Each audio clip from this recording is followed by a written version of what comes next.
Hey, what's up, guys? Welcome to Law-Splaining the Interwebs. I'm your host, Nick Rekieta of Rekieta Law, a small law firm in central Minnesota, and the torso that's visiting with me is Drexel. You'll see his face. And there he is. There it is. Hello, everybody. Hey, what's up, man? Guess what? What? Fucking kids. Do you know what they're doing while we're in here doing a show? No, what are they doing? Not sleeping. Because that would be ridiculous if they would actually go to sleep. Yeah, they follow directions, right? So my daughter says, pick up your middle daughter. Yeah. Look at her face. She has her face down like this, like in a fetal, right? Uh-huh. I'm like, on your face. I pick her up by the arms, lift her up. Guess what they did to her face? Yeah, Joker. Oh, you saw her? Yeah. Oh, yeah. Yeah. The full-on Joker face. Oh my God. These kids. Oh my God. They're just terrorists. They're They terrorists in human form. Pretty much. In miniature human form. Well, yeah. I mean, Of course. I was calling terrorists not people. Of course. Oh, let me get your... I think I...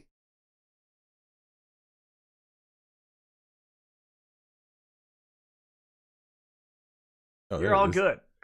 You're all good. Oh, and Nick, the thing the chat doesn't know. We just did a thing. We did. It was fantastic. Tell them what that thing was.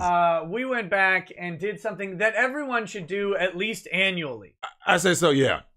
We went and we rewatched Starship Troopers. And God, it's great. Every time I watch it, it's great. Do you know what's crazy? So the runtime is 129 minutes, right? Yeah. It's entertaining for the whole time. And that's saying something. Start to finish. Start to finish. There's Starship no Troopers. slow lead up. Yeah. This movie, when is it gonna get going? No, it gets good after the first half hour. No.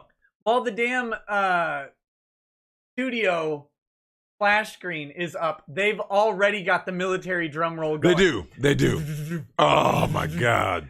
And then it immediately... I'm from Buenos Aires. It immediately opens up with the Federal News Network. Oh my God. FedNet, man.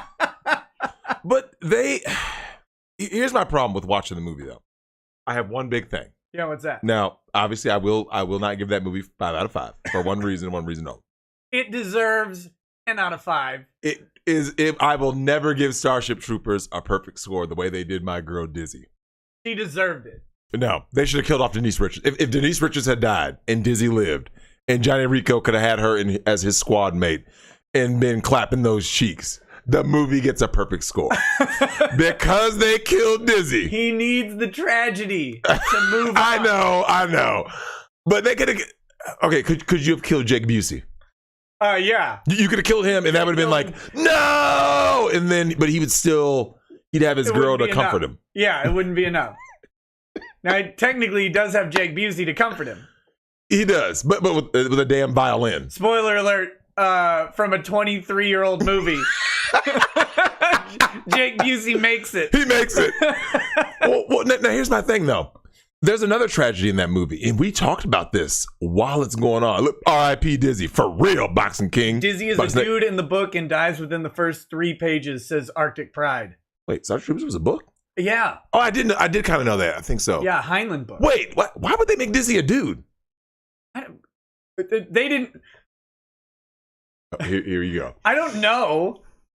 The question isn't why did they make Dizzy a dude. The question would be why did they make Dizzy a woman 40 years later when a book was made into a movie. So I don't care what anyone says. Dina Meyer was looking right in that movie. She looked better than Denise Richards to me, even in '97 when I first saw it. Denise has a better body than Dina Meyer. At that time. Yeah, at that time. Yes. Yeah, not anymore. She just looks bad all the way around. We're talking about in 1997. In 97, Denise Richards would have been... So you know what Denise Richards represents? she represents the guy who's the fork in the road, right? So he's at the fork in the road. I thought it was the man shooting above his station. Because he didn't. She was the. Like he was a skater boy or whatever. Mm-hmm. And Dina Meyer's Avril Lavigne. I like where this analogy is going. Dina Meyer's Avril Lavigne, Johnny Rico's the skater boy, and what's her face? Denise Richards is the prissy rich chick in the crowd. You better stop. You better. Some of the Charlie Sheen leftovers for real. Well, I had a couple issues now. I will say this though. So with Dina Meyer, Dizzy represents the girl you're supposed to be with, right? Yeah. Because I think guys go for like the hot piece of ass, right? The thought. So the same thing that to be fair, Nick, we criticize women for this, right? Like, women get with the bad boys, but at the same time, a woman getting with a bad boy instead of a quality man for the long term is the same as a dude getting with, the thought, or like Denise Richards wasn't loyal to Johnny at any point in the movie. Never. Just like the bad I love you was a lie. For real. Facts. Bitches be lying. These hoes is lying out here. She belongs to the streets. So we're looking at that movie. Everyone in the chat, I tell Nick this, and there's a true tragedy to watching Starship Troopers in 2020. Yeah, it ended. Oh wait, no. Well, but besides that, you meant in general. But the movie ends ever. It should just go on forever. But do you know my big issue was with that movie? And we talked about this, Nick. It wasn't just the fact that the special effects still hold up relatively well for a movie made in '97. I'd say really well. Really well. You're 23 years. Nick, go look at a movie, say a decade old. Right? Yeah. A movie from 2010. Any special effects laden movie? It's one of the last great miniature special effects. Yeah. The tragedy for everyone in the chat that I'm referring to is it was a movie, Nick, that was still pure. Because now it's all about like representation. But Nick, no one. Now you saw there was a lot of female characters in like leadership roles in the movie, right? Yeah. No one fucking cared. Yeah. Because all you cared about was the movie and the characters, right? Just the story, the characters. I never liked Sky Admiral Tahat Maru, to be fair. I was really critical of Sky Admiral Tahat Maru. Were you though? Yeah. I didn't like her decision making. It was something. But Lord of the Rings. Yeah. Lord of the Rings held up relatively well also. But Nick, that was a big thing. Like the movie just worked. It was like representation, toxic masculinity. It was just like, let's go have some bug killing action. Well, and Paul Verhoeven's the director. Correct. The director of RoboCop. And you notice immediately, I had actually forgotten that RoboCop had a similar news segment. It did. Theme throughout the movie. Pure satire. Until I went and rewatched RoboCop after Starship Troopers. Because I saw RoboCop. It's been forever. I saw RoboCop like when it first hit VHS. My parents rented it. I don't think I saw RoboCop 1 in theaters. I did see RoboCop 2 in theaters. That's the one with Kane with the nuke. Was Nuke was the name of the drug? Yeah, Nuke. And the kid. You know what? I'm not gonna lie. When I saw RoboCop 2, I even as a kid, I was just mad because the whole kid subplot was just too unbelievable. Because had he been like a child soldier or something, you would have believed it, right? Yeah. But he's like this punk kid, like bossing adults around. Like, come on now. He just deserved a backhand from anybody. Anybody. Kane gives him that backhand. He does.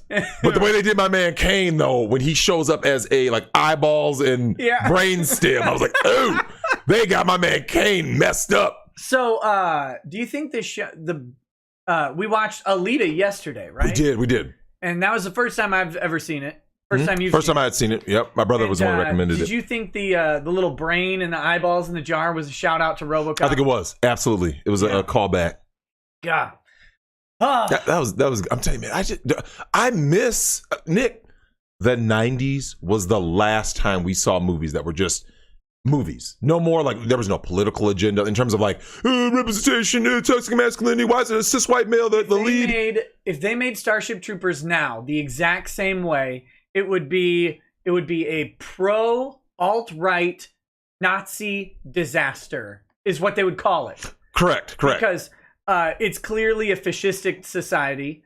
It's modeled heavily after Nazi Germany in their iconography, in the dress, and everything. And they would have an absolute conniption trying to cancel this movie because it'd be promoting, despite the fact that there's an apparent complete racial and gender equality throughout the entire movie. There is. They would be having a fit just about the imagery alone, which is just that's sweet nectar. Well, one of the things that we talked about watching Starship Troopers was you watch it and women get offed, right? Because everyone's fair game in Paul Verhoeven movies, right? Yeah. But like just because it's the demographics of the movie, right? Like there's going to be more males in the military and especially in the infantry than females. But like you and I both know, Nick, by modern standards, they'd be like this: "Oh my God, it's misogynistic. 4 women died in this movie, and look how they were killed." It's like, but you didn't pay attention to these like 9 million dudes who got killed on screen, like getting melted. My man literally got melted. Men got melted. Men got melted. Oh my goodness, man. What about? Oh, that was good times, man. Oh, I was thinking of something. Oh, you know who got it worse in any Verhoeven movie? You know who got it the worst. You'll never guess. It's in RoboCop 3. Oh, yeah, but that was the one with the samurai villain, right? That was terrible. You remember they had the relocation cartoons? I think that was 3. Sure. It was either 2 or 3 where they were relocating the people, and they had the cartoons, the propaganda cartoons, and there are 3 bullies, and then there's the hero of OCP, the relocation cop, and he goes up to the 3 bullies and he punches through the mouth of one of the bullies. And then with his hand, squishes the head of the bully behind him. It is the funniest thing. That was which one? It's got to be 3. It's got to be 3. People are saying 3. Yeah. So I only saw part 3 once because it was awful. That cartoon kid's head gets like a tube of toothpaste. Oh my God. Oh man, that I miss Nick. Okay, watching movies like Starship Troopers, RoboCop, stuff like that, like. It makes you kind of miss movies, right? Like, yeah. Oh, Verhoeven didn't make 3? No. Of course not. No. He doesn't. Well, Verhoeven 3 was real bad. It was bad. I love it, but it was bad. Bad movie. Oh wait. Okay, now we just talked about Starship Troopers. When he hits the samurai robot in the jaw with that iron pipe, he doesn't. When one of the guys is just clunk and his jaw's like here. Yeah. He's like. But that movie, it was just bad though. Oh yeah. Don't get me wrong. But hold on. But we have not told the chat about? What's that? Okay, so everyone in the chat, Nick and I didn't just do a thing with Starship Troopers upstairs with Lady Rackets. We did a thing late last night at 2:56 a.m. So Nick, your next channel is going to be based on what happened at 2:56 a.m. last night. What's or that? This morning. What movie did we turn on? I don't know. We all down here. We what I'm saying? We gotta go ahead and get the criminal. We gotta get the. Oh God! It was yes. It was so called bad. Beyond the Law. Steven Seagal, Beyond the Law, not Above the Law. Above the Law is great. Also, you should say great. Yes. You better stop. I love Above the Law. You better stop. Great. Nico is great. Wait, hold on. No. Above the Law. No, wait, Out for Justice was with the. Out for Justice is legitimately great. That's the one with the renegade. Like he was like basically like a drug addict dude who just kind of was like mobster. Yeah. And Steven Seagal was like hunting. Seagal's Gino. Weren't they related to? Were they related or from the? Just friends from the same neighborhood. Yeah, that's right. I remember they knew each other. And that was Pam Grier, right?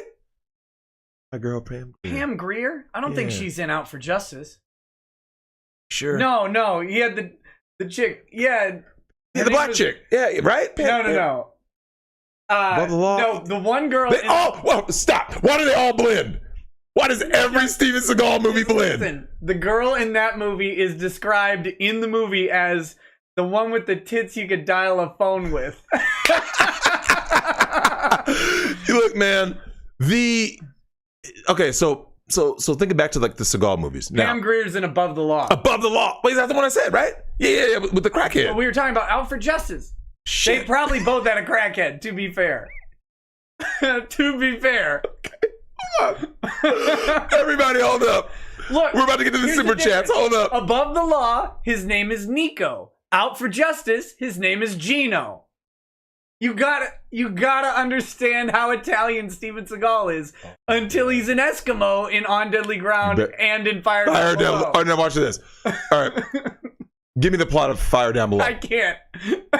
In fact, I couldn't tell you which one he duct tapes a 2-liter bottle to his gun to make a silencer. It's one of them. which one? One of them he has this. Hold on. Okay. Is there someone, Nick, because here's the thing. You can't have someone like go rewatch them right now, right? Because that's not fair, because then it'd be fresh in their mind. Yeah. But could you walk up to someone off the street like this? Hey, are you an action fan? Action movie fan? Yeah. Yeah, I'm an action movie fan. All right. Seagal movies. Yeah, I've seen Seagal, lots of Seagal movies. All right. And then quiz them and see if they can get anything right. I could get almost all of them right on major plot points and whatever, except for On Deadly Ground and Fire Down Below. I will never remember which one is which. They both take place in Alaska. Look, I'm about to literally, while we're on stream, I'm gonna read the synopsis Of one of these movies? on both. On Fire, on Deadly Ground, because you remember even the covers look the same. Remember that? You were like, you remember that, right? You were at Mr. Movies, you're at Video Update, Blockbuster. You were like this. Hey, Nick, you were like this. Look, wait, hold up. Look, you flipped it over, right? And you went, did we see this one already? And I swear we saw it. Did we see this like last week? And you're like, and they were made within like a year. Within a year. They were, oh my God. I hate Steven Seagal. I love him. He's my favorite dude. Fire Down, 1997 film. All right. Now, can the chat see? You shouldn't have told me which one. No. Can the chat see the, yeah. That's the cover. That's the thing. All right, hold on. All right, here's the plot, the oversized plot. When an EPA representative is discovered dead in a small Midwestern town. Midwestern? What? I thought it was Alaska. Hold on, we'll get to that. Government agent Jack Taggart, Steven Seagal. Jack Taggart goes undercover to check things out. He finds that local coal mogul Orrin Hanner Sr., Chris Christopherson, is cutting financial corners by disposing of hazardous waste wherever he pleases, and that local kids are falling ill because of this recklessness. Taggart then works to stop the shady activity and save the town, but Hanner and his thugs soon grow suspicious of him. Okay, so that's Fire Down Below. Now let's look at On Deadly Ground synopsis, because I swear to God. Oh, I literally put on, right? I typed in on space and On Deadly Ground pops up. Your phone's listening. Google 1994. Look at that cover. You remember that? That's the now we know that's the Alaskan one now. Oh yeah. Why do they blend so much? They are the same movie in essence. Just they're so similar. You think they're in the same place. I think they're both snowy. Well, that's what I'm saying. Like, I always remember. I remember the Alaska one. Okay, so the synopsis of this one: Forrest Taft, Steven Seagal, is putting his considerable talents as a fighter and marksman to use as a hired gun for the sleazy oil tycoon Michael Jennings. So it's oil as opposed to coal. Oh my God, this is the same movie. The latter's bottom line tunnel vision has him destroying entire communities if it means a bigger profit for his business. Nick. Okay. Yeah. While in Alaska taking care of some business for his amoral boss, however, Taft meets a native Eskimo woman, Joan Chin, always a fan of her, who helps him to discover the error of his ways and pursue a more righteous path. Wait, Steven Seagal was the director? Huh. Oh, was that his directorial debut? Maybe. Oh, this part's bad. Box office, $38.6 million. Budget, $50 million. Ooh. Ooh. Wait, they spent $50 million on any Seagal movie? He's the director. In what year was that? 94. So this is before. 94. So, they spent okay, $50 million adjusted for inflation. 1994 to 2020. Okay, $50 million back then would be about shit, Nick. Like that's $2.5 million. $120 movie. Yeah. $20 million movie. But yeah, I was gonna say $2.5 million. Yeah, man. On a Seagal movie? Who greenlit this? I did. Seagal is terrible. So your new channel, you're going to talk about on my other channel, I'm gonna have to review every Steven Seagal movie, all of them. Mm-hmm. What's the first Seagal movie you ever saw? I distinctly remember the one I saw, and it's great. It might have been out for. Here's the problem. Okay, let me tell you the problem with Steven Seagal movies.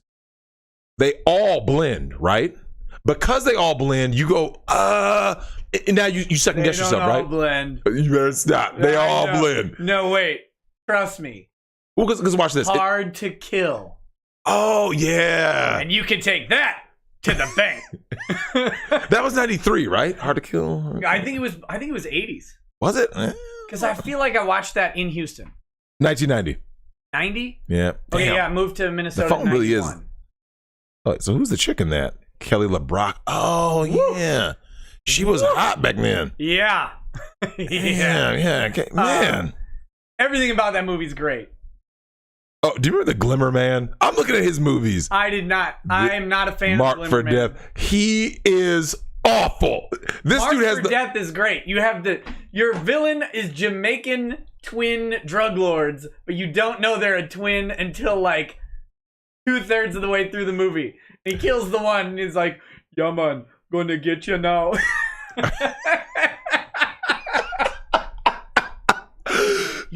This dude is terrible. He's a twin.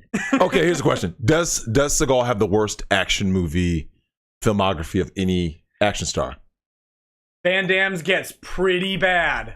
I think Van Damme's is better. Really?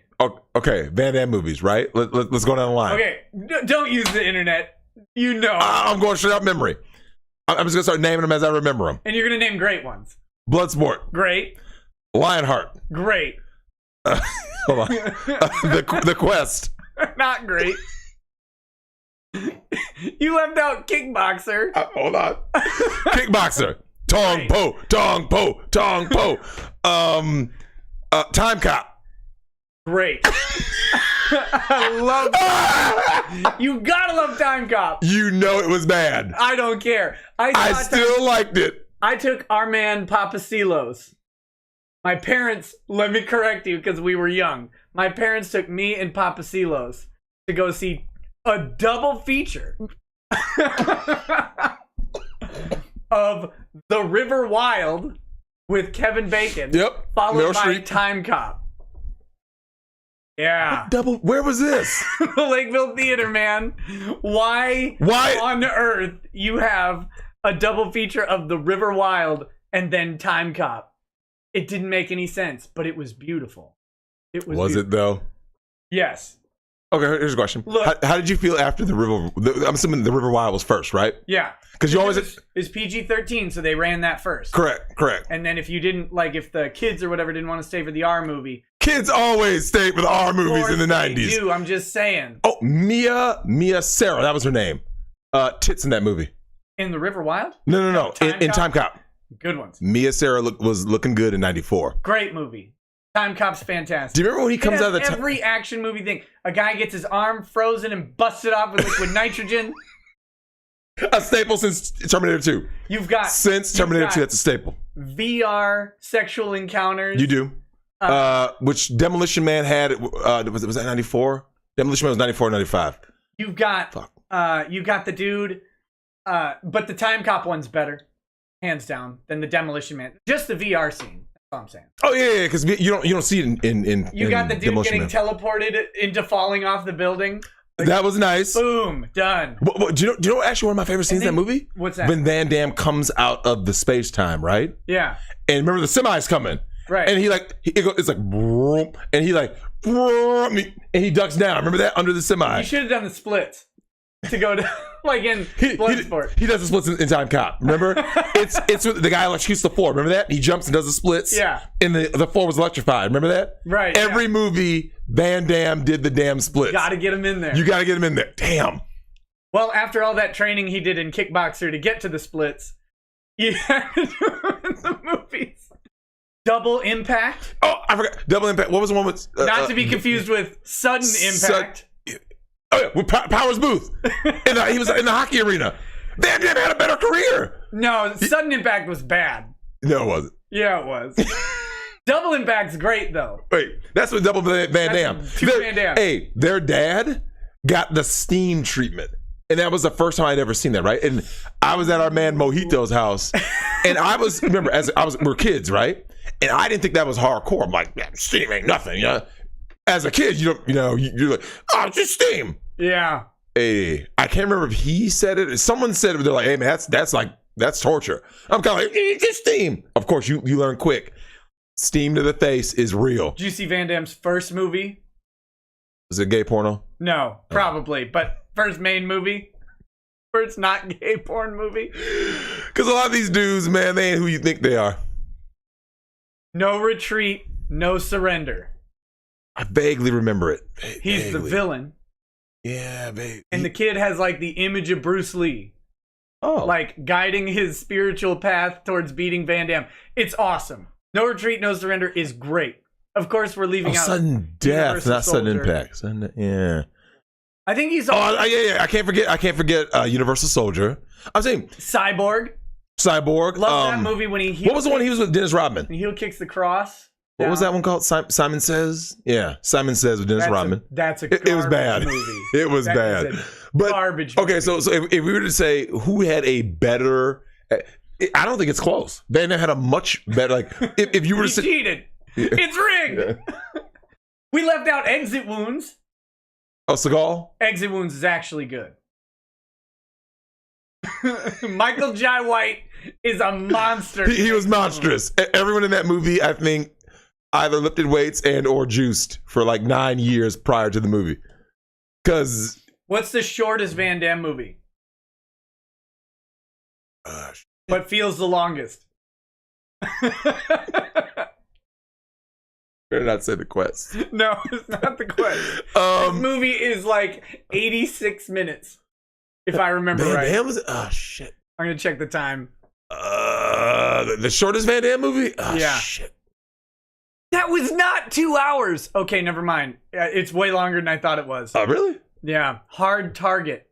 Oh my God! With Lance Henriksen. There is so much slow motion. Oh my God! The whole movie was in slow mo. I thought that was. Oh my God! Movie. Oh, I thought it just felt long because of all the slow mo. Yeah, Lance Henriksen with the old style gun. Someone keeps putting Street Fighter. Yeah, don't worry. We know. We know. But you know, I don't count Van Damme. I don't count Street Fighter as a Van Damme movie, Nick. Street Fighter. Raul Julia movie. It will only be considered a Raul Julia movie. Yeah. Because Raul Julia's Bison should be put into like the Congressional Film Institute. This is preserved for. But who had a better filmography? Jean-Claude Van Damme or Hulk Hogan? Well, Hulk Hogan was in Gremlins too. No Holds Barred. No Holds Barred. It's Dookie. Hulk Hogan is terrible. He is objectively awful. That's sad. The Rock is The Rock is lucky that Hulk Hogan didn't ruin wrestlers in movies for everyone else, because The Rock has made a fantastic career. Absolutely. Well, you know, I think the major difference is between the two. Hulk Hogan was not a charismatic wrestler that people think he like. Your memory kind of clouds your vision, right? Yeah. Ric Flair was more charismatic. Macho Man was more charismatic.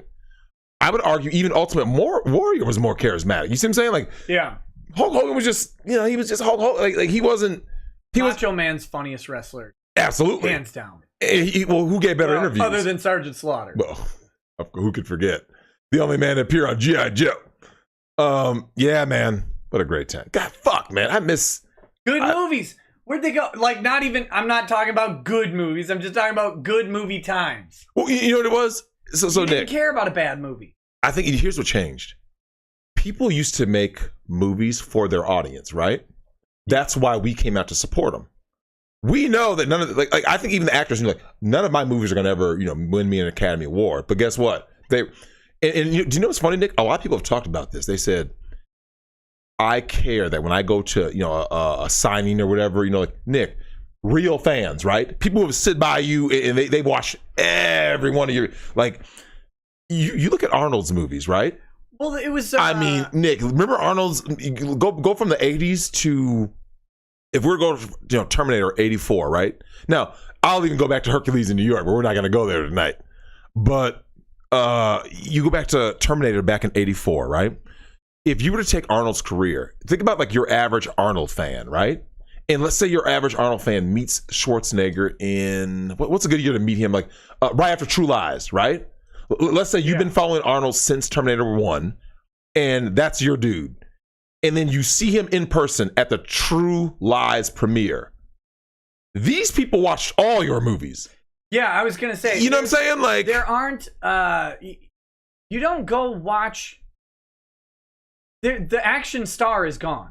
Correct. Like, Correct. You don't go watch all the Stallone movies. Well, there's no comparable person, right? Like, you're not going to see every Rock movie because, one, you can't keep up. True. Two, he's more diverse, too. There's like, no common thread through the movies. Facts. Like, Stallone, you're going to go, okay, I got Rocky, I got Rambo, I got Cobra, I got Over the Top. And that's all I need. That's all you need. Hey, man, Tango and Cash. I mean... One of the best movies ever made by a clear mile. Do you know who I think could have who could have been an action star that we all, someone said Tom Cruise, last action hero, action star. I think Tom Cruise is more of an action, shit, I don't know how I would say it. But see, he never felt like a true action. He was in action movies. I think that's the difference. Yeah. Tom Cruise was in action vehicles.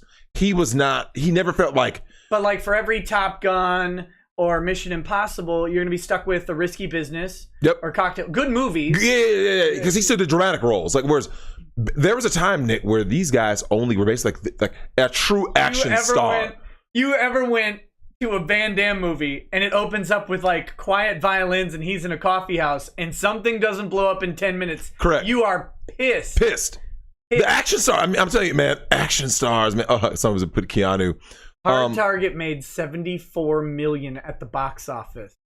It goes to our point, though, right? And was directed by John Woo. Yeah, that's where all the slow mo, because John Woo ended up directing another movie that we believe might actually be 7 hours long. Mission Impossible 2. Do you remember that? I hated that movie. Too. I hated Mission Impossible 2. The whole movie was in slow motion. I'm like, John Woo, you can do better. Yeah. I expect better. No, or was it Ang Lee? Motorcycle gun. Yeah, it was John Woo, because John Woo only did slow mo. Someone put Total Recall. Now people are naming Asian actors. Yep. And I think you gotta remember that Asian cinema is decades behind US cinema in trends. And so I think they're still in that a little bit. They are. You're gonna watch Tony Jaa movies. Yep. You're gonna watch Donnie Yen movies. Jet Li, Jackie. Well, yeah. When you went to Jackie Chan movies. Sammo. Yeah. Well, you went to the movie to watch a Jackie Chan movie, right? Like, you were like, we're going. And do you know where they talked about this?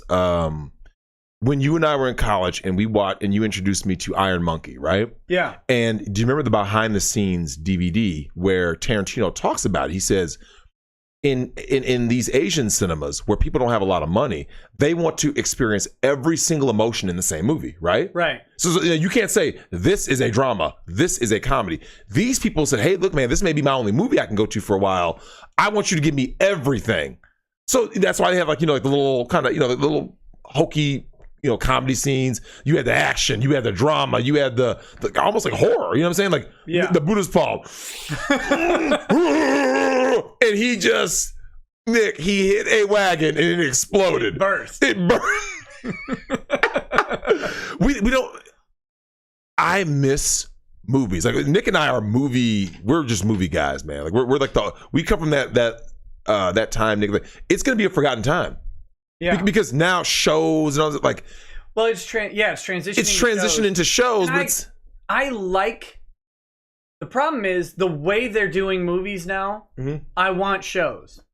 Like they did Ender's Game as a movie, and it's pretty much hot garbage.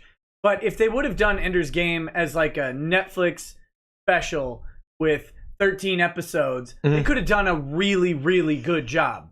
With it. And so I would much rather see if you're going to do this thing where now you're just taking whatever book anybody ever bought and turning it into a movie. Okay. Make a one season spinoff, right? Like, yeah, give me now that we've got shows that are fully rated R. Correct. And made for adults, not just adults who have kids with them or whatever, fully rated R shows, then yeah, start doing some of these things as shows. If you're going to take a 500-page novel and turn it into a book, I agree, because I don't think you need, part of this is kind of, it's not his fault, because, I hate when people like blame someone, because when Lucas made Star Wars and Indiana Jones, right? Yeah.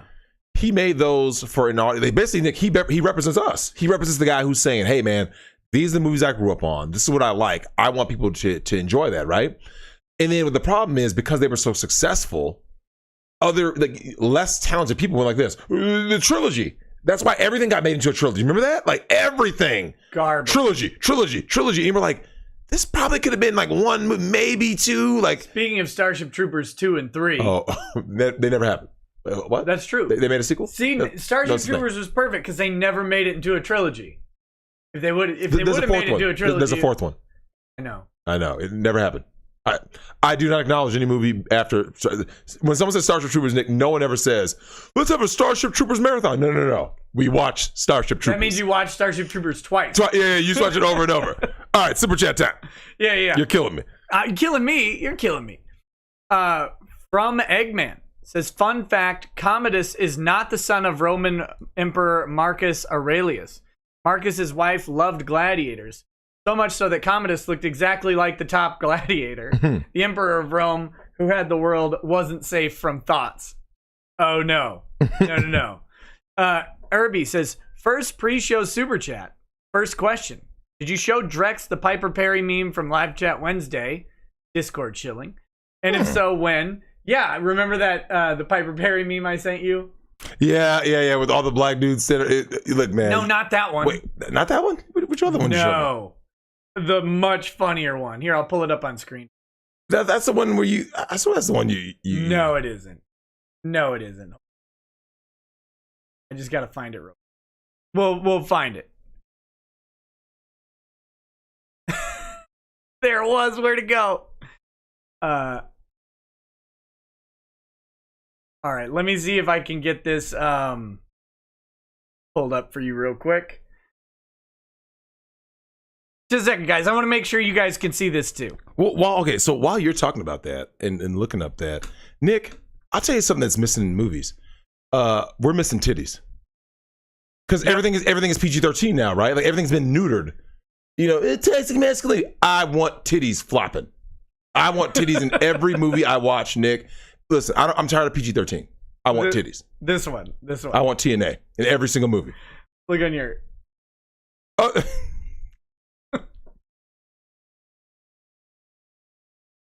So for those of you who can't see. Oh, they can see it. Oh, they can see it? It's on their screen too. Oh, my God. Oh, man.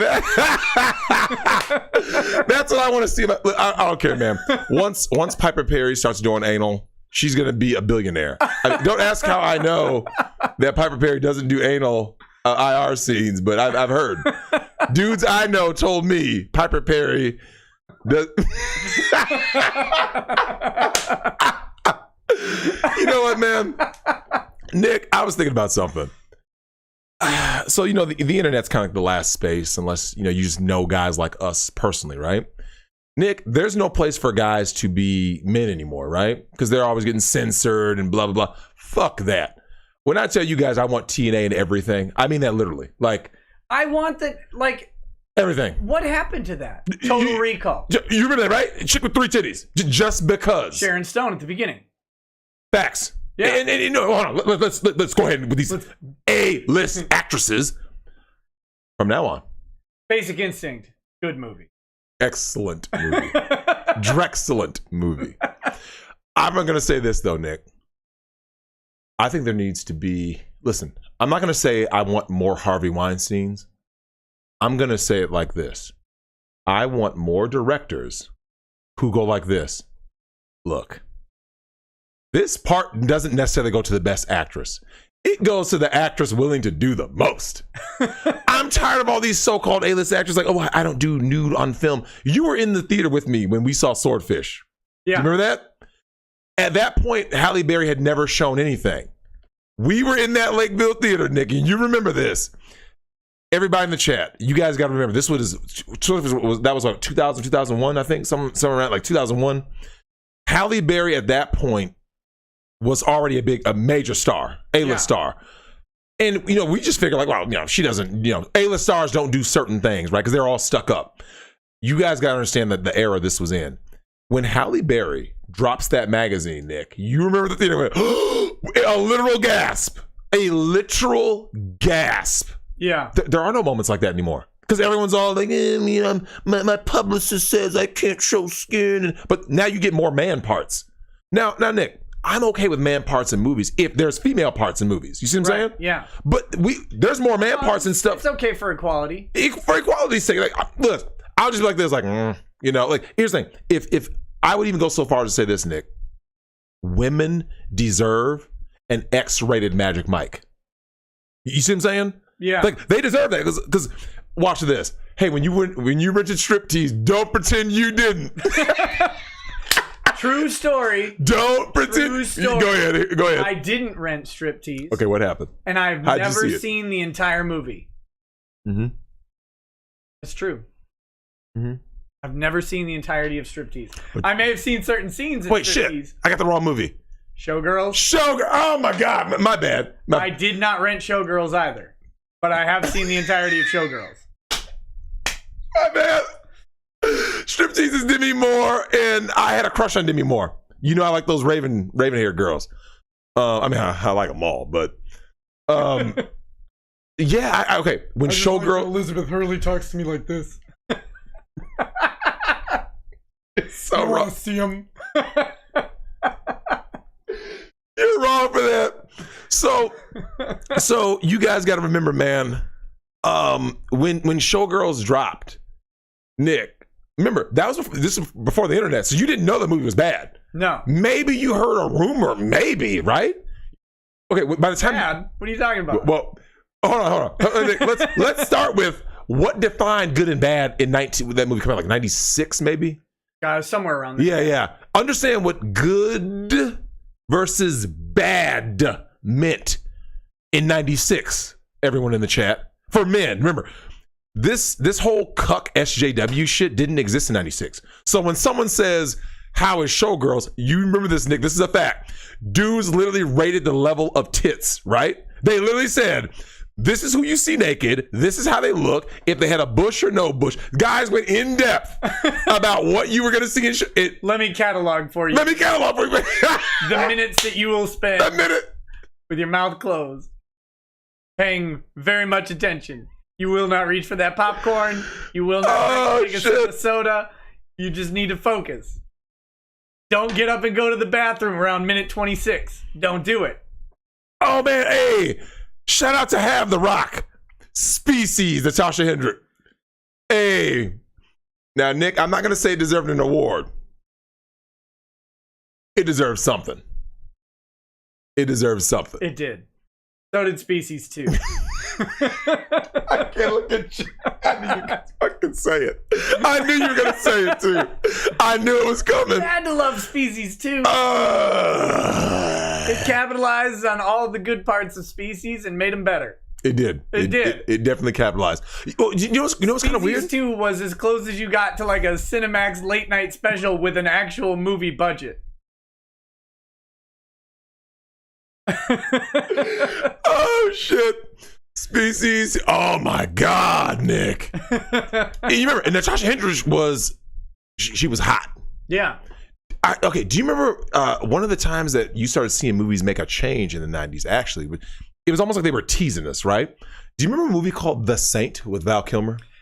I don't think I ever watched. If I did watch The Saint, I mean, yes, I remember the movie's existence. I remember the movie, but I don't know that I've ever sat down to watch the entire thing. I like Val Kilmer, okay, but he was never like my dude. Yeah, I get it. Well, he wasn't my dude either. I was in the same boat. I just liked Val Kilmer. Except for I loved him in Heat. The greatest musical of all time. Don't say it. Don't say what? I know you're gonna say something ridiculous. Val Kilmer is Moses. That's the actual title on the cover of the DVD is Val Kilmer is Moses, and he plays as Moses in some like off-Broadway Vegas show. Ooh-wee. And he is looking plump. Oh, recently? I mean, 12 years ago recently. So that's recent for him. Well, you know, I really feel bad for Val. True facts. The issue with Val getting Prince of Egypt. No, Val Kilmer is Moses. Val. Not Prince of Egypt. I know what you're saying. Yeah, Tombstone. Yeah, I loved him as Doc Holliday. Real talk though, man, with Val. Yeah. I genuinely felt like true sadness when I heard about like his throat cancer issue. And then I heard the reason he got it. Nick, from going down on broads. And yeah, because the bacteria, all that stuff going on Val down Kilmer? there. Yeah, man, he's in bad shape. Thought he was gay. No. Are you sure? Well, okay, you can Google Val Kilmer gay right now and see if anything pops up. Yeah, man, allegedly from doing stuff with some ratchet thoughts, and he ended up getting there it is. HPV. Yeah, he was definitely just because he was gay in that one movie. That's probably what movie was he gay in? That the one with that was Michael Douglas. Wait, which one? One with Stark. What's Robert Downey Jr.? Yeah, Robert Jesus, Downey Jr. Are you serious? That's a good movie, by the way. What is that movie? I don't know, but I know Val Kilmer as Mad Mardigan in Willow is just... Kiss Kiss Bang Bang. Didn't see it. I was aware of it, but never got a chance to see it, I don't think. That movie made me forever think that Val Kilmer was really gay. Like, actually legit gay. Oh, okay. That was a Guy Ritchie movie, right? I think so. Was it? Yeah. It seems like one. I think I did see it. I think my brother rented it once, but yeah. Oh, yeah, Super Chats. Yeah, fuck, man. No, it's fine. Go. This is back to Irby's. And if so, when? I sent it to him while we were on the live chat. Second question. What do you recommend for my first whiskey since I just turned 21 last Saturday? Look, man, start yourself off right. If you're going to do a scotch, don't start with scotch. Get yourself a Basil Hayden's bourbon. That's one of my go-to recommendations. Basil Hayden's bourbon or Basil Hayden's rye. They're really good. Both of them are great. RZQDW says, I have June 18th and 19th off. I want to go somewhere and do something. Where should I travel? What should I do? Considering Vegas because it's a short flight and they already opened up. Apparently, but I don't know what people do there. What do people do in Vegas, Drexel? I've never been. I've never been to Vegas. Wait, are you being serious? I'm serious. I've never been. I want to go to Vegas. I've just never had cause or opportunity to go. There's always cause. It's always an opportunity. I have been to Vegas now 30-something times. Now, given I'm cheating because, of course, my parents live there in Summerlin, right outside Vegas. But here's what's crazy about my experience in Vegas. Do you know that my most vanilla trips I take are Vegas? Yeah. Which is bizarre because everyone's always like, Drex, your life seems so this and that. And I'm like, yeah, when I go to Vegas, it's literally the most vanilla trip. Like, I literally go there to chill. Like, that's my relaxing place. Chill in the desert. Heat. Yep. Love it. So, no, hold on, Nick. There's an actual reason for that. You know what it is? When I was 11 years old, my parents were talking about taking us on a trip, right?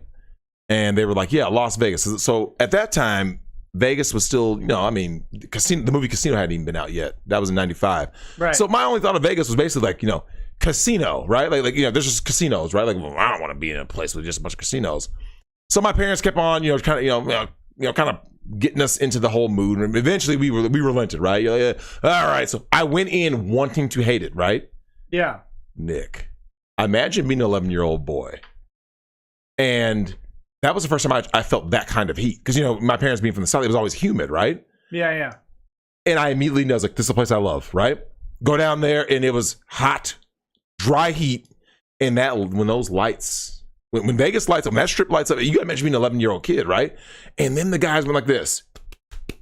They were doing the porn cards, right? Yeah. And our eyes lit up and we're like, I love this place. Nick, everything about Vegas spoke to me. The hoes spoke to me. The lights spoke to me. Those spoke to you. Well, in video game, like, so in the 90s, Nick, Yeah. every arcade in Vegas was an arcade. Right. You remember back in the day, like you went to some arcades, you had like 2 games you wanted. This one had something. You know what I'm saying? We were in because New York, I don't think had been built by that point. So we MGM Grand, I believe, was just built in 93, 94. It was a huge deal. So imagine being a kid and you're like, it was literally paradise. So my parents were kind of like, they're like, man, really? You guys like a place like this? Well, this place is awesome. Next year, family reunion in Vegas. Our man Mojito came and he got officially christened as a cousin, right? And we never looked back. We always, like when someone says, what trip do you want? Vegas. So Vegas became like my comfort. Like just like when I go up to Breezy Point at the cabin, you know what I'm saying? Like Yeah. those 2 places represent like the calm. Like Sure. no matter where I'm at, no matter what I'm doing in my life, if someone tells me, hey Drex, you got a week, where do you want to spend it? I will say Vegas or Breezy Point. Now, I don't say Vegas now because I just don't like dealing with my parents because, Yeah. my mom. No, I'm not in town. I see you. Oh, I'm not in God, town. man. Yeah. That's someone else. Yeah, right? So, but Nick, you got to go, man. If you can get the kids to Grandma and Grandpa's and you and Lady Rackets can have like a little... Oh, I'm sure we'll make it out there. Yeah, at some it's... point. Like I said, I hope it's still going to be Vegas. You know what I mean? Because, after all this, you don't know what... the Vegas that I know, oh, God, nothing like it. See, my favorite place is... Lots of free shows, too. Is Pagosa Springs, Colorado. Okay. It's about the size of this stupid town, Wilmer. It's like 15,000 people. Mm-hmm. But there are great restaurants at all levels. Correct. Vegas From is the same thing. $10 meals all the way up to $100 meals. Yep. So that's fantastic. Plus, it's got the Springs Resort, which is hot springs. Mm-hmm. And you can go, when you stay there, you can go outside and you can go into the hot spring pools 24 hours a day. Yep. They close them to the public at 11 Of course. p.m. So I'm a night owl anyway. So I Absolutely. love going out in like April or October when it's cold. Cool, yep. Yeah, and then you just sit in that tub. River's going by. I could sit there all day. Yep. Nothing but peace. I am zen, all night. I am zen calm. I'm saying what you just described. Yeah. That is me, and I'm pretty sure you're gonna feel the same way when you take Lady Rackets there, Nick. Vegas at night, like I was saying, obviously, even with your little heat condition, there's something about the heat of Vegas, right? When it's depending on what night you're there, it could be 90 somewhere between, let's say, 88 to maybe 100 degrees at night, right? Completely dry heat. Oh God, it sounds terrible. But it's going to feel like 75. So no sun because it's at night, right? Yeah. Zero humidity. And so you're sitting there, you're like, God, this and the people watching that you can do in Vegas. I have seen some shit. Well, I told you about when that scene in Casino where the dude goes, and uses his head to open the fucking door. When I saw that in person in the Luxor, I have seen more scenes unfold in Vegas. And, my brother's been out there too, of course. Right. And he's like, you can just be there and shit will life unfolds in front of you. Like life. I mean, it's Dude's just getting thrown out of a casino as life. Man, you see real shit. And I mean, look, you're in the right place at the right time. You might see Ray Rice lay out his wife. Hey, you know what, man? Shout out to Ray. I hope you found a job, found employment. I mean, that was a bad decision. Hotel should have hired him as security. It should have. On the spot. On site. Look, you're on Thought Patrol. Real. Dots get out of hand, you put hands on them. Problem solved. Next time, not on camera. Not on camera. Shit, Ray Rice. OJ. You ain't right. Come on. Yeah, man. RZQDW. I don't know. You told me how to pronounce your name, and I don't remember. I don't know where you should go because I don't know what's open. I don't know what's open, man. But wherever you go, have fun. Relax. Chill. If Vegas is open, go to Vegas. There's the thing I've heard about Vegas is there's just about anything to do there. That's the trick. Even for the kids, like a couple of yours are a little too young. My parents always tease me. They're like, "Oh, we'll go to Circus Circus." I've told you what kind of stuff happened to us in Circus Circus. Yeah. But they're like, it's like a circus for you guys and a casino for us. I was like, well, that sounds great. When are we going? Never went. Never went. Instead, we went to the dentist. Ugh. No, I'm just kidding. They never did that to me. That would be rude. Nick, Vegas is, I'm telling you, it is your place. Like, I'm telling you, I was convinced when I was 11 that my brother and I, we were like this. Nick, we were adamant. Like, I can't believe we're about to go to this stupid place. Meh. And when those lights, Nick, remember. It's like that scene in The Wizard when they get to Reno. Right? Just, you know what our eyes look like? Our eyes look like our man. When you and I were in college and we saw that epic God tier Malcolm in the Middle episode with that firework. And you remember that? And Nick, it turned night to day. It was like, oh, and their eyes just, Nick, when you go to Vegas, man, it's just like there's something about, because you and I have talked about, certain cities have a vibe, right? Yeah. Have you ever been to a place that, like, because you and I both know this. Minnesota in general has no real like heartbeat, right? You can go to downtown Minneapolis and be like, okay, right? Like, you don't feel anything. Go to Vegas, you feel like you're sitting there like literally back when the Hard Rock Cafe was right there, right? It was right outside of my timeshare, Polo Towers. So there's the corner. You got Polo Towers, Planet Hollywood. I was there when Transporter, right? Yeah, Transporter 3 had just come out. Jason Statham was You're the only there. person who remembered that Transporter 3 even came out. Right? I only remember it because it pains me to even say it. Transporter 1 was okay. It was 2 and 3 should not have happened. Did they make a 4? I hope not. I was actually they made Best of the Best 4, right? Dark Kumite. I think my brother showed me. Bloodsport 4. No, yeah, it might be Bloodsport. Best 4. Hold on. Yeah, well, I actually the chick who became, Without Warning is Best of the Best. Is that what it's called? Oh, yeah. Jesus. Bloodsport 4 is Dark Kumite. Oh, nice. Yeah, I actually was the chick who became, baby mama, but at that point, girlfriend, right? Yeah. Yeah, was smashing over the balcony. And that's how I knew it was Transporter 3. I was like, Transporter 3. Like, literally, like, Nick, I'm not joking. Mid-thrust, because for those of you guys who have been to Vegas, you guys know the layout. Get your head in the right place. And you're at the Polo Towers, right? And so Polo Towers like this.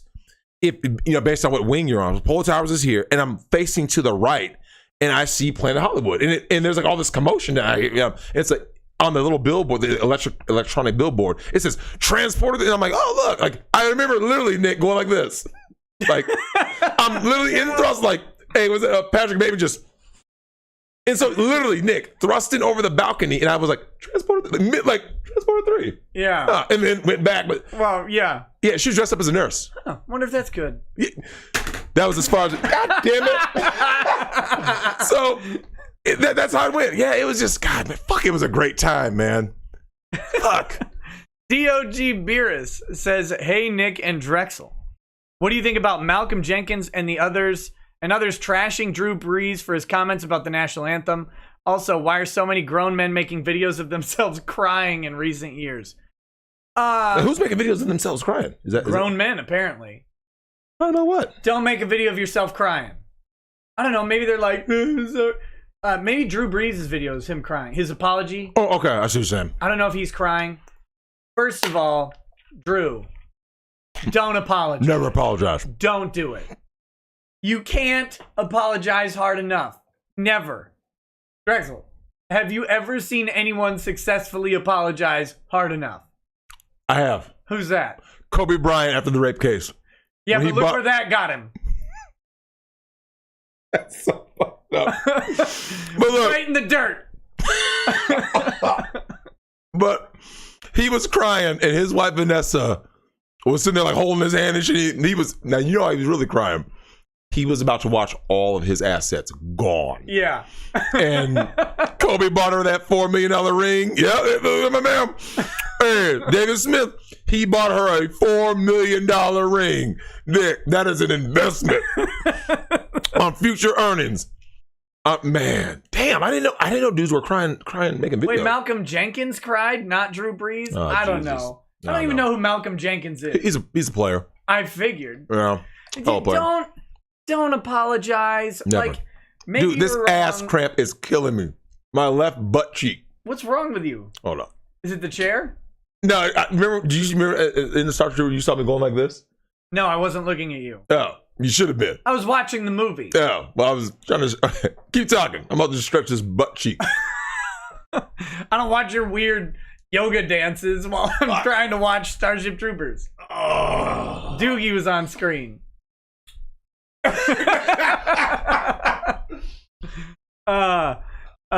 Shit. Someone's wondering if you got pegged in the chat, and that's why you're sore. Like Preston. On Kiwi Farms, they call him Cuxton. I always think that movie Dunstan Checks In or whatever. Yep. It's like, oh god, was that his time card? Shit. Cuxton Checks In. Well, I still like the name Pressed In, the little pun. It's pretty funny. I think Pressed In it fits more appropriately.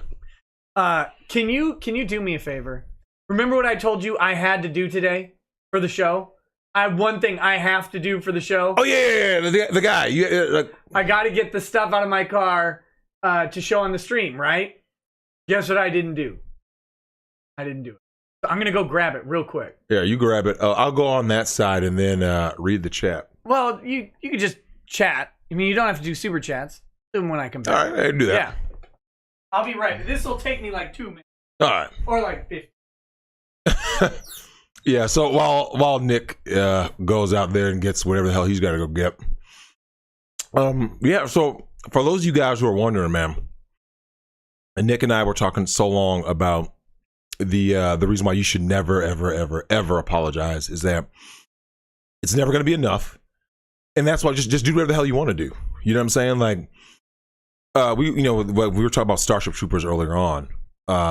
It represents something that I think has been lost, which is people doing things for their audience and being unapologetic about it. You know what I'm saying? And now people are making movies like, I have to check these boxes. Do I have a female protagonist that's a strong, independent woman? Do I have X amount of, token Asians, token effeminate black guy who's probably asexual or gay, LGBTQ, whatever other letters that, are getting some kind of pegging daily. And it's really kind of sad, though, is that, you have people who are apologists. Fuck that. I never apologize. What does that say? Drex, you owe me medical bills. This is that story about the chick whose bull stole her husband. Yeah, Dead Snake. Man, this fucking Grape Crush has got me just burping, throat burping. Yeah, that story was sad, man. But don't blame me. Blame Nick for sending it to me. And I just think that we're at this point where people have gotten so sensitive about everything, and it's something that I'm glad Ty backed me up on, which is, all I really represent is what masculinity used to look like, because now everyone, I'm deemed toxic by current culture and the climate and everything. So fuck that. I don't feel I'm toxic. I have a soft spot for the little kiddies. Do things for the kids, teach them to go the right way. Don't go doing bullshit. But there's just, I don't know. There's just this climate that's out there that's basically like, masculine men are evil and horrible and they're so bad, and there's people that attack me all the time, and like I don't take it personal. I'm just like, yeah, they're coming from their perspective, and there are people who have whatever they say about me, but if they're looking for an apology, fuck no, I'll never apologize for my behavior. I do what I want to do. I smash what I want to smash, or not smash what I want to smash, and live it like that. So the people who are the critics, whether it be me, whether it be Drew Brees.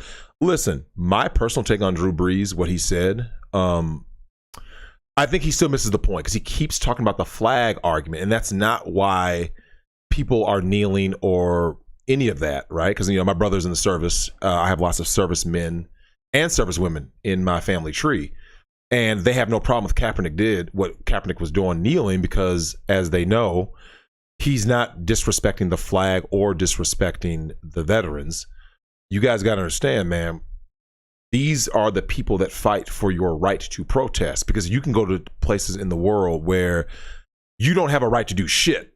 Okay, go look at Venezuela. Go look at what's happening right now on YouTube, right? Okay, so a person like me is deemed toxic. A person like Nick is deemed toxic. I'm sure lots of other guys out there, or gals, mainly guys.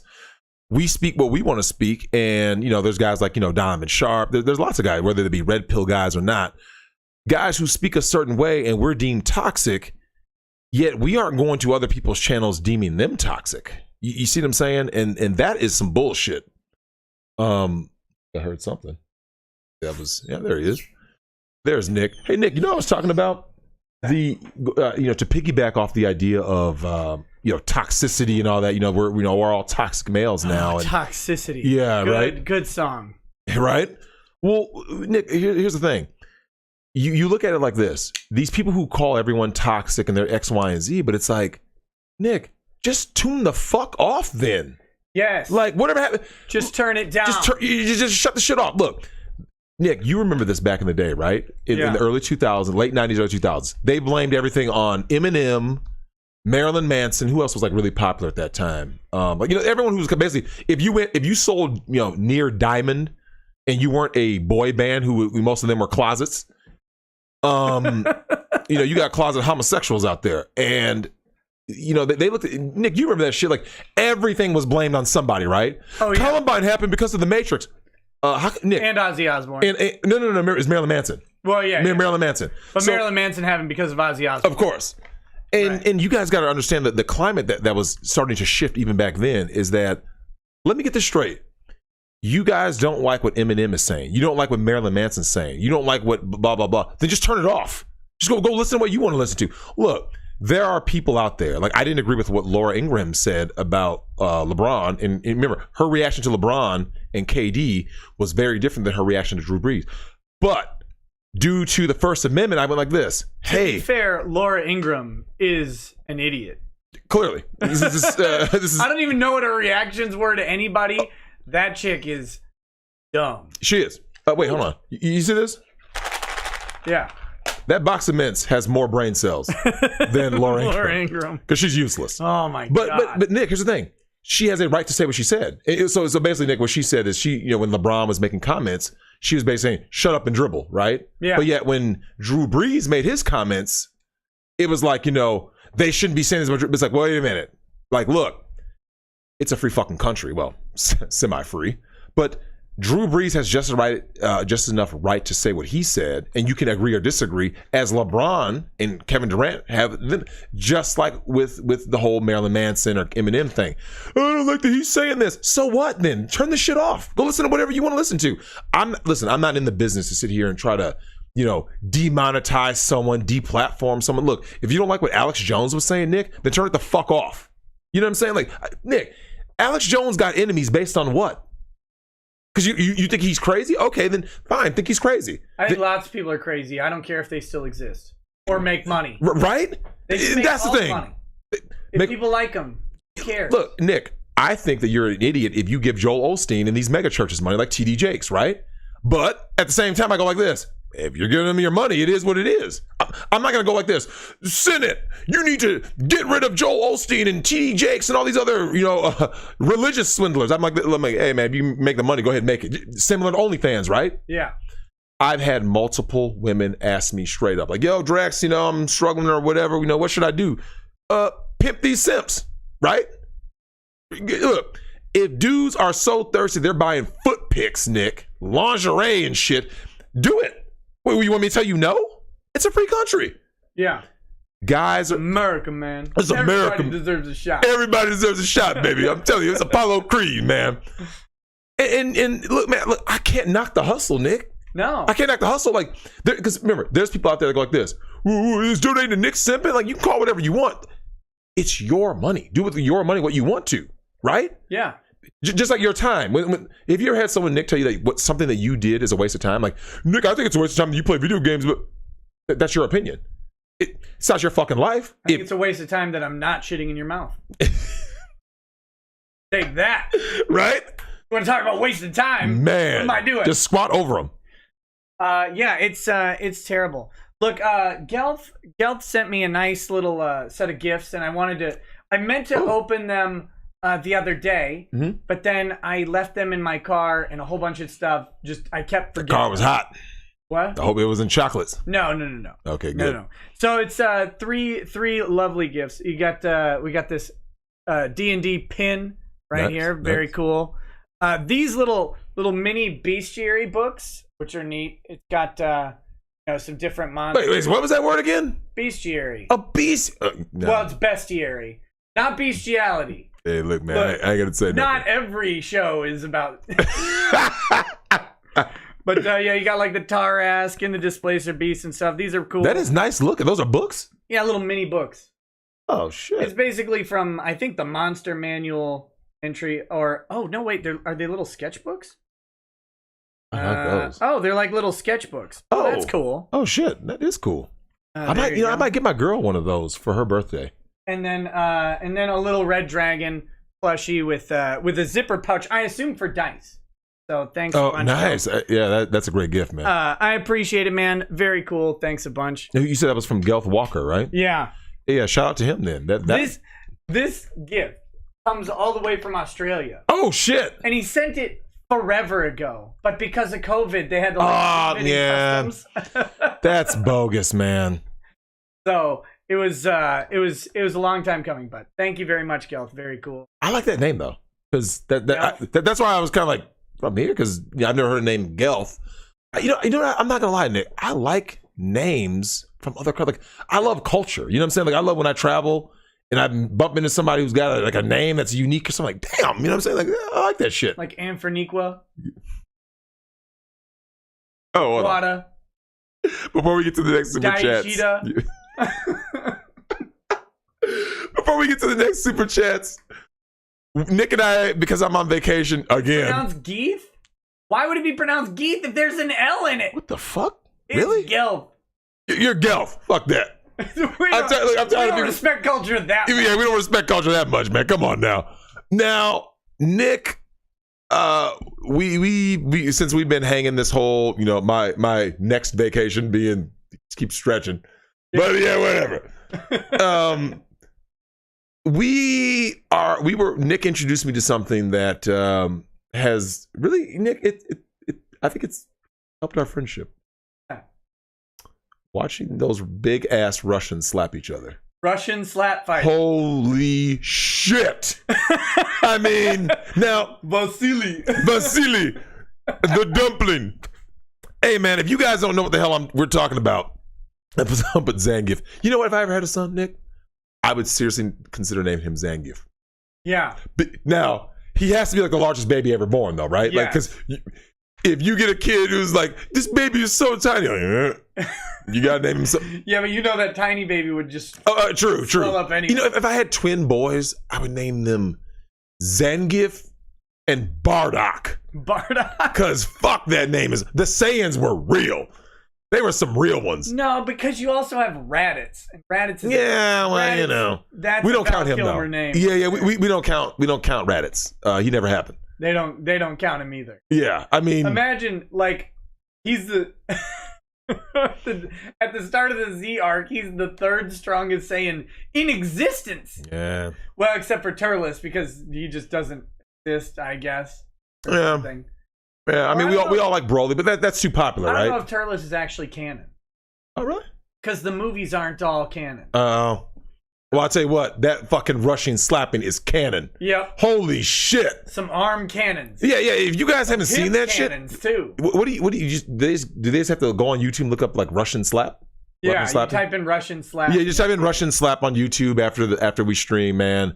Nick introduced me, and I will say this though, as much as I love Vasily. Shout out to Critical. We were watching Critical. Yeah. Hey, shout out to him. Yo, bro. He's your commentary. Yeah. I don't know what's better. The Russian slapping or his commentary to the Russian slapping. Because, I mean, fuck, man. He's great. He got slapped so hard his soul left this dimension and buried itself in an early grave. You know? He's great, man. I love that guy, man. And I don't know. My thing is this, though, Nick.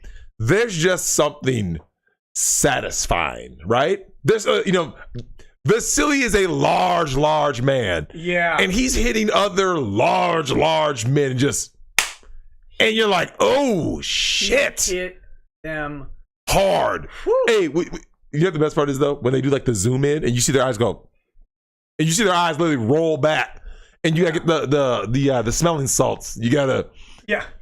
you gotta psych yourself out. Like, man, that shit is great, man.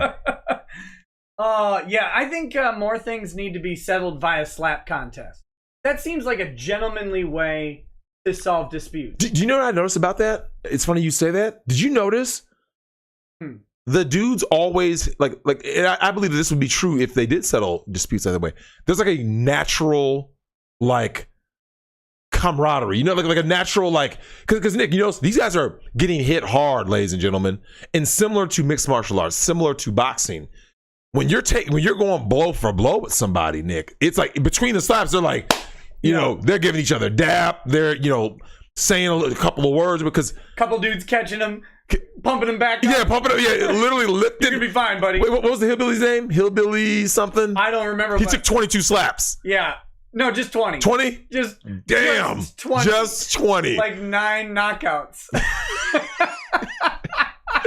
Hey man, that shit is real. Those Russian slaps so hard the kids inherit the bruises. Oh, that's great. All right, shout out to our man Brass Knuckles, man. Yeah, that was hardcore, man. The Trump versus Biden slap fight. Yeah. Yeah, we'd love to see that. He probably shit himself, literally. Fuck, he's old. Hillbilly Jim. Oh my gosh. All right, super chat time. I love the oh god. Fuck, that was great. I mean, and Lady Rackets was loving it. I mean, it's great. Fuck, that's great. We just got to find out who the bulldog face guy is. Yeah, we do. Because that was do we know the his name? scariest man I've ever seen. I might say his name if we went back and watched that. Yeah, that guy was great. Let's see. Oh, we've got I've got Justice Chats too. Make sure I get to those. Uziel says, you think Dizzy was dying was bad? Watch the newest CGI movie. They did Rico dirty by having him see her and have her be some spiritual being to guide him. They used the original actors to voice them. That's right. They made the fourth one was the all CGI one. Not good. Not good. Don't do it. No. Nivok to Orc says, hey Nick, Oak, sorry. Orc is their word. Hey Nick, hey Drex. Careful talking about changing girls into guys or guys into girls now. I hear someone on screen almost got fooled or something. Still waiting on that story.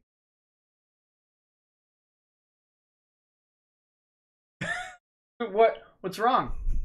What's wrong? Little dangling where you didn't expect some dangling? Did I leave that hanging too long for you? Was there you know, when I unzipped that joke, was there a surprise waiting? Bad Vibe says Weird Science is another movie that needs yearly viewing. Weird. I haven't watched it enough to really. It never caught me. It wasn't one of my movies. Like I would have taken like Bill and Ted over. I love Bill Excellent and Ted. Adventure and Bogus Journey, man. Fantastic. Yeah. Damn. Because they dealt with time travel so simplistically, but so well. Correct. On everything except for the main parts of the movie. It was great. Bad Vibes. Oh, wait, no. DCV Titan says the biggest disappointment of Starship Troopers was the loss of the power armor, which was the basis for the line, "Come on, you apes, you want to live forever," and why they were called mobile infantry. Yeah, I know. In the books, they have big mech suits. Do they? They're devastating. Because that would have made more sense, right? Obviously, because of budget reasons, right? Yeah. So no, it's funny you said it, Nick. Do you remember when we saw the movie in '97, and no matter when we rewatch it, where I was like, "Why are they using these little pissant pea shooter guns to shoot these things?" Guns. So that would make more sense, right? End of the movie, they got the nuke launching. Rifle. Yeah. That's great, man. That shit's excellent. Excellent. Silvis says they did the God plot in Starship Troopers 3. Hail Sky Marshal Omar Anoke. And there were animated sequels as well. A fourth movie would be a mix of Nazis and the Spanish Inquisition. Swarm 069. The second movie was so bad that I've never watched the third. I think I'm the same. I own the Blu-ray trilogy. Do you? Yeah. But I saw part 2 after so it was straight to video. Although the chick in the second movie is bad.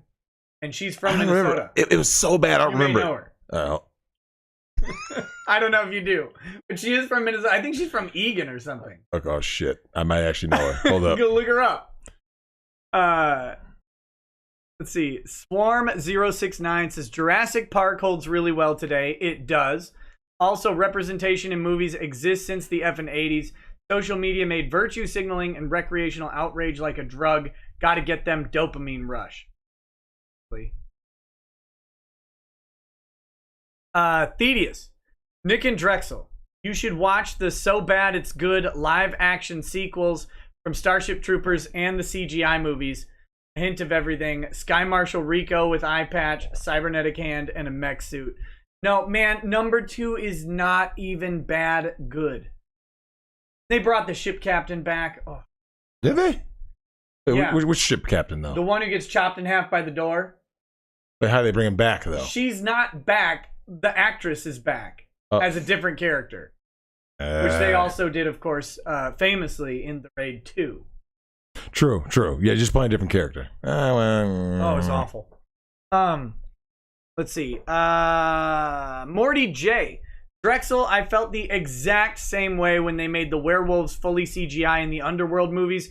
Let me tell you your first mistake. You watched the Underworld movies.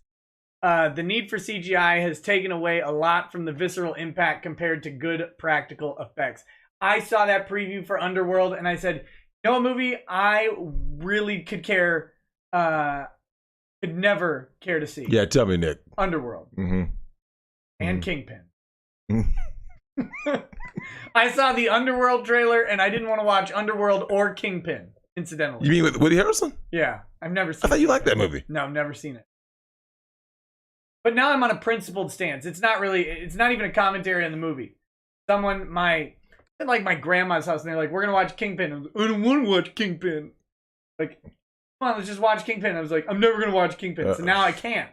Can't do it. You're so lame. I'm a man of my word. You owe it to your dead grandmother to watch Kingpin. No. I don't even think that was a good movie. I actually saw it, and I remember Woody Harrelson had like one arm or a hand or some garbage. Yeah. Now, I will have to go ahead and knock you for disrespecting Kate Beckinsale. In I didn't Underworld. Disrespect Kate Beckinsale. You said something negative about Underworld, and she was in Underworld skin-tight is latex. shit. Stop it. It's Stop. terrible. You mean by terrible, you mean good. Yeah. You need me to Google it for you? I know who she is. Yeah, go ahead. But I'm going to Google it. Google Underworld, and I'm sure just put in Underworld Kate. Beckinsale. Yeah. It's not Beckinsdale. I always said thought there's a Beckinsale. D. Oh, really? Why do you always have D on your mind?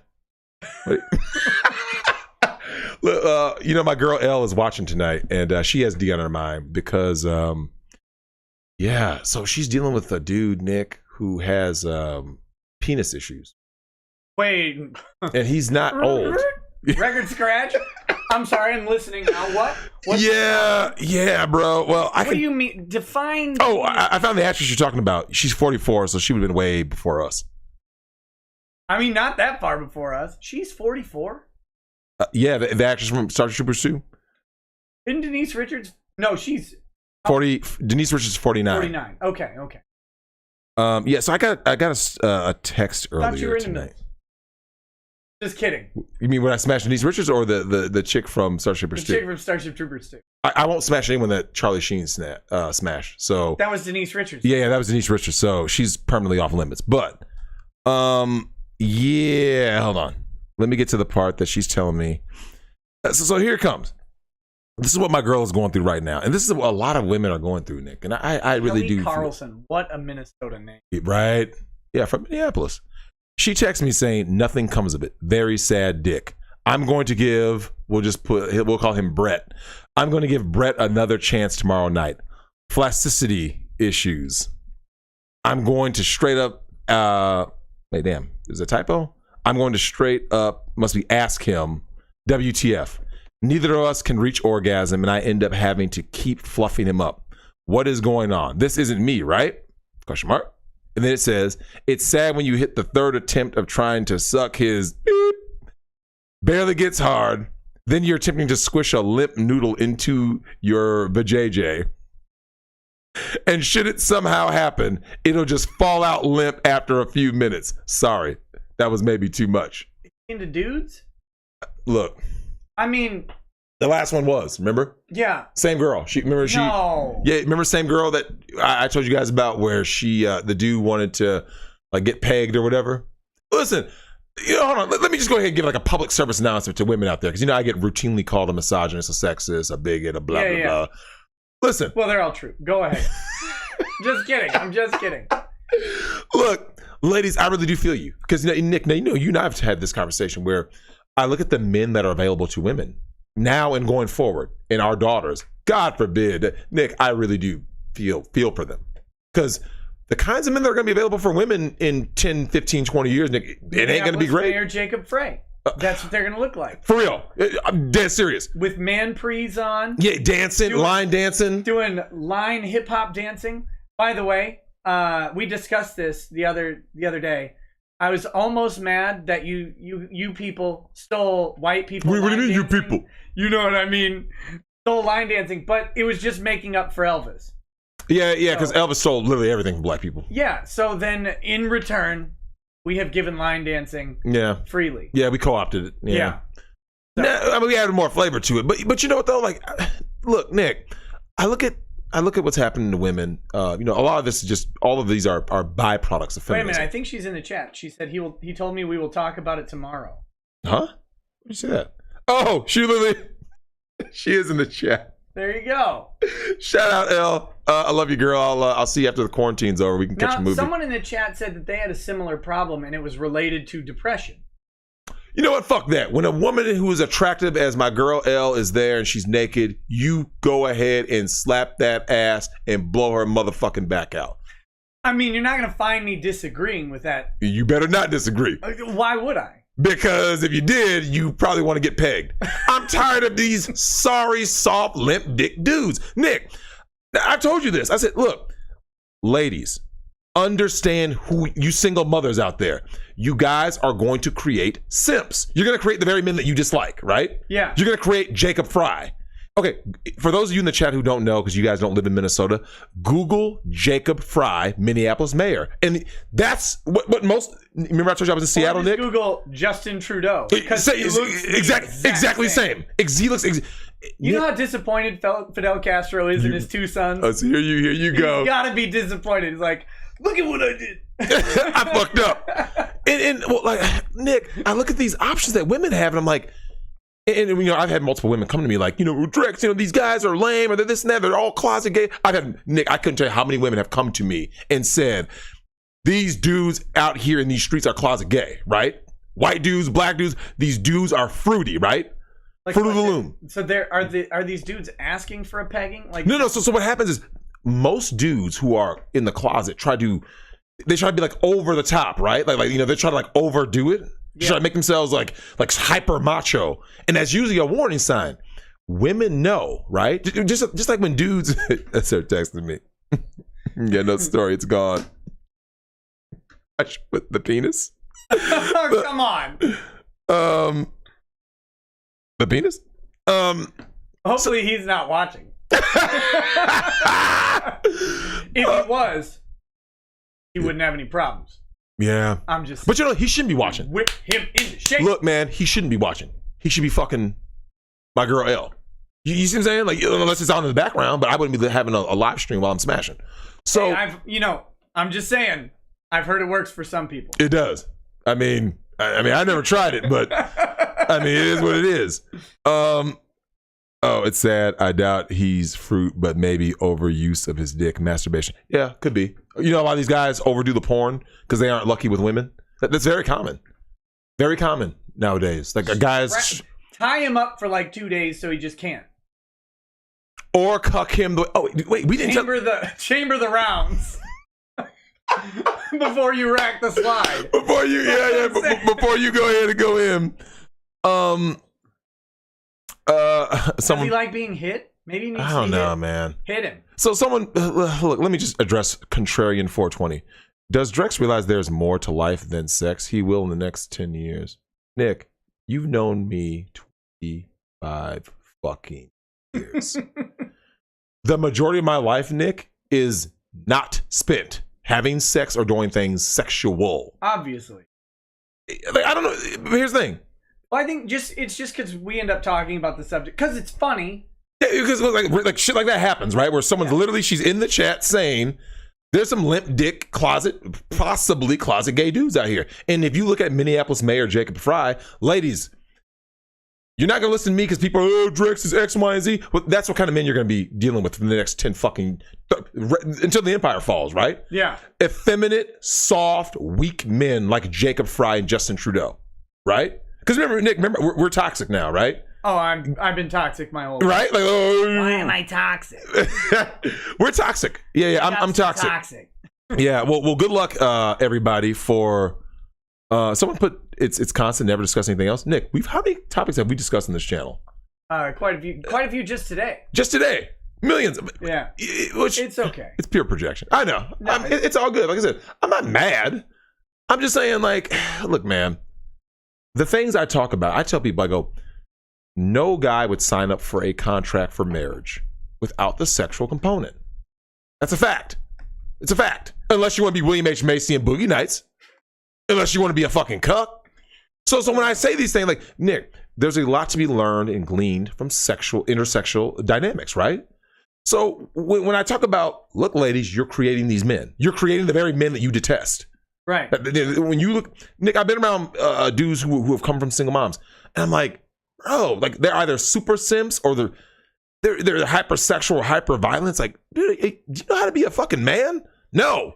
Because where were they going to learn it? Lori, does he have a gun? Take him to the gun range. Mm-hmm. If he doesn't have a gun, take him to the gun range. Mm-hmm. You want to get juiced up? Go shoot off some rounds. I'll tell you what. Consider that he has a flaccid fucking dick. I'm just willing to guess that even if you gave him a gun with live rounds, he'd find a way to put blanks in there. And, Take him to Vegas. Go for the full auto experience. I don't know. Don't take him to Vegas. Make him take fuck these dudes, take man. his own ass to Vegas. But you know what I mean? Figure out, like, something is off on this guy. Correct. Or, I mean, I don't know. Maybe what? you just cut him loose. I would. At some point. But he's a good simp. Sounds like, the way you're describing her, it sounds like she could probably have some other options. Clearly. So, I mean, you got to figure out, like, what's the deal? I would cut him loose. Like, if I were in her shoes, I would cut him loose. I'm like, and this goes back to what I said. When people say, like, oh, Drex, you take him to Olive Garden. Maybe he's like the guy in Boogie Nights. Look, all I want is lollipops in my mouth and butter in my ass. That's what I like. That when the dude meets up with the colonel. Oh, speaking of which, Nick, you can't make Boogie Nights in 2020. Could never get made now, right? Ever. I mean, it'd be tough. Great movie. Once again, you guys have to understand the core, the actual source of this problem. Where by saying it's toxic, this is misrepresenting women. But listen, Nick, you sat right there and watched it. Lady Rackets loved it. Oh yeah. If you just make a great movie, it doesn't matter who. If the stars are cis white male, it doesn't matter who's doing what. And blah, blah. You just make a great fucking movie. Boogie Nights is a great movie. Great movie. Great movie. Character driven. Great character. Very character driven. Characters that change. They do. Now, hold on. Now, except for Jack. He doesn't need to change. Jack doesn't. He's the constant. Anchor. He's the anchor. Yeah, Jack is the anchor. Burt Reynolds' character. I will say this though, Nick. Watching that movie, we talked about this morning with Lady Rackets when we got her review of the movie. Yeah. And we talked about William H. Macy's character, the cuck. Right. And we as an audience felt bad for him the first time, right? Like the first time when he walks in on his wife, played by Nina Hartley, the immortal. Shout out to her. The immortal Nina Hartley. The thing is, like, you feel bad for him, right? Because you're like, damn, man, that really sucks. But then the next time, Nick, that was like 10 minutes later in the movie. Yeah. She's in the driveway. But that's the next year in the storyline. Yeah, but so that means that's clearly been going on for a while. Look, the moment you walk out of a house and around to the driveway and your significant other is out there either plowing or being plowed, like, that's the time when you go, okay, it's time to rethink life choices, right? Time. I need a change. I'm gonna go for Tahiti. Something. I'm gonna go somewhere else. Man. But Nick, your scene was when he has to grab that revolver. Yeah. Because he went through an arc. My theory is 2 went into her and 1 into the dude. Because he fires 3 shots. Times. Yeah. I bet she gets the first 2, and then the last one is him. I hope the guy used her as a meat shield, because I would. If a chick was riding me and her crazy cuck husband came to shoot, fuck that. Yeah. Use her as a meat shield. But yeah, anyway, the super chats. My bad. Yeah. We're getting off topic. It's okay. Let's see. Okay. JC Gaming says, guys, I just played the greatest video game ever made. I made it. Cool. What is it? I don't know what that even is. Phoenix Lord Asterman, check out Against the Dark.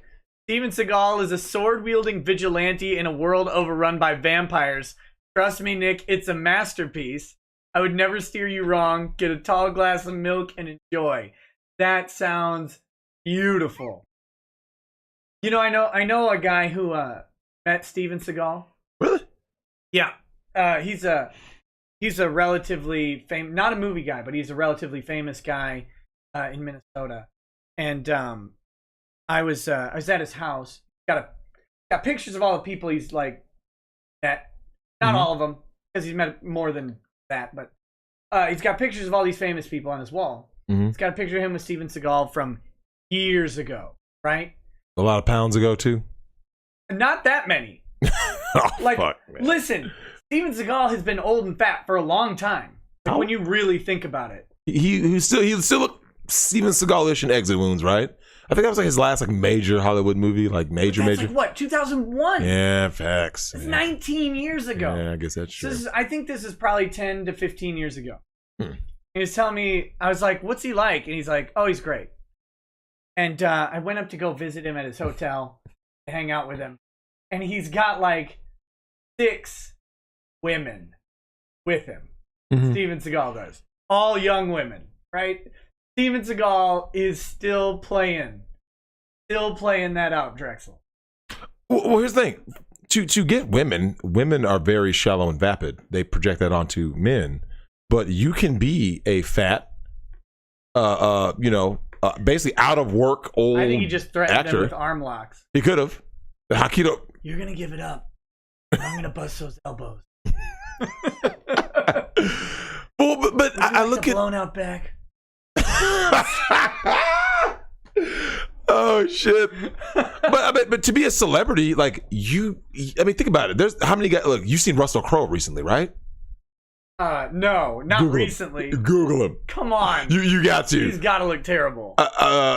Spoiler: he doesn't look like Maximus from Gladiator anymore. Spoiler. Yeah, check out Russell Crowe. Oh, whoa! The title of the shot is Russell Crowe weight gain beard. Man, woo. Russell Crowe got fucking... I need to go to the gym for him. Right? He got huge. But Nick, you think he still couldn't get laid? Oh, of course. He's Russell fucking Crowe. Doesn't work the other way around, right? Kelly McGillis, that's the chick from the original Top Gun. Let her ugly, fat ass, old ass walk out there and be like, "You saw me in Top Gun? Bitch, you had fucking 88. You look horrible in 2020. Yeah, right? Like, are you serious? I love Top. One of my favorite movies to watch. Bad Vibe says, best Jackie Chan movie, Cannonball Run. Boobs, cars, comedy, action, and music and profanity filled. What happened to the race comedy movie? Like, the last one was Rat Race. Mm-hmm. But you had Cannonball Run, which I believe also had... Cannonball Run, I think, had John, funny guy. Leguizamo? No. John Candy? John Candy. Yeah. John Leguizamo is now a fat He's now a fat guy. Yeah. He's now a fat funny guy, but yeah. I'm talking about John Candy. I think John Candy was in that. That's a funny movie. Also, if I'm not mistaken, someone has a Lamborghini Countach in that movie. And they pull up. They pull up to like a gas station or whatever. They see red Lambo Countach sitting there, and they go up and they just trash it because it's one of the other competitors, right? Oh. And this huge black dude comes out with 2 24-packs, one under each arm, and he's like, "My car!" And he goes, "Oh, oh!" Oh my god, it was great. They got the Damn. wrong car.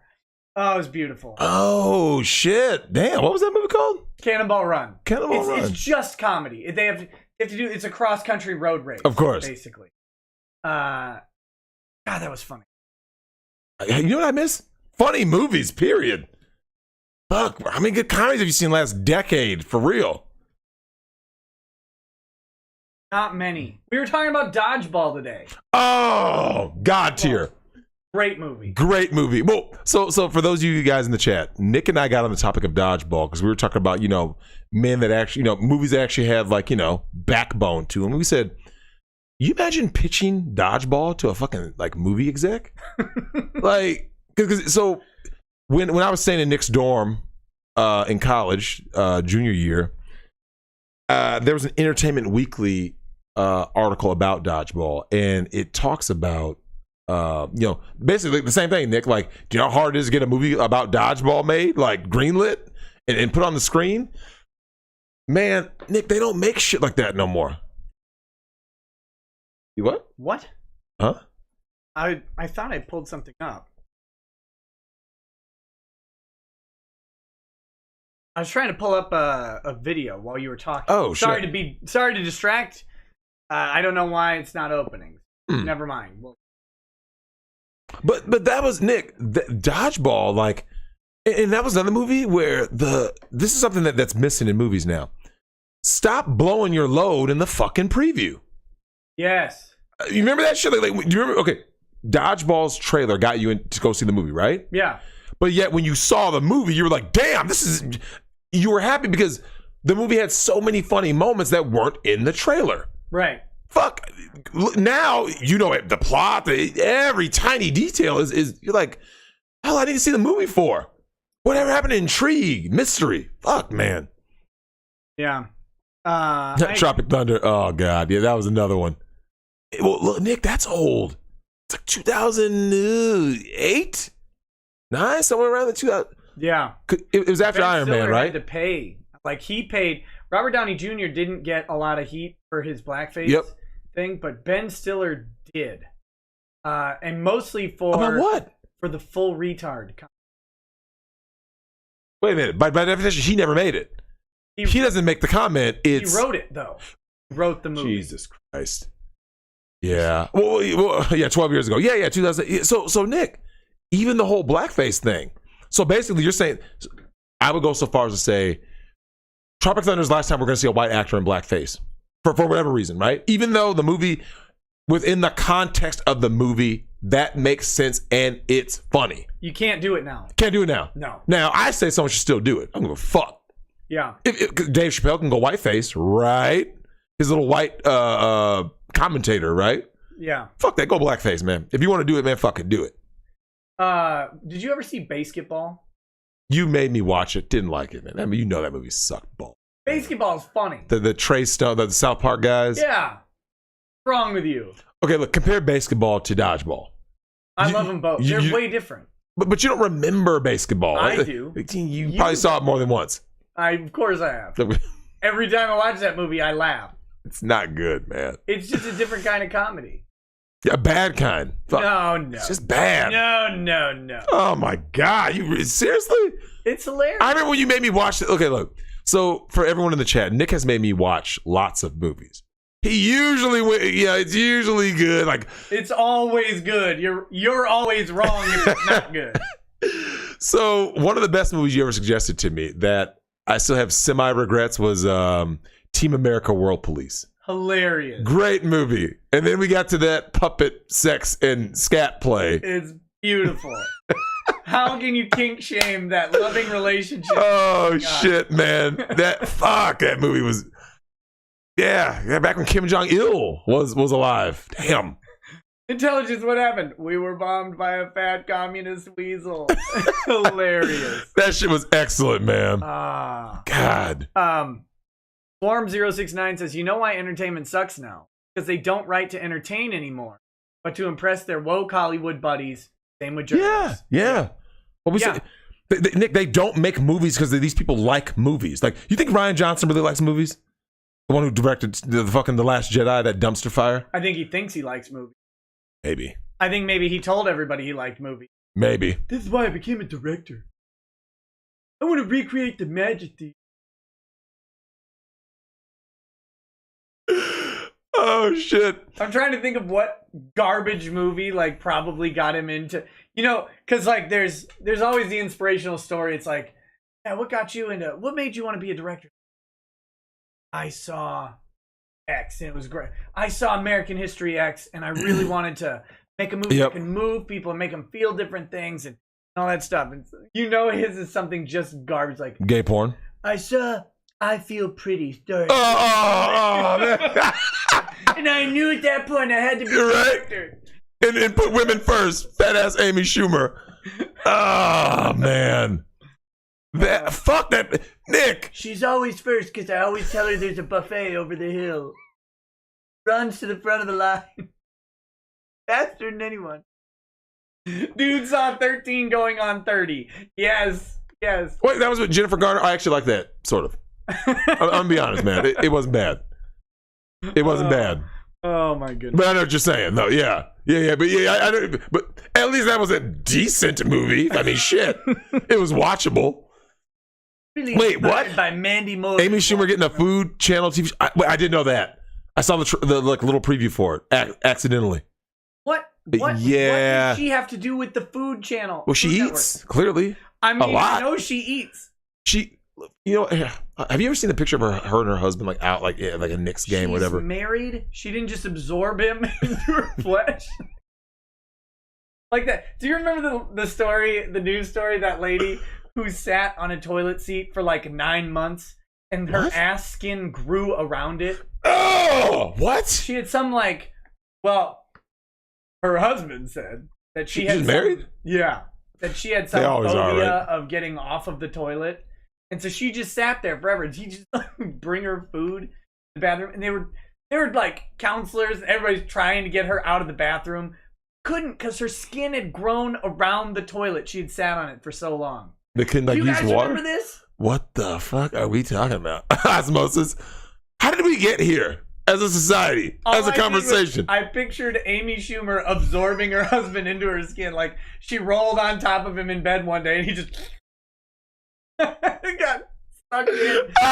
Like, did you see Scary Stories movie? Scary Stories? Yeah. Oh yeah. Like that. In the hallway, like that was like just Amy Schumer's true story. Yeah, man.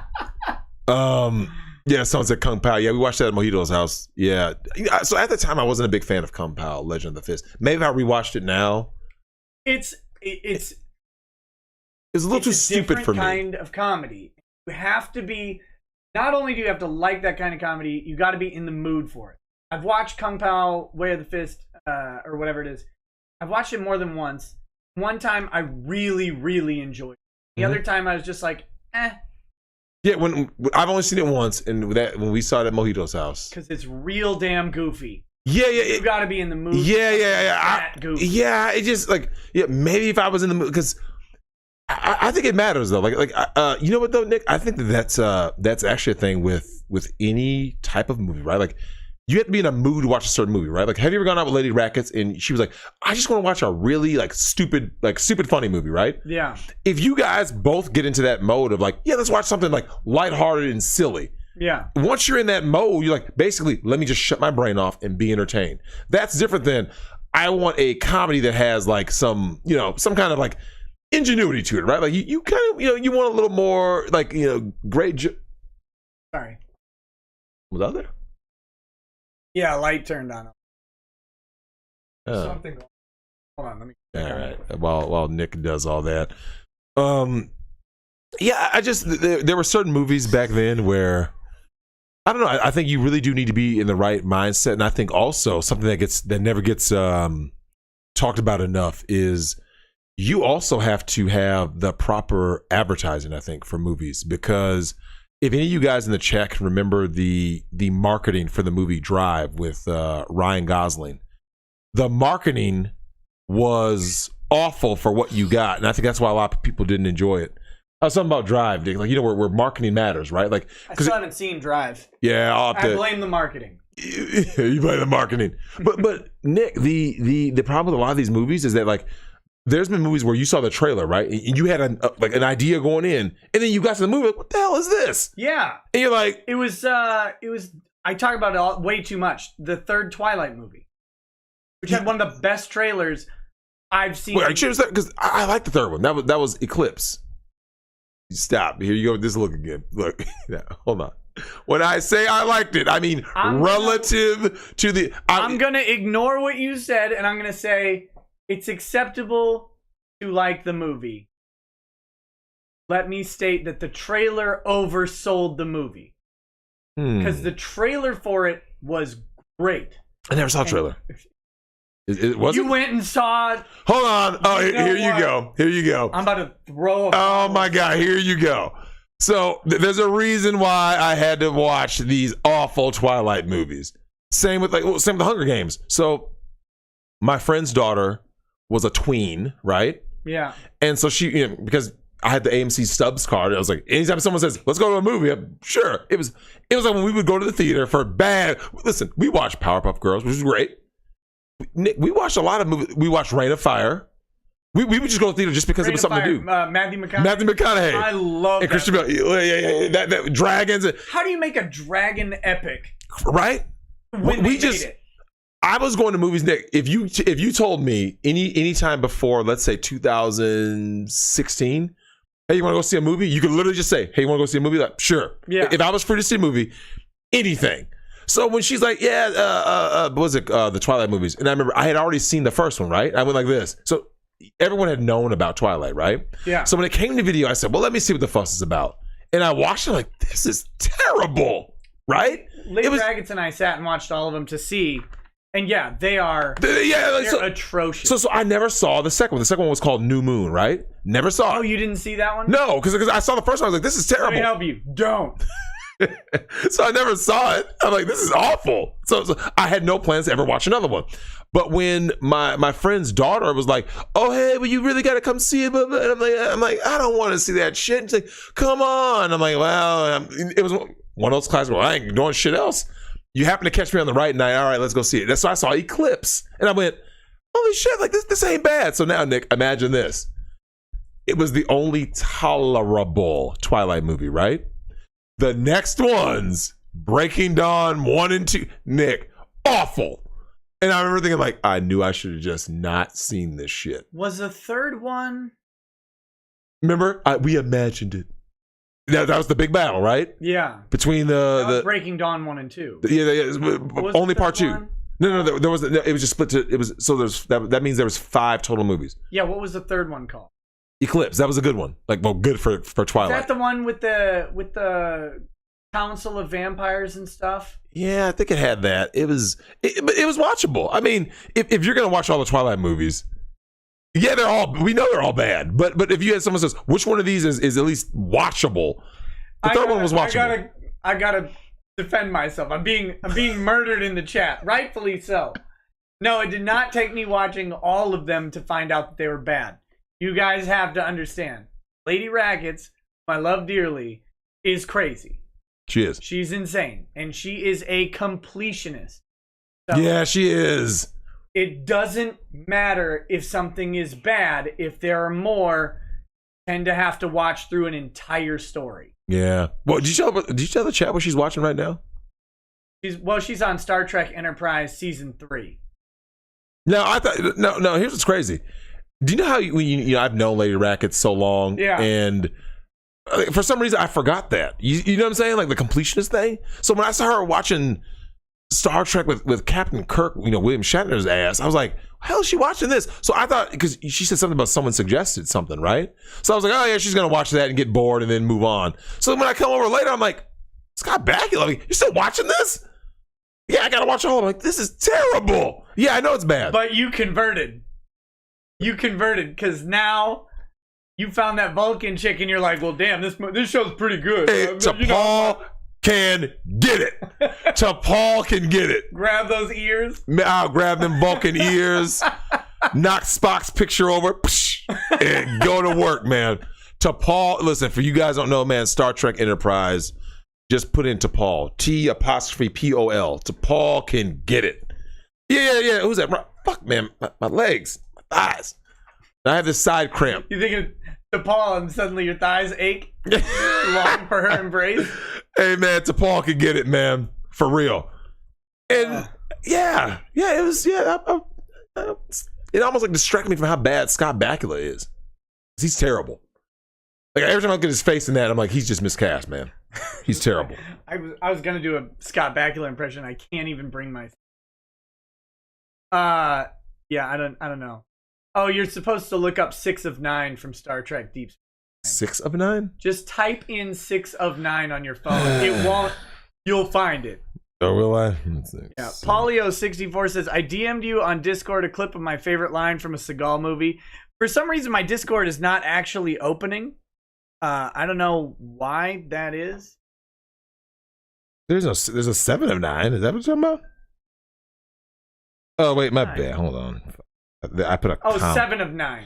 Yeah, okay, so 7 of 9. Someone said 6 of 9. It wasn't me. Yeah. I don't like Star Trek that much, so guys. 7 of 9 is a fictional character. Okay, let's see who this is. I remember that name. Jerry Ryan. Yeah, I kind of remember her for something. For some reason, though, my Discord... Yeah, I remember her. Yeah, Nick. Yeah, 7 of 9 can get it. Yeah, I remember her. Yeah, Jerry Ryan. Yeah, I mean, I don't even know what that whole, like, alien, like, stuff she's got on her face, but I mean, shit. Well, yeah. Oh, it's Jerry Ryan. Yeah. Yeah, Jerry Ryan. Yeah. Jerry Ryan. Yeah. Let's play this Seagal clip. Do it. Wait. Here. Yeah. We're listening. Oh. Yeah, that's low.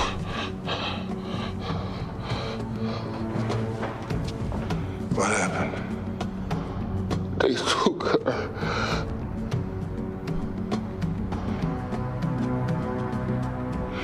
Well, I'm sorry to hear that.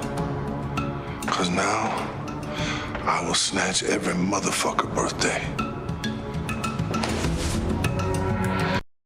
That was terrible. Wait, what was that? I was from some Seagal movie. Oh, I know that part, but like, what movie? I don't know. That was awful. That was. Can they hear that? Yeah, they should have been. Oh, Birthday Snatcher. That's awful. The movie's called Birthday Snatcher.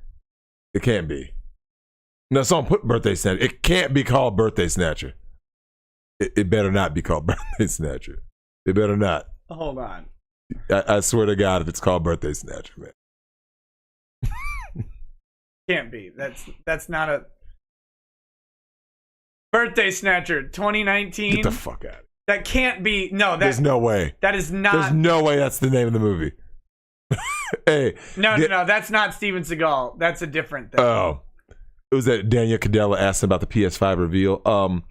These modern game systems have gotten kind of because the game, the other than the Switch, that's been the only thing that's been interesting to me lately. But I'll still wait and see. But I will say this though, Nick, those PS5 secured memes got me thinking, man. Like how far would I have to go for that PS5?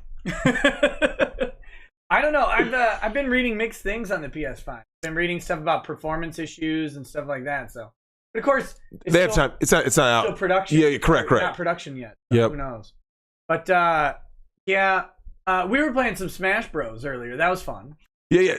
2 players. I tell you, if Nintendo would just fix the damn internet for the Nick, the lag, dude, input lag can. I mean, Nick, it literally causes you to die. And to clarify, yes, I think it was Bad Vibes sent me. Bad Vibes or Bad Dragon? I can't remember. Sent me a the Wi-Fi, the little router plug-in. thing. Yeah. Router plug-in. I used it in my house. My Switch speed was still slow. Well, that's your internet. That's your own fault. Yeah, I mean, I gotta go beef it up. My problem is I can't. You have to put it directly into the router and the wall, and the router's right there, like through that wall. It's not happening. That'd be a long cable. Bug Drex mechanics, nothing I can do. Yeah, Dark Side Phil. All right, here we go. Fat Keck Boy says the one underrated action star today is Scott Adkins. By the way, remember Cynthia Rothrock and her best movie, China O'Brien, that came out in the 80s? I remember that name vaguely. Let me look her up. Who is Scott Adkins? I am. Some of these names I heard, I just can't quite. You know, I actually have. I'm gonna look up Cynthia. Look at this guy. I gotta see some Undisputed. Oh, he's the guy from Undisputed. I do remember Cynthia Rothrock. You know what? I actually have topics for the show today. Do you? Shit. Yeah, but we'll probably get to them in just a minute. I'm having fun, right? That's part of the trick. We're just having. She has fucking size. You remember her, don't you? I do. Yeah, remember her? Yeah. Oh, I completely forgot about Cynthia Rothrock. Yeah, She's what gotta be happened like to 60 by now. What was that, like, Ninja 63, yeah. Minion movie or whatever? They used to have like chick kung fu movies that were awesome. They did. Now, speaking of just chicks looking hot and kicking ass, I remember Red Sonja, fam. Woo! That Red Sonja, Nick. As a young boy, when you saw that movie, you were like, oh. Yeah. Fuck, man. What Damn. about no, this doesn't count. What about Lady J? Lady J. Wait, you mean G.I. Joe? Yeah. Oh. Lady J was wrecking dudes. Hey, look, man. Now, you know, I had a thing for Lady J as a kid, just for the fact that she was a ginger. If you're a red, like, I think there's like I'm gonna like talk to some kind of a clinical psychologist, not named Jordan Peterson, and I'm gonna talk to about, is there like an actual like spiritual connection between black men and redheads? Well, Drexel, I can tell you that what you need to do is after you look at a redheaded woman, you need to wash your room, shoulders back, and look straight ahead. Walk with purpose. You sound like Kermit, but so does he. That's the joke. Yeah, yeah. So does he. God, I love her. Nick, I can't help it. Like, I kid you not, to this day. Yeah. No, Nick, I know they're all crazy. Yeah. They're all crazy. Well, when you don't have a soul, that's what happens. I know. I see one. I'm just like a little eye twitch. Okay, but who is? I want to know who's the best female ass kicker. Oh, you mean like in movies? Period. Yeah. But hold on. They probably you're probably saying they have to be in like more than one. Like they can't just kicked ass in this one movie. It has to be like. Yeah, I'm just curious. Who do we got? Who's on the roster? Yeah, we don't have very many though. Like, because remember, a lot. You got Uma Thurman. Fine. I don't even. But to me, Uma Thurman only kicked ass in 2 movies, right? Yeah, Kill Bill. Kill Bill and Kill Bill. Yeah, 1 and 2. Right. Which is really just one movie because she kicked that heroine's ass in Pulp Fiction. The heroine kicked her ass. Yeah. Michelle Rodriguez is tough. Like Ripley. Yeah, Ellen Ripley. Remember I told you that was. I don't like Michelle Rodriguez. I think she's a little too butch, personally. Yeah. I mean, but you could feminize them. I'd call her Emrod though. Yeah. I think that's fair. Oh shit, man. What about? Yeah, we all love Linda Hamilton. Will always be in our like Hall of Fame ever since because Terminator 2. Now, what was the not Suki? That's the joke. What was the chick's name? Miko. Miko from Sin City. Not Miko. Something. Which one was she? Chick with the sword.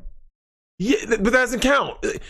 Listen, okay, they have to be the headliner, right? So Uma Thurman's bride and Kill Bill would count. Okay, so we gotta have you can't say like this random side character. Like it has to be like they were the focus, right? Because there's not that like there's lots of female led movies.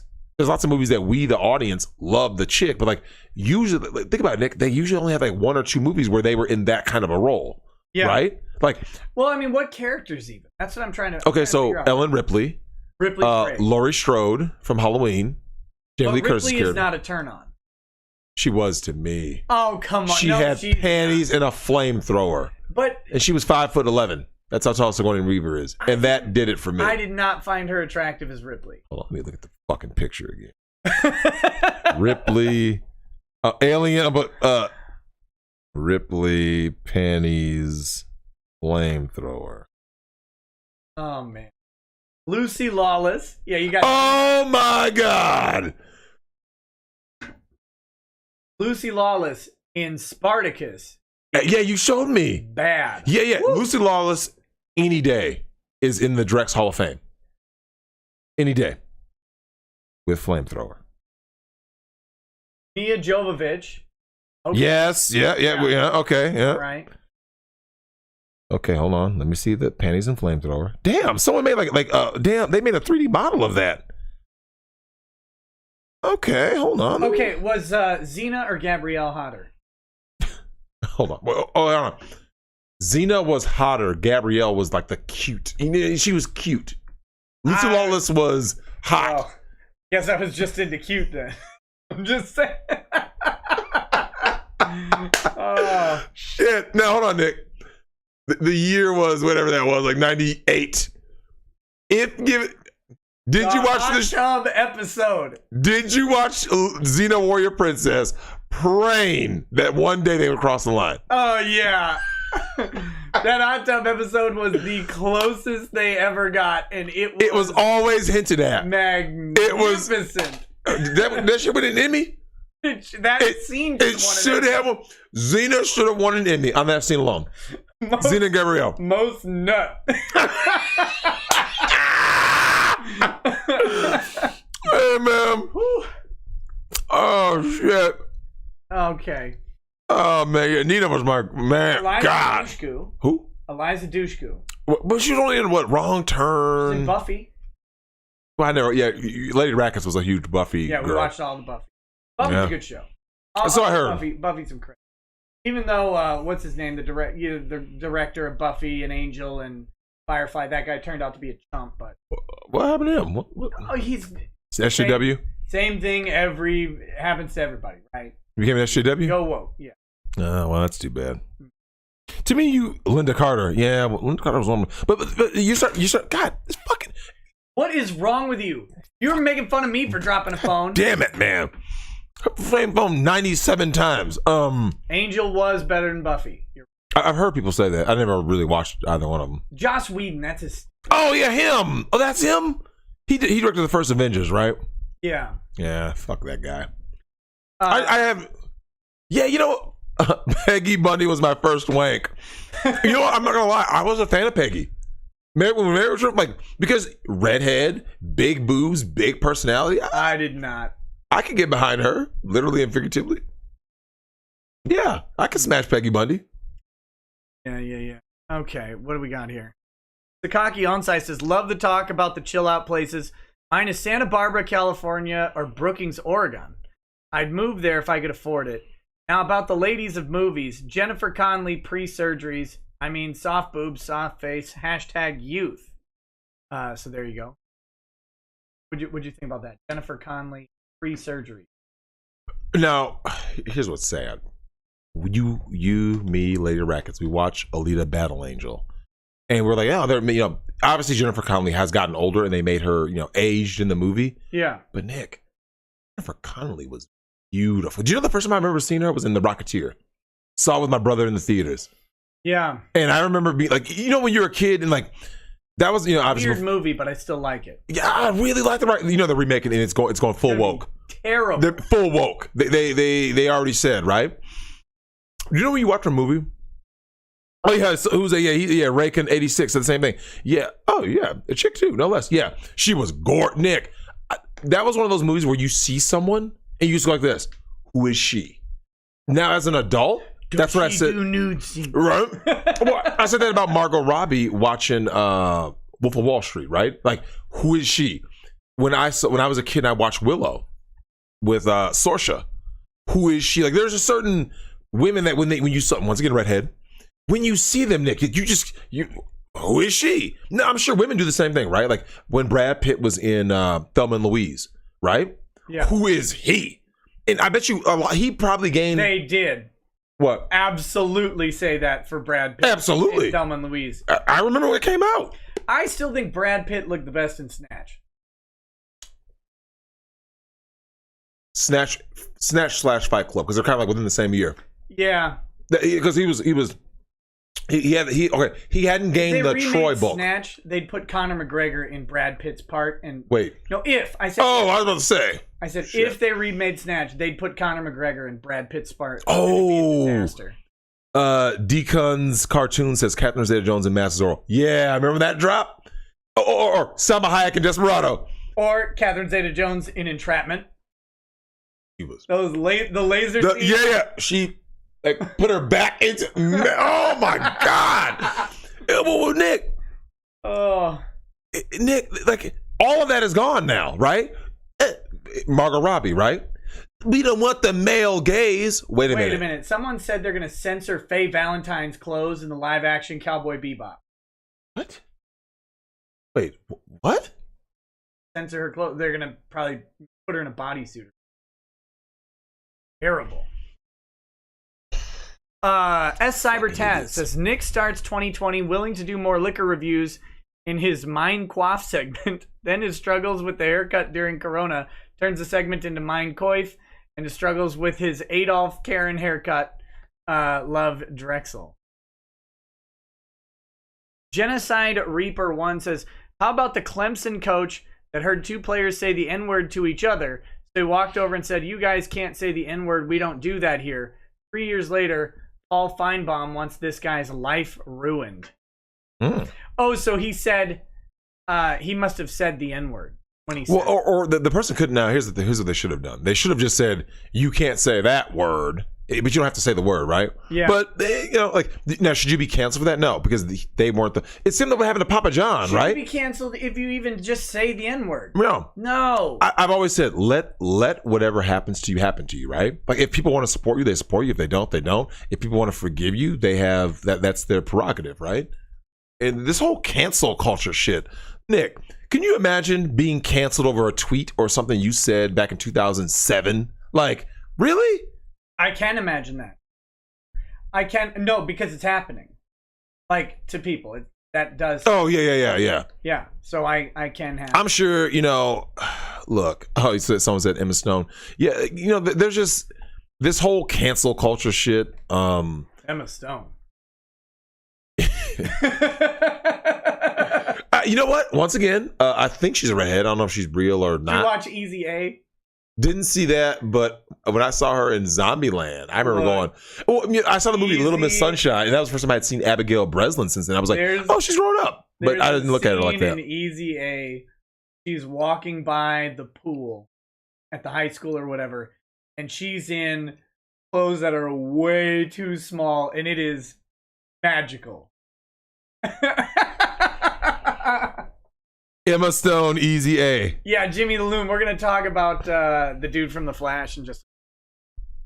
Mike Walter says, so Nick, when are you going to talk about the Minneapolis City Council wanting to defund and or disband the police department?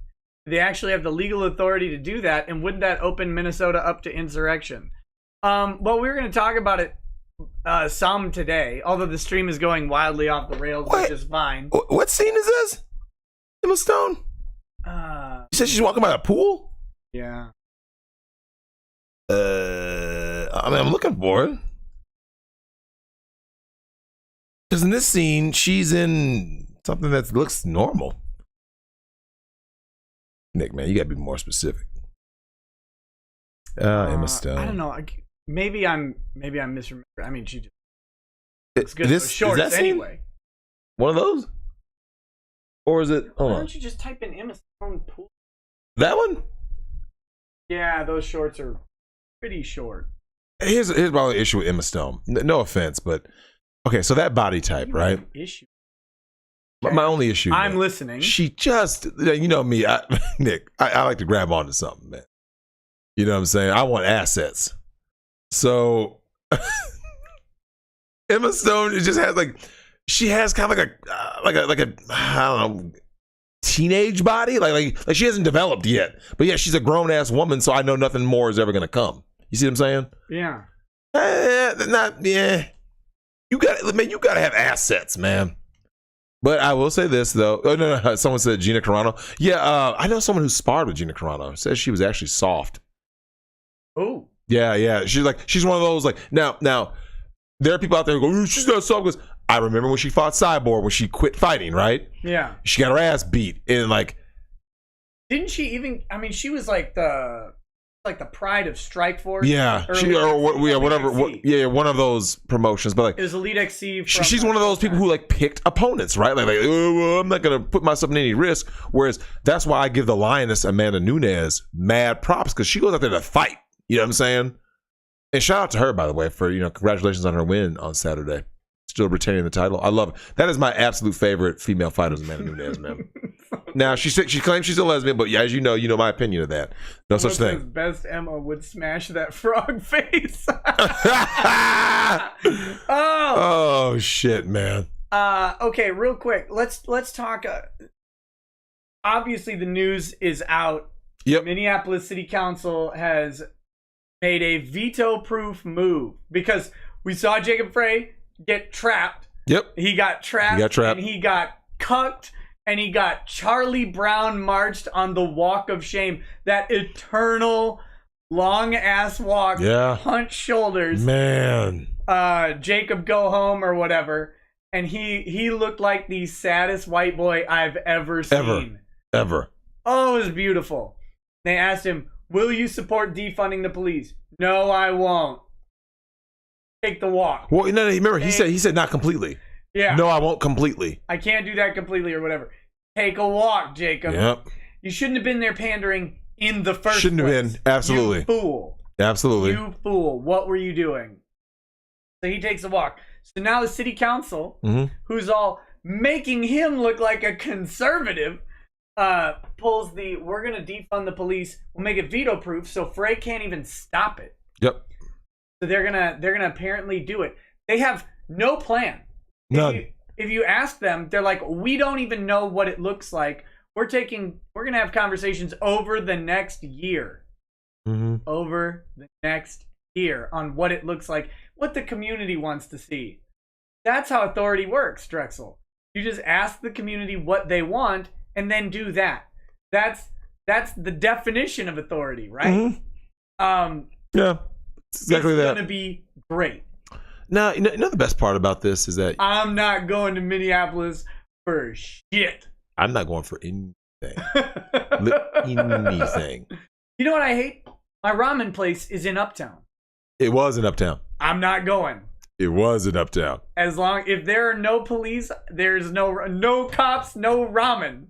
That's my. Well, you know what's gonna be crazy? Can you imagine having shit? Like drive up in a nice car 2 years from now, Minneapolis. Done. I will have jewelry. Done. If I have to go to Minneapolis, I will Uber in and out. I will not park a car down there. Yeah. No way. Yep. Yeah, it's gonna be it's gonna be some Mad Max shit, man. But you know what, Nick? I'm happy about it. Aristotle said it. I hope it works. I genuinely hope it works. You know it won't. I think here's the thing. The sheriff can override the mayor though and bring in can police Minneapolis just fine. No, but they can bring in the feds. They could just bring in the sheriff because the sheriff's department is separate. It's independent of the city council. Correct. And they have jurisdiction. Yep. But that being said, I think in principle we could be a post-police society. I don't think we have the stomach to get there because I think there's a lot of pain before a post-police society. I'm happy to be proven wrong. I don't want cops. Anyway, just in general, I don't want them. I realize but that means that you have faith in people, and I have none. That's what I'm saying. Yeah. In principle, I want no cops. Correct. The amount of pain and growth that society needs before we get there, I don't think it's going to happen anytime soon. So, we'll see what they do. I think they walk it back. And instead of disbanding the police department, 9 months from now, they announce that they're not going to disband it, but they're going to change policies. We're going to put in new people. We're going to change how things are done. And of course, what's going to end up changing? Nothing. Nothing Nothing in the long run. So that's my thoughts. Guys, remember, they've already said what this looks like over the next year, just in planning. That disbanding the police plan is probably a 10-year plan that will never be realized. Probably. So. But hold on, Nick. All it takes is one bad election year, right? I mean, to be fair, right? Because so what you saw because if you get some crazies in there, we'll take them out tomorrow. Watch this. Imagine we had a Bernie Sanders right here, right? A Bernie with too many Bernie bros. Nick, those millionaires, those billionaires, and all of a sudden, like, we're gonna do it tomorrow. And then Nick, if you have a bunch of people who think like that, pass a bunch of Nick. The same thing happened with Nazi Germany, who was leftist, right? Nazi Socialist Party, where people were going, "How's all this shit? How's this stuff getting pushed through?" Because you got rid of all your competition. Yeah, you have to have Nick. Without balance, left or right, you wind up with authoritarian rule either way, right? It'll happen. So, man, look, Minneapolis is fucked. They're done. Yeah, we'll see. We'll see. But Nick, okay, here's the thing. I mean, we probably won't see how it goes. I mean, that's the reality. I don't think they're gonna do it. I don't think they'll go through. No, here's the thing. Can't you politically strong arm someone and just go like this? I think it's you have to. I think because election year. Well, the mayor's election is next year. Mayor's not in 2020. I think mayor and the city council elections, that this is how they salvage their political career. Yeah, after the whole George Floyd thing. After Floyd being killed and then them letting the city burn to the damn ground. Well, I got a quick question for you. I got a question for you, though. Yeah. So what would happen, theoretically? Because, regardless of, people talk about, facts X, facts Y, facts Z, the cops beat the rap. I think 3 of them beat the rap already. Because they weren't the ones who, because remember, now you and I both know, all the focus is going to be on Derek Chauvin, right? That's what, because the fact that the other guys beat the rap, it's kind of like. And honestly, for the 2 rookies, I think they should beat the rap.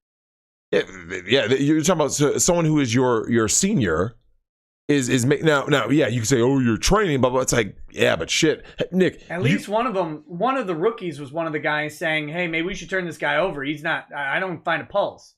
And if you get superseded and someone goes, "No," yeah, I think that guy for sure beats the rap, at least on the murder charge. Mm-hmm. I don't think he's an accessory to manslaughter because I don't think they can prove that he aided in any way the actual killing. Someone said that the other video angle shows them holding like the legs down or something. Yeah, well, they're on the lower back and the legs are the 2 other guys. Mm-hmm. But they have every right to restrain someone by their lower back and leg. Mm-hmm. Chauvin putting the knee on the neck. Yep. That's not up to them. And if he overrides them, what are they supposed to do? Like, legitimately, what are you supposed to do in a chain of command authority situation? Yep. These guys can't overrule the superior officer. Correct. Even if it's the right thing to do.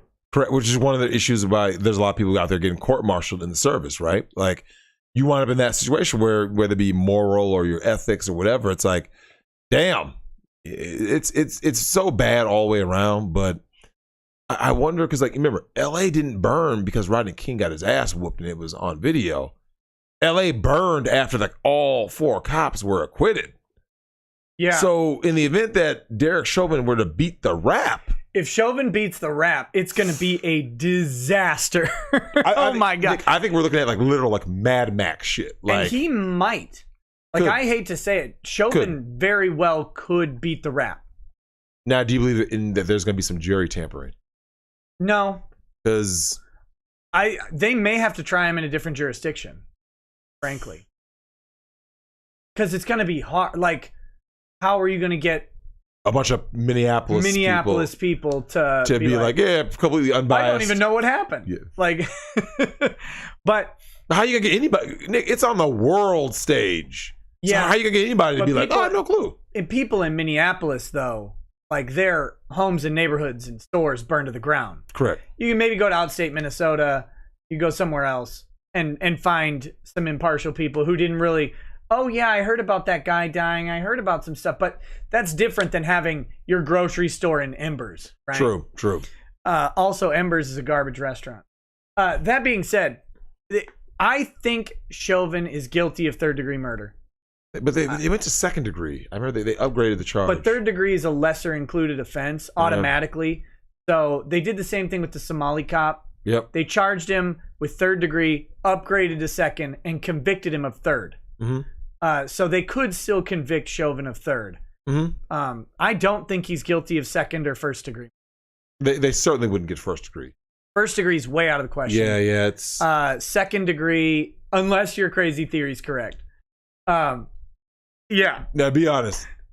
If it turns out to be true... If it turns out to be true, he should almost walk for the comedy. Yeah, man, it's going to be...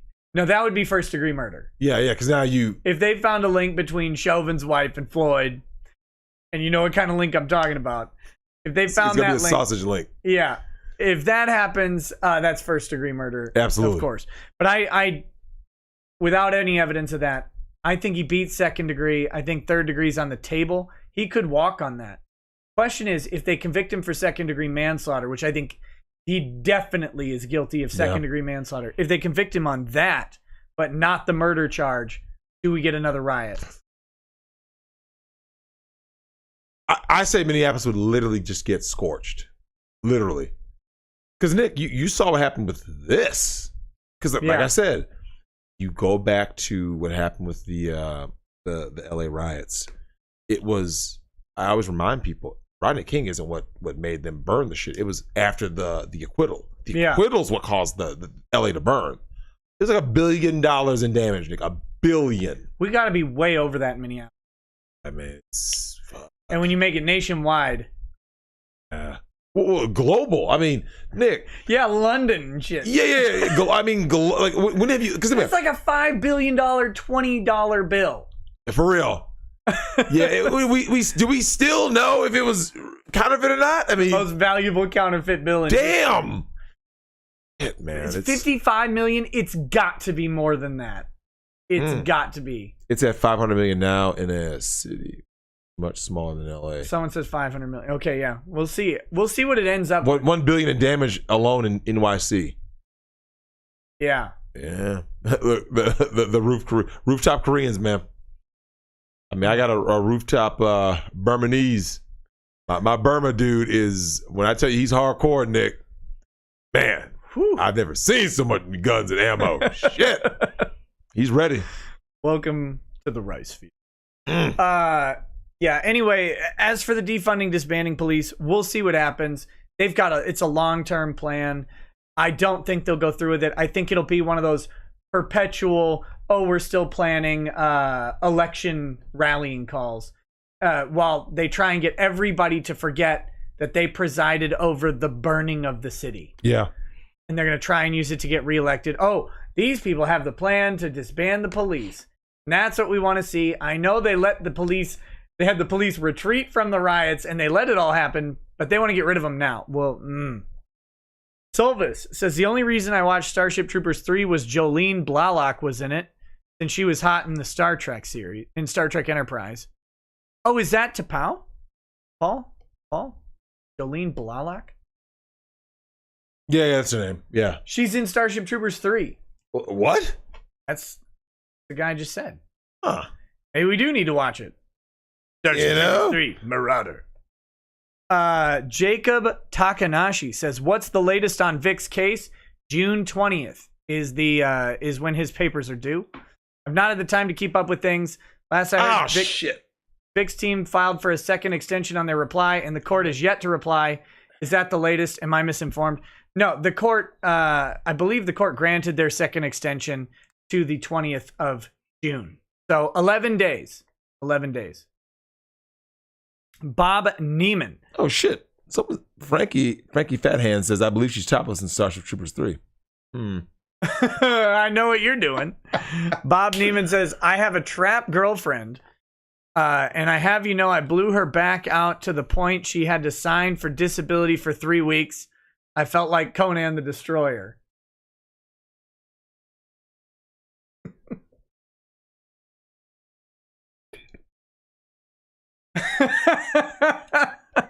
You know what, man? Good on you. That's not for me, but at least if you're gonna do it hard and do it well, I guess.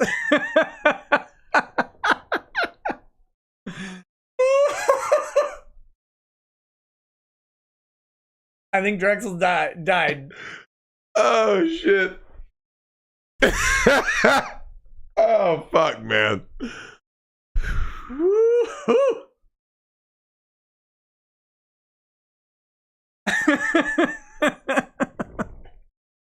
You know what? Honestly, do you know why? It's not the reason you're thinking of. No, what is it? Now you know I'm all prepared for the sex doll revolution, right? Yeah. Shout out to Phil from the Dollhouse. I love that guy. I think it's really saying something that dudes are having like an easier time with tranny girlfriends or whatever. That can you ladies just step the fuck up? This is like a message for women. Like, Nick, dudes are going to other dudes and trannies and prostitutes and whatever because that's how bad it's gotten, Nick. When I keep saying, look, Nick, you're married. I keep saying it's real in these streets. Oh my God, man. Ladies, step up. Nick, dudes are out going to tranny girlfriends. Now, Nick, you know that would have never happened 20 years ago. Never. Nobody would have said that on record, like, oh yeah, I got my girlfriend's a tranny. Yeah. I mean, You mean 3 Filipino women? poor Quagmire, man. Poor Quagmire. But seriously though, like, Nick, dude, look at Japan. The herbivore male. These dudes would rather marry a fucking hologram, a sex doll, than a woman. A car. Okay. At least I get to hit that tailpipe. The car doesn't complain. Man, Nick, women have fallen that far. Now, of course, there's people out there going to say, well, men have fallen far too because there's lots of ladies out here that are marrying themselves and marrying a chandelier. Yeah, how old are they though? You know what I'm saying? Peak age for women to marry would be between 18 to maybe 24. But the ladies who are marrying themselves, Nick, all over 40, looking horrible, post wall, fuck them. Let's see. BTL Video Productions. Oh, this is back to your girl Lori's issues. What medications is he on? I'm pretty sure he's a fruit tootie for man booty, but hey, quick visit to the doc, swallow the pride so she'll swallow your pride. Come on, man. Also says, I mean, we could force feed him steak or just give him old Blue Reliable. That's the Viagra, I think. Oh, Blue Nick, Reliable. what's the thought on Minneapolis disband agenda? We just talked about that. Democrats may not have done Floyd in, but they're definitely pushing some divides in. You know? Yeah. It's a mess, and I don't. Well, we talked about that, right? A couple of days ago. The whole, like, how did the autopsy get so different from two different stories? Nick. Well, you paid the guy. Yeah, we know, but damn, you know what I'm saying? Trust me, every trial that involves most every trial that involves different sides with expert witnesses, the two experts say the exact damn opposite. Of course. So, of course. that does not surprise me. But yeah. That guy's job is to say. Now, the problem was they hired him for Michael Brown. And there was that same autopsy guy. They hired him for Michael Brown's private autopsy. And in that one he's like, yeah, I mean, shot in the there's not much I can do on Yeah, right? Eek. Yeah. Nova Zero says, yo, Tim got sent a SIG MG 400 tread. So his first ever gun is going to be a sports rifle. People stop taking risks with movies. Every time they do, they hedge with SJW nonsense instead of fixing or adding to their movie. Who is Tim got sent a SIG MG 400 tread? I don't know what that even means. I mean, I know what a SIG MG 400 is. I don't know who Tim is. Lots of Tims. Oh, Tim Pool. Oh, really? Oh, I like Tim Pool. I've watched a lot of his shows, his videos, Timcast. Dwarven Otaku says, Nick and Drexel, can you say Mew Mew style, Mew Mew grace, Mew Mew power in your face? People getting this. I don't know. You got to say it though.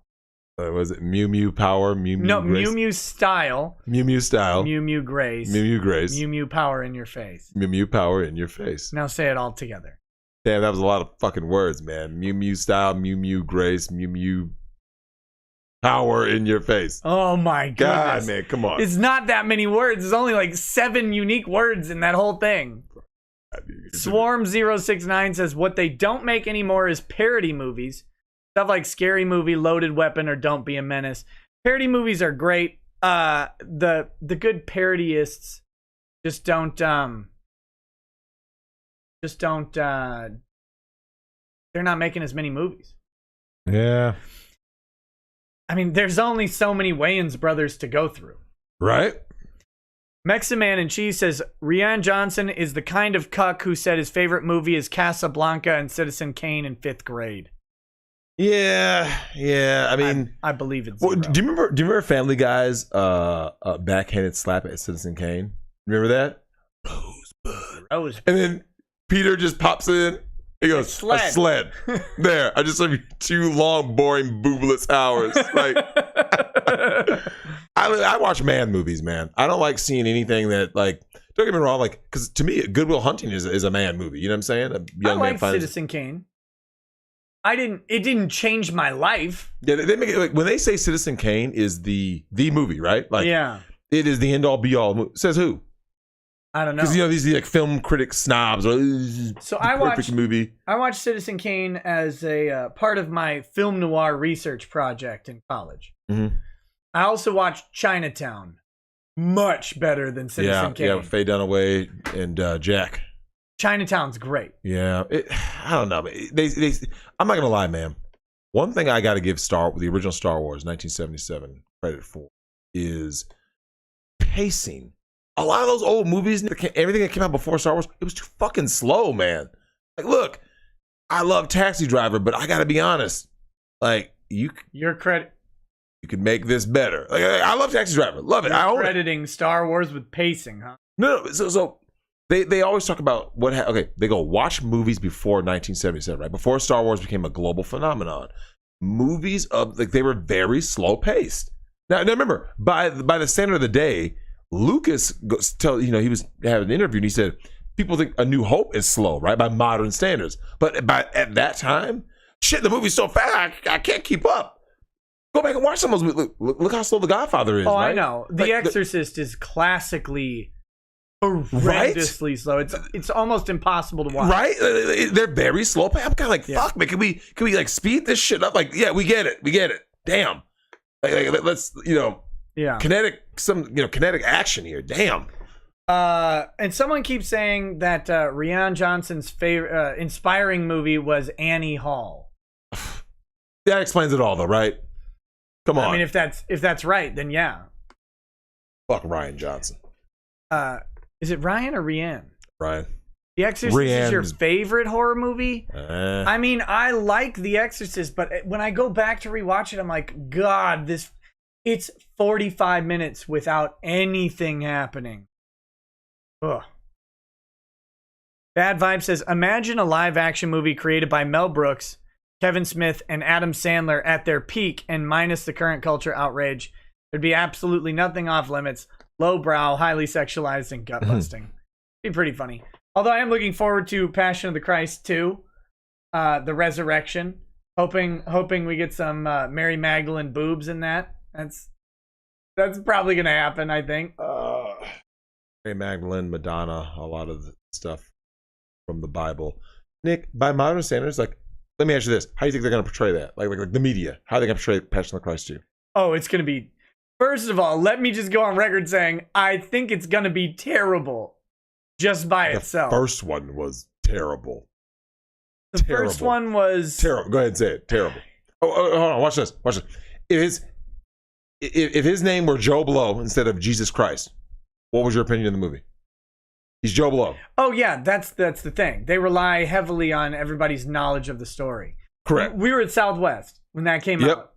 and I was walking into the little bootleg cafeteria. You know, the little... I remember it. Yeah. And I hear two old ladies talking. Oh, that movie was so good. Even if you didn't know anything about the Bible, it would be really great. And I was like, no, stop.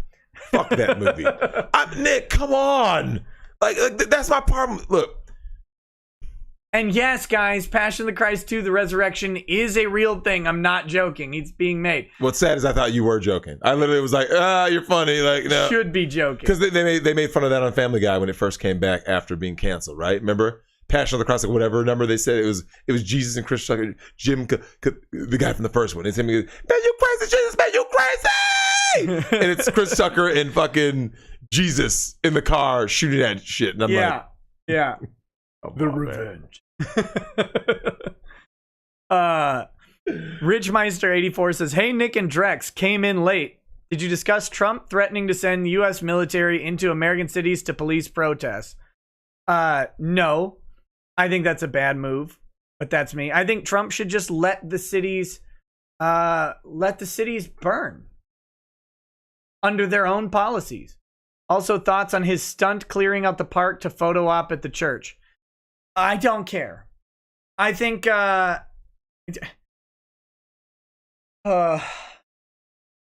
don't know, man. I didn't actually follow that story too much. I don't really care what Trump does on the average day, so I don't follow him. Clearing out the protests in Washington, D.C. I have a problem because I think the protests in D.C. about the Minneapolis killing of a police officer is ridiculous. So I don't know what they're protesting on Trump. The protests against Trump are disingenuous. He's the president. He shouldn't be interfering with city issues. No. He shouldn't be policing city issues. Nope. And what they want him to do is to take executive action to then call him a dictator. So, correct. He'd be foolish to take the bait. Yeah. He'd be foolish to. Yes. And I don't want him to send the military in. I really don't. You can really go down the wrong path by trying to overextend your executive power. Yeah. And yeah, because you know what ends up happening, Nick? The voting map will change, right? Dramatically think about it, Nick. Within a couple of months, your voting map can change. Like it can go from like, yeah, everything's going this way, and then like, boom, fuck, you drop the ball. Yeah. Yeah. I also don't think U.S. troops have the job of policing U.S. citizens, or should. Correct. I don't think we're not equipped to do it. No. They're not trained. The police are. The police are trained for that type of deal. And the moment we send the military in, you're asking the military to go in and do the job that the police officers don't want to do. And they're going to be going in, having to deal with their fellow citizens over the failure of other departments. And they're going to get hated and spit on and put into danger for other people's issue. I don't think that's what the military is there for. So that's me. I don't think that, man, the National Guard are not trained for policing U.S. streets. They're not. Yeah, it's not. They're basically, you know what? The National Guard really acts, Nick, as more of a deterrent when they are called in, right? They're deterrent force. They're good emergency response to provide aid, to get into tough places, to make them safer, stuff like that. But very temporary, like literally, like in job, get out. Yeah, not any prolonged period of time. I don't know. I don't like it. Bad Vibe says Big Trouble in Little China. Yeah, great movie. Oh God, man! You know what? They can't make a movie like that now, Nick. They're trying to remake it, starring The Rock. I hope not. Don't do it. That movie is Nick. That is like that defines what we talked about at the start of the show. People used to like make movies because they loved movies. Like Nick, give them what they want. And remember, it was not a success when it came out initially. That movie's legendary. That's God tier. Yeah. I mean, when people talk about best, like, Nick, we look at like Killer Clowns from Outer Space. Big Trouble in Little China is in that like rarefied air where you go, I was entertained from start to finish, just like Starship Troopers. Like, is this going to win awards? Of course, the Academy hates movies like that, right? Yeah, because you don't want to. It's not The Pianist. right? Like, all you want to do is watch the rest of Big Trouble in Little China, and with The Pianist, all you want to do is get your money back. Yep. Best Picture. Yep. Or whatever. Or not The Pianist. The Piano is The what piano. The piano. The piano was what's his face? Long nosed dude. Adrian Brody. That was The Pianist. Okay, so the piano was Ray Fiennes. No, it was Ray Fiennes, right? Yeah, Ray Fiennes. oh yeah, but also Harvey Keitel. Yeah. I didn't care for it. Someone said, Shadow Kings is foul. Remake Escape from New York with an all-black lesbian female cast. Oh shit. No, Wolvenar. They've actually talked about bringing it back, starring The Rock. I'm not kidding. Bad Vibes finishes with quotable movies are another dying aspect to entertainment. Dumb quotes are fun fuel. Have you paid your dues? Checks in the mail. Ever dance with the devil in the pale moonlight? Yeah. Fantastic. Yeah, he's right. I mean, it's just Nick. It's also manufactured now. It's like everything just feels Nick. We need whoever's the hot stars of this little time that we're making this movie. They're in this part. They're in that that role. It just feels like there's certain movies that we watched, Nick, that they felt organic. Like you watched them, you're like, this is just people trying to make the best movie they can. Like Nick, the original Rocky was like that. You know what I'm saying? Yeah. Where go back and rewatch the original Rocky. These are just people who actually want to make a great movie. It wasn't like same with Pulp Fiction, right? Right. Smaller budget. Hey man, we're out here to try to make the absolute best movie we possibly can on this budget in this time period. Not anymore. Yeah. Oh, Piano was Sam Neill, not Ray. Okay, Pianist. What was The Pianist? Fuck. They all Pianist was Adrian Brody. Adrian Brody, yeah, long nose dude. I don't know who else. Okay, Pianist. Yeah. So,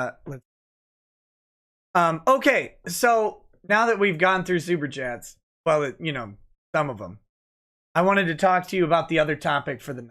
Oh, what's that? This guy in The Flash who got canceled for his racist. Yeah, that literally just popped up on my phone. Well, I swiped the name? Something H, right? Yeah.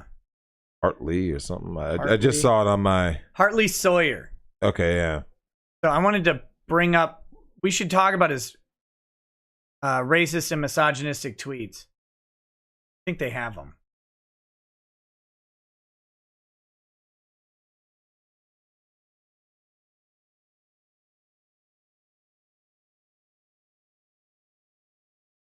Okay, here we go. Drexel, I'm going to bring these up on screen for you.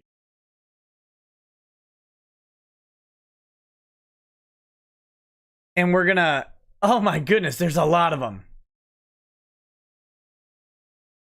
We're going to see what you think. Okay?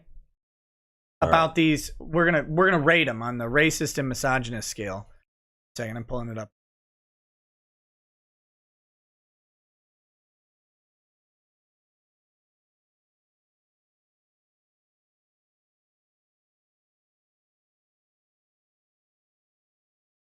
Is this it? Yeah, here we go. All right, can you see this okay now? Yeah. Oh, so that's once the popped up. Chat move. Yeah, this is about. Let me see. Oh, perfect. Fatphobic tweets. Fatphobic tweets? A collection. So this is a collection of Hartley Sawyer's misogynistic, racist, fatphobic, etc. tweets. Drexel, I'm a fatphobe. Put me down. Put me down on the list. Well, okay, so fatphobia. Let me see. Okay, so you're asking me. We're gonna just read through them. So which one are these? What she says they are is basically what we're going through, right? We're gonna see how bad they are. Okay. Yeah. Ratings. So the first one here: enjoyed a secret boob viewing at an audition today. What's wrong with that? Nothing? You bigot. My God. Dare you. Would you enjoy a secret boob? Like, absolutely. Of course you'd enjoy. Well, hold on. Well, it's also a good boob. Right. Not Kathy Bates.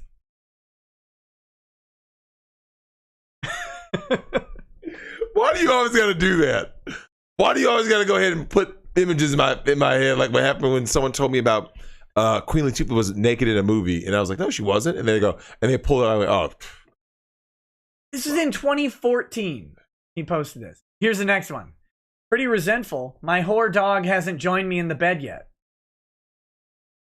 It's he's just making a joke. It's a joke. Like, It's a joke. clearly a joke. Because white girls have sex with dogs, even back in 2014. They did with the peanut butter. Beware. You know what? Beware of white chicks with big dogs, and they got half eaten jars of Skippy because peanut next butter. thing you know, you're smashing, and that dog comes in with a gun, puts you down. That's my turn. Oh, That's snap. my turn. You're so wrong. You're so wrong. Next one. I think I could work in a tit factory and be pretty happy. Clearly a joke. It's just Not even a real joke because he's being there actually isn't literal. a tit factory. Because it doesn't exist. Correct. Next. Sure, I have access to clean water, but I can't watch Godzilla at home until I get my surround sound system fixed. This is supposed to be fall under what? I have no idea what. Okay, hold on. I don't even get the joke. Hold on. Let me read that again. Sure, I have access to clean water, but I can't watch Godzilla at home till I get my Flint, surround- Michigan. Oh, That's got to be a Flint, Michigan joke. Oh, okay, got it. Okay, so context. So This is back in 2014. the Flint, Michigan with the water issue. Sure, I have access to clean water, but I can't watch Godzilla at home until I get my surround sound That's system. a rich guy joke. Correct. Look at how hard my life is. I can't. That's just it's not even that funny of a joke. It's tasteless, but it's still. It's not even that tasteless. It's like It's just a joke. bad, it's just not a good joke. Yeah. Like it just isn't a good. It doesn't like land with that. Okay, like I said, at that time, maybe we could have. Maybe I don't know. Okay, September 14. Personally, I don't think I would ever quote let a thug hit it, but that's just me. I mean, once again, we don't know context, but it's just him making a joke. Jesus Christ, man. Guys, this tonight, I feel it would depend on the thug. Like if he treated me nice and came from a good family, that's a funny joke. That's good. That's good. Oh shit! That follow-up joke. That follow-up was that great. landed. The only thing stopping me from doing mildly racist tweets is the knowledge that Al Sharpton would never stop complaining about me. Funny because we know that's all he does is race bait. Yeah. Yeah, I have no respect for Al Sharpton. That's Yeah, the same Al Sharpton who defended Crystal Mangum. Hey, quick shout out to Al Sharpton real quick. Hey, Al Sharpton. I pooped my pants. Hey, Al Sharpton. That black chick you defended, Crystal Mangum, for saying that Crystal Mangum isn't a porn name. Mm-hmm. That's a real person's name. Yeah, that is the same black thought who falsely accused the Duke lacrosse team. And Al Sharpton was right there because I remember it as clear as day, race baiting as he always does. And I said, this story doesn't make any fucking sense. Yeah. And I knew, I'm like, I was an athlete. I know how athletes are. And I went, they don't do this. It's just like that Gopher story where I was like, doesn't add up. I don't even know what story this is. You remember the Duke lacrosse team got false? Oh, this is Duke lacrosse. Yeah. Al Sharpton was right there. Like Yeah. these privileged white boys did this black girl. I was like, this doesn't. Nick, the story made no sense. I only remember the names of the white boys. Actually, I'm kidding. I don't know anybody's name in this stupid story. I don't That know. was just my racist joke. Of course. well, the problem I had was whenever there's a camera in a race baiting kind of issue, Al Sharpton and Jesse Jackson appear out of nowhere, right? Yeah. And then they ran, and there he was. Oh, I was thinking of Al Roker. Oh, yeah. With I legitimately thought Al Roker. I was thinking the fat weather guy.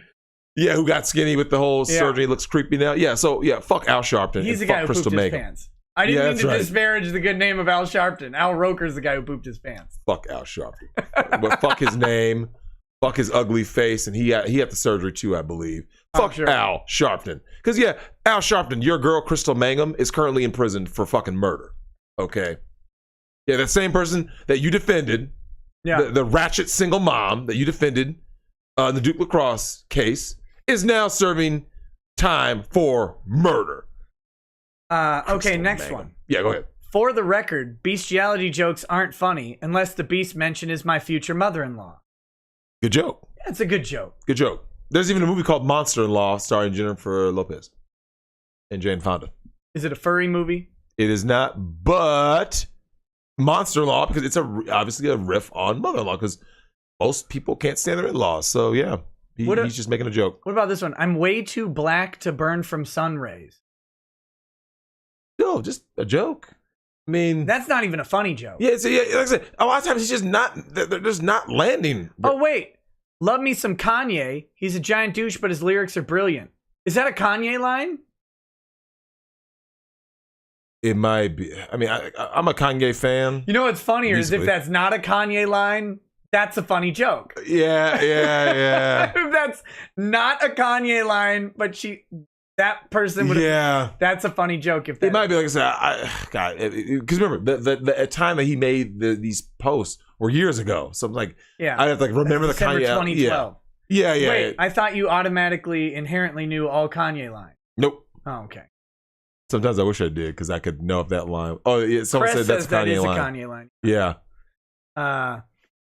Next one. Oh, it is. Yeah. That's off of his album with that was the Good Summer album. Yep.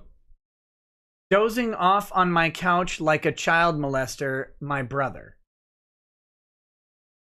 Okay. Once again. Is he calling his brother a child molester? Yeah. Let me say this though, Nick. When it comes to jokes like that, I'm like, face. When it comes to stuff like that, okay, I think we can all agree on this one thing. One thing everyone can agree on. Just stop with the child molester stuff, right? Yeah. Like even in a joke, like because a lot Just of people. burn him at the stake. What was it? Wait, who was that said that? Ray who's the Guardians of the Galaxy guy? Not Ray Guy, obviously. That's the old kicker. Ray Gunn, right? No. It's Chris porn. Reagan? Fucking porn name. Come on. Who's the Guardians of the Galaxy? James Gunn. James. I said Ray. Like I was thinking of porn. I'm like, I'm trying to think of Rays. I'm like, no. The only Rays I know of tried to burn Hartley Sawyer, but it was too black. James Gunn. Oh God, Jesus. Good Lord. Wow. James Gunn. So even though James Gunn had made some kind like, I think we can all just agree on that one thing. Like, just stop mentioning the whole kids thing. Let's just end that, right? Sure. Yeah. But I mean, He made some joke about this guy's 35. Who? Hartley Sawyer. He's Oh, okay. 4 years younger. Means Bryan Singer. he Ray Rice made Gun. that joke in 2012.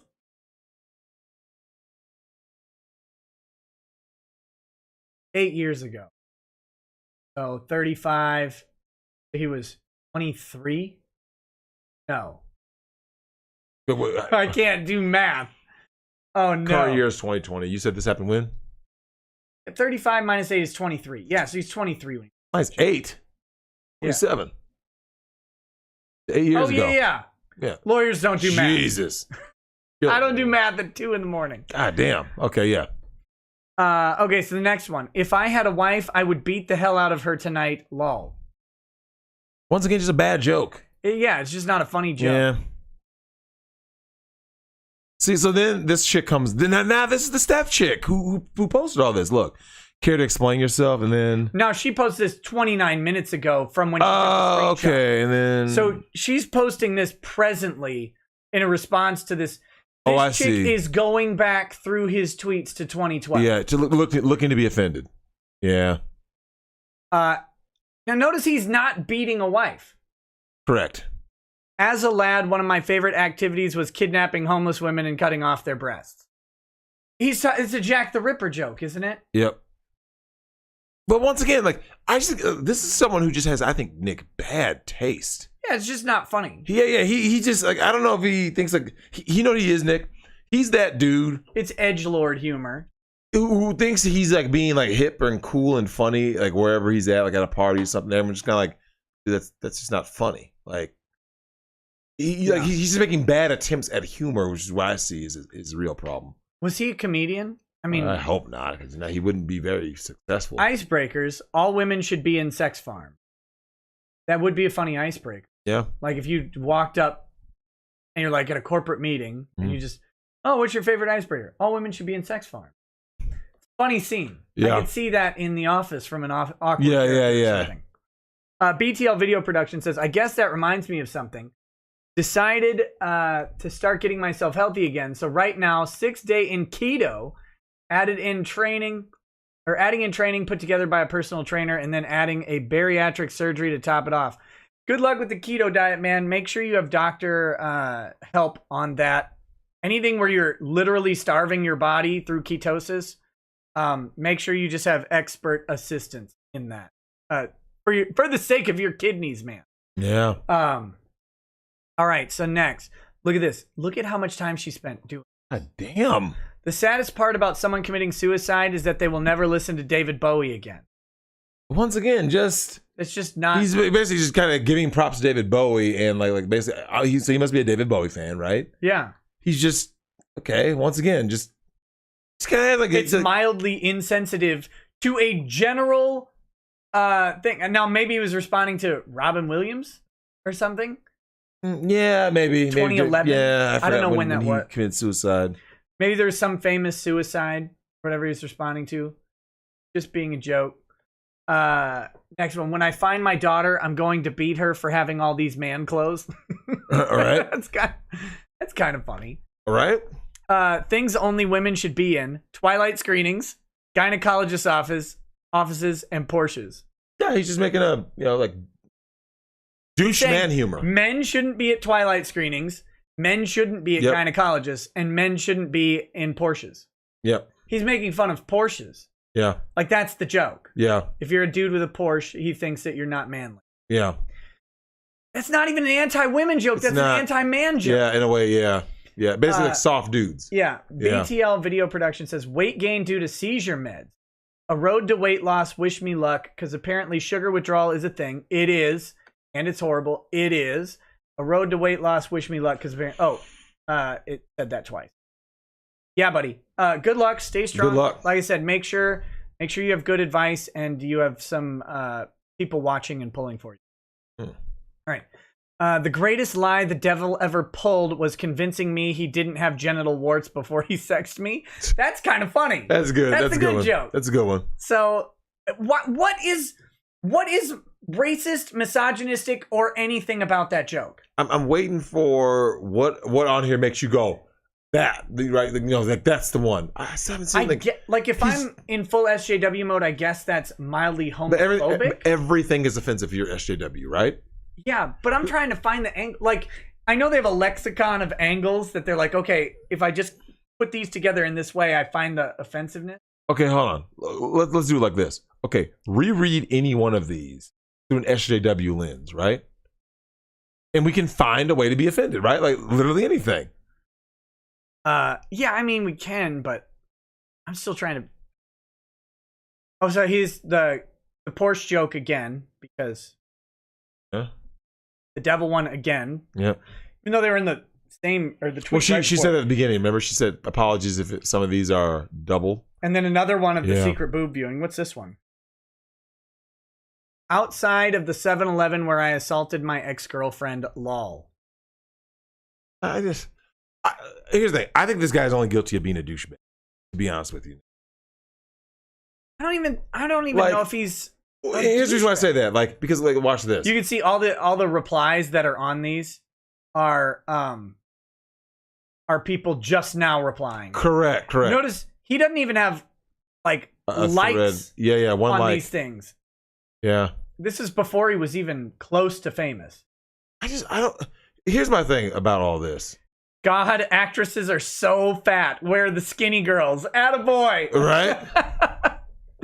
That's not even It's offensive. just sarcastic because obviously we know that most actresses, Nick, are skinny. I think that's what he's saying. Yeah.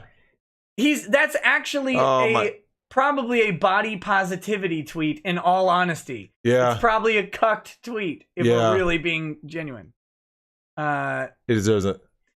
This one is so horrific it deserves its own tweet, but you already have it up here. So, no, Nick. Out at dinner and just expose myself as a racist again. That's a joke. It's not even saying anything racist. Where are all the N-words? Right? You know what I'm thinking? Nick, What do you think? Oh, here's This one. Steph person has something. Super Bowl, America, 80% of the prison population is African American. I guess. I mean, By the way, I think that's a relatively accurate statistic. yeah. Yeah. When you line up, If that offends you, Steph, there are lots of things we could talk about with that problem. Nick, here's the thing. When someone tells me about prison statistics, I go like this. Yeah, I know. Yeah. Like, I know it's overcrowded with a lot of black faces, right? Still trying to figure out how to sexually assault myself. Right? Kind of funny. That's kind of funny. Yeah, it's just, come on, man. Like, Nick, okay, here's the thing. He's just not landing a lot of his jokes. Like, now, remember, like we said, we don't know I the go context. to AA for the jokes. That's a funny joke. Yeah. Look, I don't know how I forgot about these. Who is this? Okay, so now Nick, you're wondering. Sorry. I like women who are good in the sack. The burlap sack where I put my victim. That's good. Funny. That's a good one. That's funny joke. That's like the dirty, funny. Yeah, good one-liner. Oh God. Okay, I'm not gonna go through the rest of these. So they have the child molester one. Hey girl, I beat the shit out of my dog when I'm mildly upset. Okay.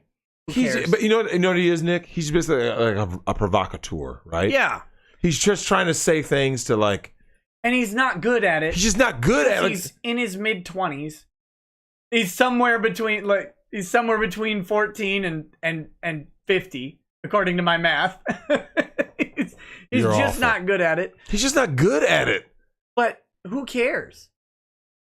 These people are now, Nick. Something that bothers me because I've seen these kind of scenarios play out. Yeah. Let me just ask you this question: Oh, he's gay too. Is he? Apparently. Now it makes it even more ridiculous when we kept saying about my girlfriend, right? That's what someone said. Congrats, he's gay, move on. Maybe they're Wow. just saying he's now choosing to live his life as a gay man, like a Kevin Spacey joke. I don't know. Maybe. I Well, have no what do idea. you think about the Steph chick? Because I have my own theory on. What do you mean? people What do with I her. think about her? Because she's the one that's so. Usually, here's a general rule of thumb to everybody in the chat. If you guys don't already know this, which is, whenever a Karen or anybody who's always like calling other people out, Nick, who are they really? They are the real ones, Nick. They are truly whatever they're calling someone else out as. Advocate for speech. I'll read her. See, I'll put her. This is her thing. Steph, not affiliated with the CW. Oh. Also not Candace Patton. Sorry to disappoint. She, they. Oh, here we go with the pronouns. Pronouns in the bio. You know Wow. it's trash. Westfallen / The Flash. Doom Patrol, Batwoman, Theater, etc. Yep, Batwoman. Batwoman. But I don't know what these mean. It can't be that this person works on these things. See, that's the thing. We don't know who this person is. Who is she? I don't know.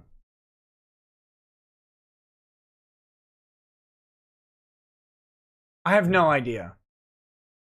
I don't know if I want to know who she is. Because those people are depressing. Yeah. Wolf Runner 999 with a big donation. Holy Hey, shit. thank you. Oh, thanks to you, Wolf Runner. To Nick. Says Drex, I checked out of the dating market years ago. Had issues trusting girls after being cheated on multiple times. Never lost my V card. Now I'm 28 and am disinterested in most women and only interested in women I get to know as friends first. Is something wrong with me? No. No. Yeah, and don't let people shame you about it. This is something I've talked about Yeah. a couple of times. Like, don't let other men or society shame you as a man for being a virgin. I'm here to tell you, I think his name was Wolf Ranger or something. Wolf Ranger Yeah. 99 or Wolf Runner. Wolf Runner Wolf 999. Runner 999. Society and women will try to shame you for lots of things, saying, you need to be this or be that, or they laugh at you for, holding your V card. Don't be ashamed. The only time you should be ashamed of being a virgin is if you pretend you're not. True. Like if you're projecting out that you're slaying puss left and right or whatever, Yep. and then it turns out you're a virgin. But that's not shame in being a virgin. That's Schadenfreude, right? That's just. I knew a dude like that who was turned out to be gay. Yeah. Yeah, because kind of like the whole Doogie Howser thing, right? Neil Patrick Harris. was Right. all, like he played characters that were always like womanizers, and for the most part. Yeah, Barney from How I Met Your Mother. Yeah, he was always kind of, but he usually played characters that were like successful with women, and then like, yeah, I'm gay, but who cares? It was like one of those, you're an actor, I don't care. Yeah. Yeah. Fuck these people, Wolf Ranger. Yeah, buddy. Live your life, man. Like That's the thing. I want to revisit the Preston situation.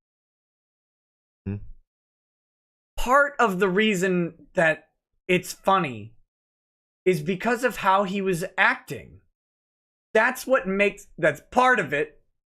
That's part of it. That's part of the reason it's funny, though. That's actually a big part of the reason it's funny. Because there are cucks and there are dudes who like to get pegged or whatever. And who cares? At the end of the day, who actually cares? Like, if that's what you like, go get it, I guess. literally. Go take it. Go and take it. No. And some people may laugh or whatever, but you shouldn't be ashamed of it unless you project the opposite, or you make it shameworthy. Yeah. That's just it. Some people are gonna laugh, and if that's what you like, who cares if people laugh at you? Ram Ranch. At the end of the day. Yeah.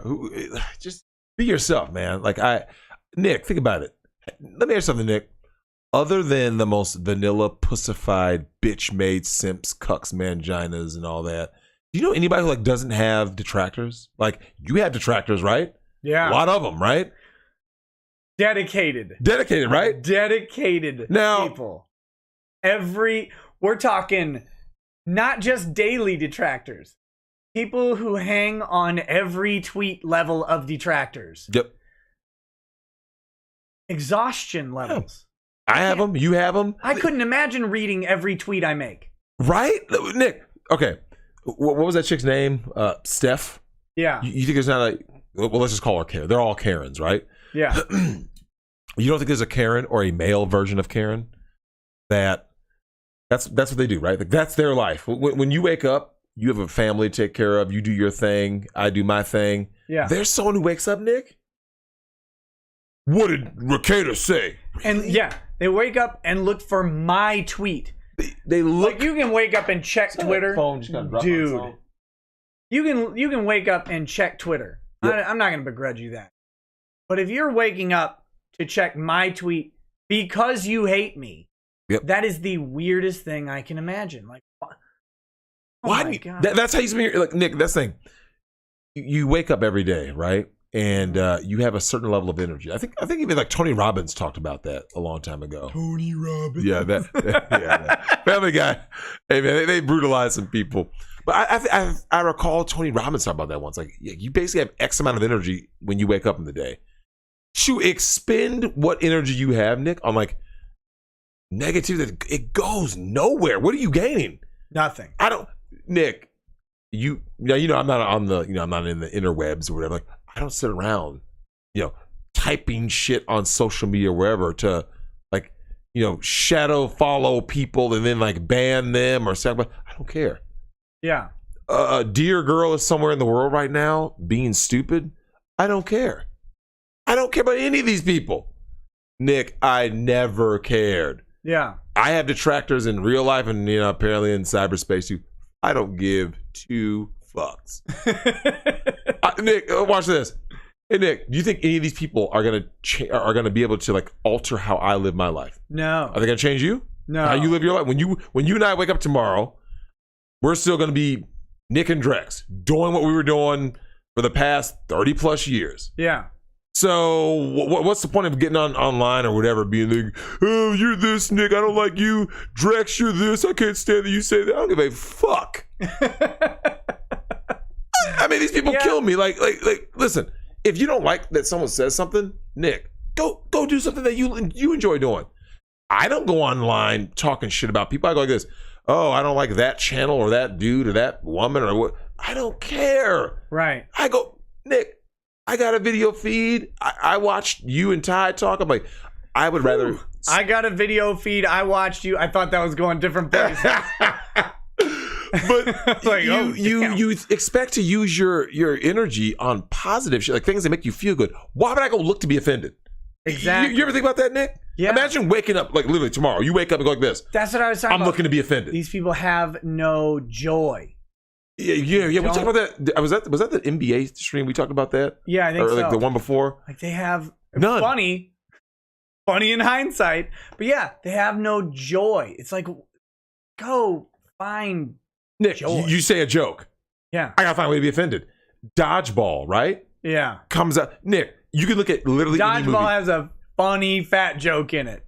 Justin Long gets ruined by that shit. And it was double funny for us. Yeah. Especially not only for the fact that it was funny, Yeah. but at that time in cheerleading, there was a certain cheerleader who might have been $3. And it was, yeah, man. Yeah. Nick, I can't, like, I have the ability to empathize. I can put myself in other people's shoes. Like, okay, let me imagine. Nick, one of the people that I can't honestly imagine putting myself in the shoes of is the true SJW. Like, how do you sit there and wake up and be like this? I'm Nick, searching for tweets. Like, don't you work? Don't you have a life? Like, don't you have relationship? Nick, let me ask you something. Do you think these people actually have like real interpersonal relationships with other people? Like real relationships, like actual friends, not just people that they get together with and bitch along with, right? Do they have friends? Do they? I have no idea.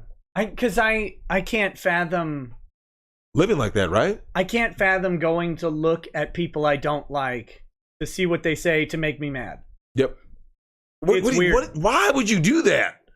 I just, Nick, that actually goes against like your basic biology, right? And psychology. Like, yeah. That's just not how humans are. In general, humans avoid what hurts them, right? And they go toward what's pleasurable, right? Like, oh, I like doing this. If you play a sport, if you enjoy playing the sport, you're like, go watch a movie with tits in it.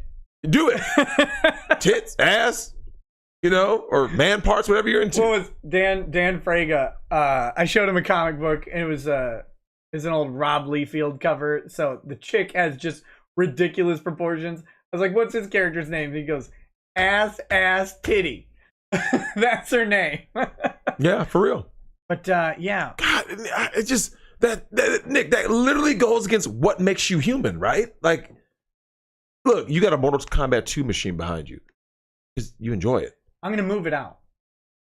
I'm gonna move it out there when we build the Final Fight machine. Of course.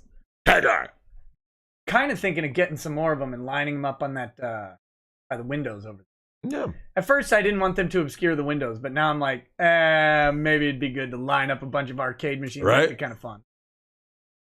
Anyway. Get a job at the tit factory, right? Nick, that should be like the reply to these people now, right? Just double down. Like, if they're going to double down on being an SJW, just double down on being all the things that they say they hate so much. Because now, Nick, you've been around these people. They actually secretly love you, right? You've been around the people like this, right? Like the super woke person. Oh, I mean, I guess. Dick, they don't hate you, I promise. They really don't hate you. Yeah. Well, so as much time as they're spending, like, being offended or whatever. Oh, where's Broly? He's right here. I keep forgetting to put him back up. Oh yeah. He's right here. Don't worry, guys. I took. Oh, it down did Vic sign that? Yeah. I'm assuming, yeah. Signed it on the press because he is an anti. Yeah, you told me about. Isn't that sad? I mean, you told me about that. When we talked privately off stream about that whole I don't sign. Nick, if a woman asked me to sign titties before Me Too and I was in Vic's shoes, I'd be like, sure. Of course. Because why wouldn't you, right? He never did though. Because but in general, right? If someone asked you to sign right here, you'd be like, oh sure. I wonder if Axl Rose has ever signed a woman's breast. Ladies, you played yourselves. Honestly, Nick, I have told multiple women how bad Me Too is, how bad feminism is, right? And you played yourselves. You're gonna literally make men just walk away from you, and it's happening more and more every day. So, Nick, the marriage rate is at the lowest it's been since 1869 or something. You know that? No, it is. I believe you. Yeah, birth rate gone to shit, marriage rate gone to shit, and yet here you got people, Nick, doubling down on their SJW-ness, right? I hate men. Coronavirus can't kill men fast enough. Just what are you doing?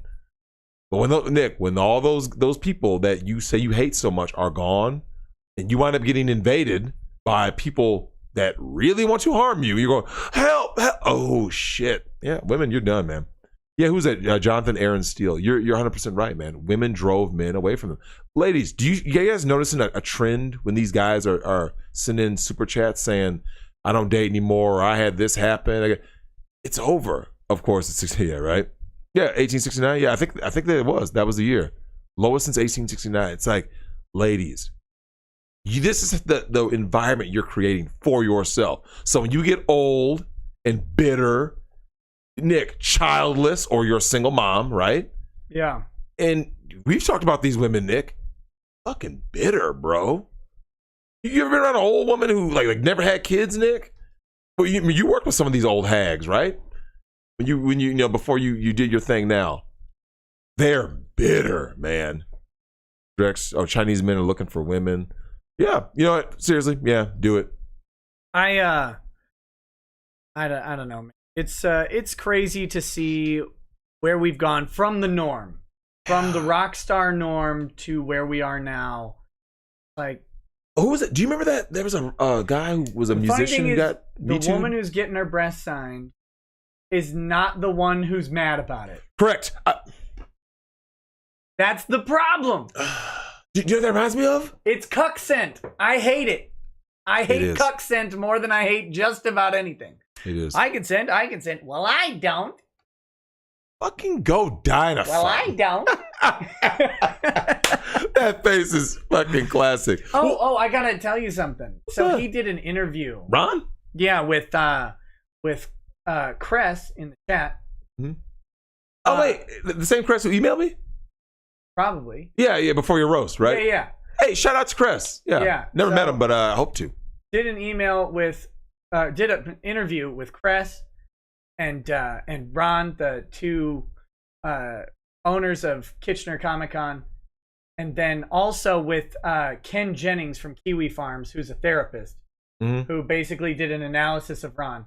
Did an interview with all of them.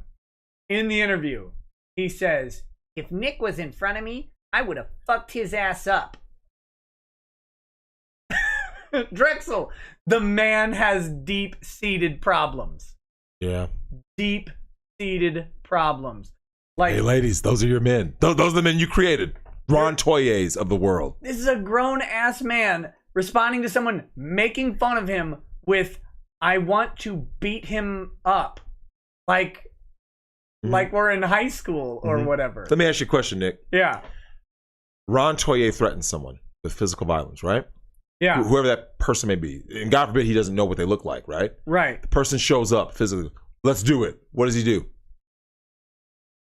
I can't imagine him going through with it because for all of the jokes I make about Ron Toye, he's still a professional in the mortgage business. Like having a fist fight would likely end up with a police call. Yep. Could jeopardize his entire career. What an idiot. Okay, let me ask you a question. You have your Ronversation streams and stuff. Is there a part of you that just kind of wishes like that Ron would like get over all like the foolishness, right? Like grow up, dude. Yeah. Bro, it's not that serious. Nick, I respond to some, if I see something like actively, like, in a chat or someone makes a comment. I can't have the Ronversations anymore. What? He got kicked off of Twitter for being hateful. I actually don't want him to get kicked off Twitter. I didn't want him to get kicked off. I made a lot of money off of him. That was a funny show every single time. Man. I don't. But he got kicked off. For what? Well, I think people had reported him like 6 months ago. For something, and then it took Twitter that long to get around to kicking him off. I don't want Ron kicked off Twitter. I don't either. Unless he is outright literally threatening someone's children. And of course he didn't. The only funny thing about it, and this is literally the only funny thing about him getting kicked off of Twitter, is that he said that I must be a hateful monster because I got kicked off of Twitter. Oh. So now it's like, well, maybe you must be hateful and bigoted or whatever because you got kicked off. And clearly Twitter is the arbiter of what's right and good in the world. So have you made any comments to Ron since then? Because honestly, I'm not gonna lie, Nick, I would. If I were you, I'd be like, in a gentlemanly way, like, yo, Ron. I don't have a way to talk to him. Oh. I mean, I guess I could like steal his I think have access to his email address from like the Discovery files, but I've had a policy. I do not reach into their lives in any way because I will make fun of them all day. I'll talk about their situation, but I will not reach in. I see what you're saying. Because I don't want to bother them. Correct. And they have every option to never pay a single ounce of attention to me. Facts. I'm not. I just think that like okay, here's my thing. This is something you and I talked about upstairs, where it's like, it doesn't matter what side you're on. Like, if people would just go like this, look at the real problem. Okay, you feel that you're on one side, Ron's on another side, but the same thing happened to both of you. So the same person that, like you said, that was basically saying, Emily, hatefully, whatever, gets kicked off of Twitter, and then he got kicked off. It's like, so Ron, how do you feel now? Remember you said I was like, don't you see how we're interconnected? Like, even though we don't agree probably on anything, right? Yeah. Can you at least understand why we talk about the First Amendment? Can you at least see why I don't want you canceled? I don't want Ron canceled. No. I'm like, Ron, I don't want you off Twitter. I don't know Ron. I didn't even know the situation until you told me about the whole, he's like Monica's 6-year fiance. Yeah. Ron, she's getting smashed by dudes that look like me. I'm telling you, right now, I'm just being honest. This is a fact. But no, I don't care anything about his life. Yeah, just like, all I know is that he was a jackass to Vic and other people, and so I talked about it. That's it. And I didn't talk about it because it was him. They keep saying Cressidia interviewed Ron. Apparently, it's there. Yeah, that's what I was just talking about. Yeah, she's getting smashed by dudes that look like Vic. Yeah, look, hey man, I don't think. Look, here's the thing. I don't want someone that looks like Monica to be getting smashed anyway because she has a huge mouth, or maybe she should be getting smashed. Those giant teeth, those and ears teeth, in the way. Man, damn. But I mean, Nick, what are people doing, man? Like, how did we get this far off course? Like, Nick, look. Do you remember the time when the whole 2 Live Crew thing? I think I went to the Supreme Court, right, about the First Amendment. You know what I'm saying? Yeah. When 2 Live Crew, it's like, if you don't like, whether it be rap music, rock music, just don't listen. Nick, why is that? Whatever happened to people who thought like that, right? You're like, Nick, think about it. Like, you and I grew up in the same era. Like, what happened to people who were like this? Like, hey, Nick, I don't like that. I'm just not going to listen. Yeah. So what? No one can do that anymore? Nick, no, they can't. How many channels on YouTube? That because it shows 48 up million? on Twitter that is too much. Like, that's too close to their world. Right? Well, it showed up on Twitter. Even if the person didn't say it on Twitter, it showed up on Twitter from someone else. So therefore, that has somehow encroached into their sanctum or whatever. Oh no! Oh, Nick, I could give a. Are people really that serious? So Nick, let me ask you something. What do you think is going to happen when like no one gets to say anything, right?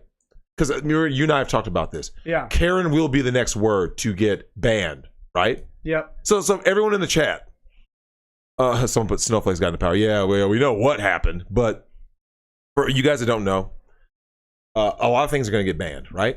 Basically, so Nick, anything that you like, you remember you told me about what the whole Toronto Burke thing. Like, basically, if it's funny, then it gets banned. Karen will get banned. Think about what other words are going to get banned, right? Whatever. Okay, simp will get banned. They already did. What? On Twitch. You can't, if you say simp too much, you get banned. You're fucking Twitch joking. is the land of simps too. That's the best part, right? Like, that's the criticism, is that all these dudes with the e-thoughts are. So, they are. And so now you can't say simp on Twitch. So. Wait, hold on. What if someone puts like $sign, I think that's how you got exclamation mark. Yeah. But the algorithms are actually getting good at that type of stuff too. So, they're working. Fucking serious? Yeah. So simps been banned. Autist is going to get banned at some point. Autism. Autismo, Autism Factory. Tism train. Hey, so let me ask you something, Nick. Who's pushing for all this, left or the right? Right now, I'm pretty sure it's the left. Yeah. So, is anyone gonna do anything? Because I mean, Nick, I don't know how to be soft. I really don't. Like, I don't know how to be. Banned thought too. You know, honestly, I'm not gonna lie, Nick. I'm surprised that has not been banned. They did on. That's what they're saying. They banned thought also Wait, what? on Twitch. Probably. You could say it. YouTube hasn't banned simp or thought, Okay. but you can still say incel on Twitch. What's wrong with saying incel? But hold on, let me ask you something. There's nothing wrong with saying incel, but if you're going to ban simp and thought, since simp is attacking the woman's patrons, thought is attacking the woman, incel is attacking the man, right? Mm-hmm. You can still say incel, but you can't say simp or thought. Of course, I think that's attacks women. Not that incel should be banned, but it's just under the standard. It looks like, well, there is no. Oh, YouTube banned communist bandits? YouTube has banned a bunch of stuff relating to China. I'm sure Jesus Christ hasn't been banned. I mean, like, I'm like, oh, Jesus Christ, like, it hasn't been banned, right? No. The right Jesus. tried to Oh do. my God, man. Are these people seriously? The right's attempt at really going after speech, especially religious speech, stopped kind of back in the 80s, 90s. It fizzled out, right? A bunch of people were like, hey, man, I'm Christian and I don't ban people saying stuff based on my religion either. But, well, it goes back to what I said about that political trichotomy. Like man, it'll look similar.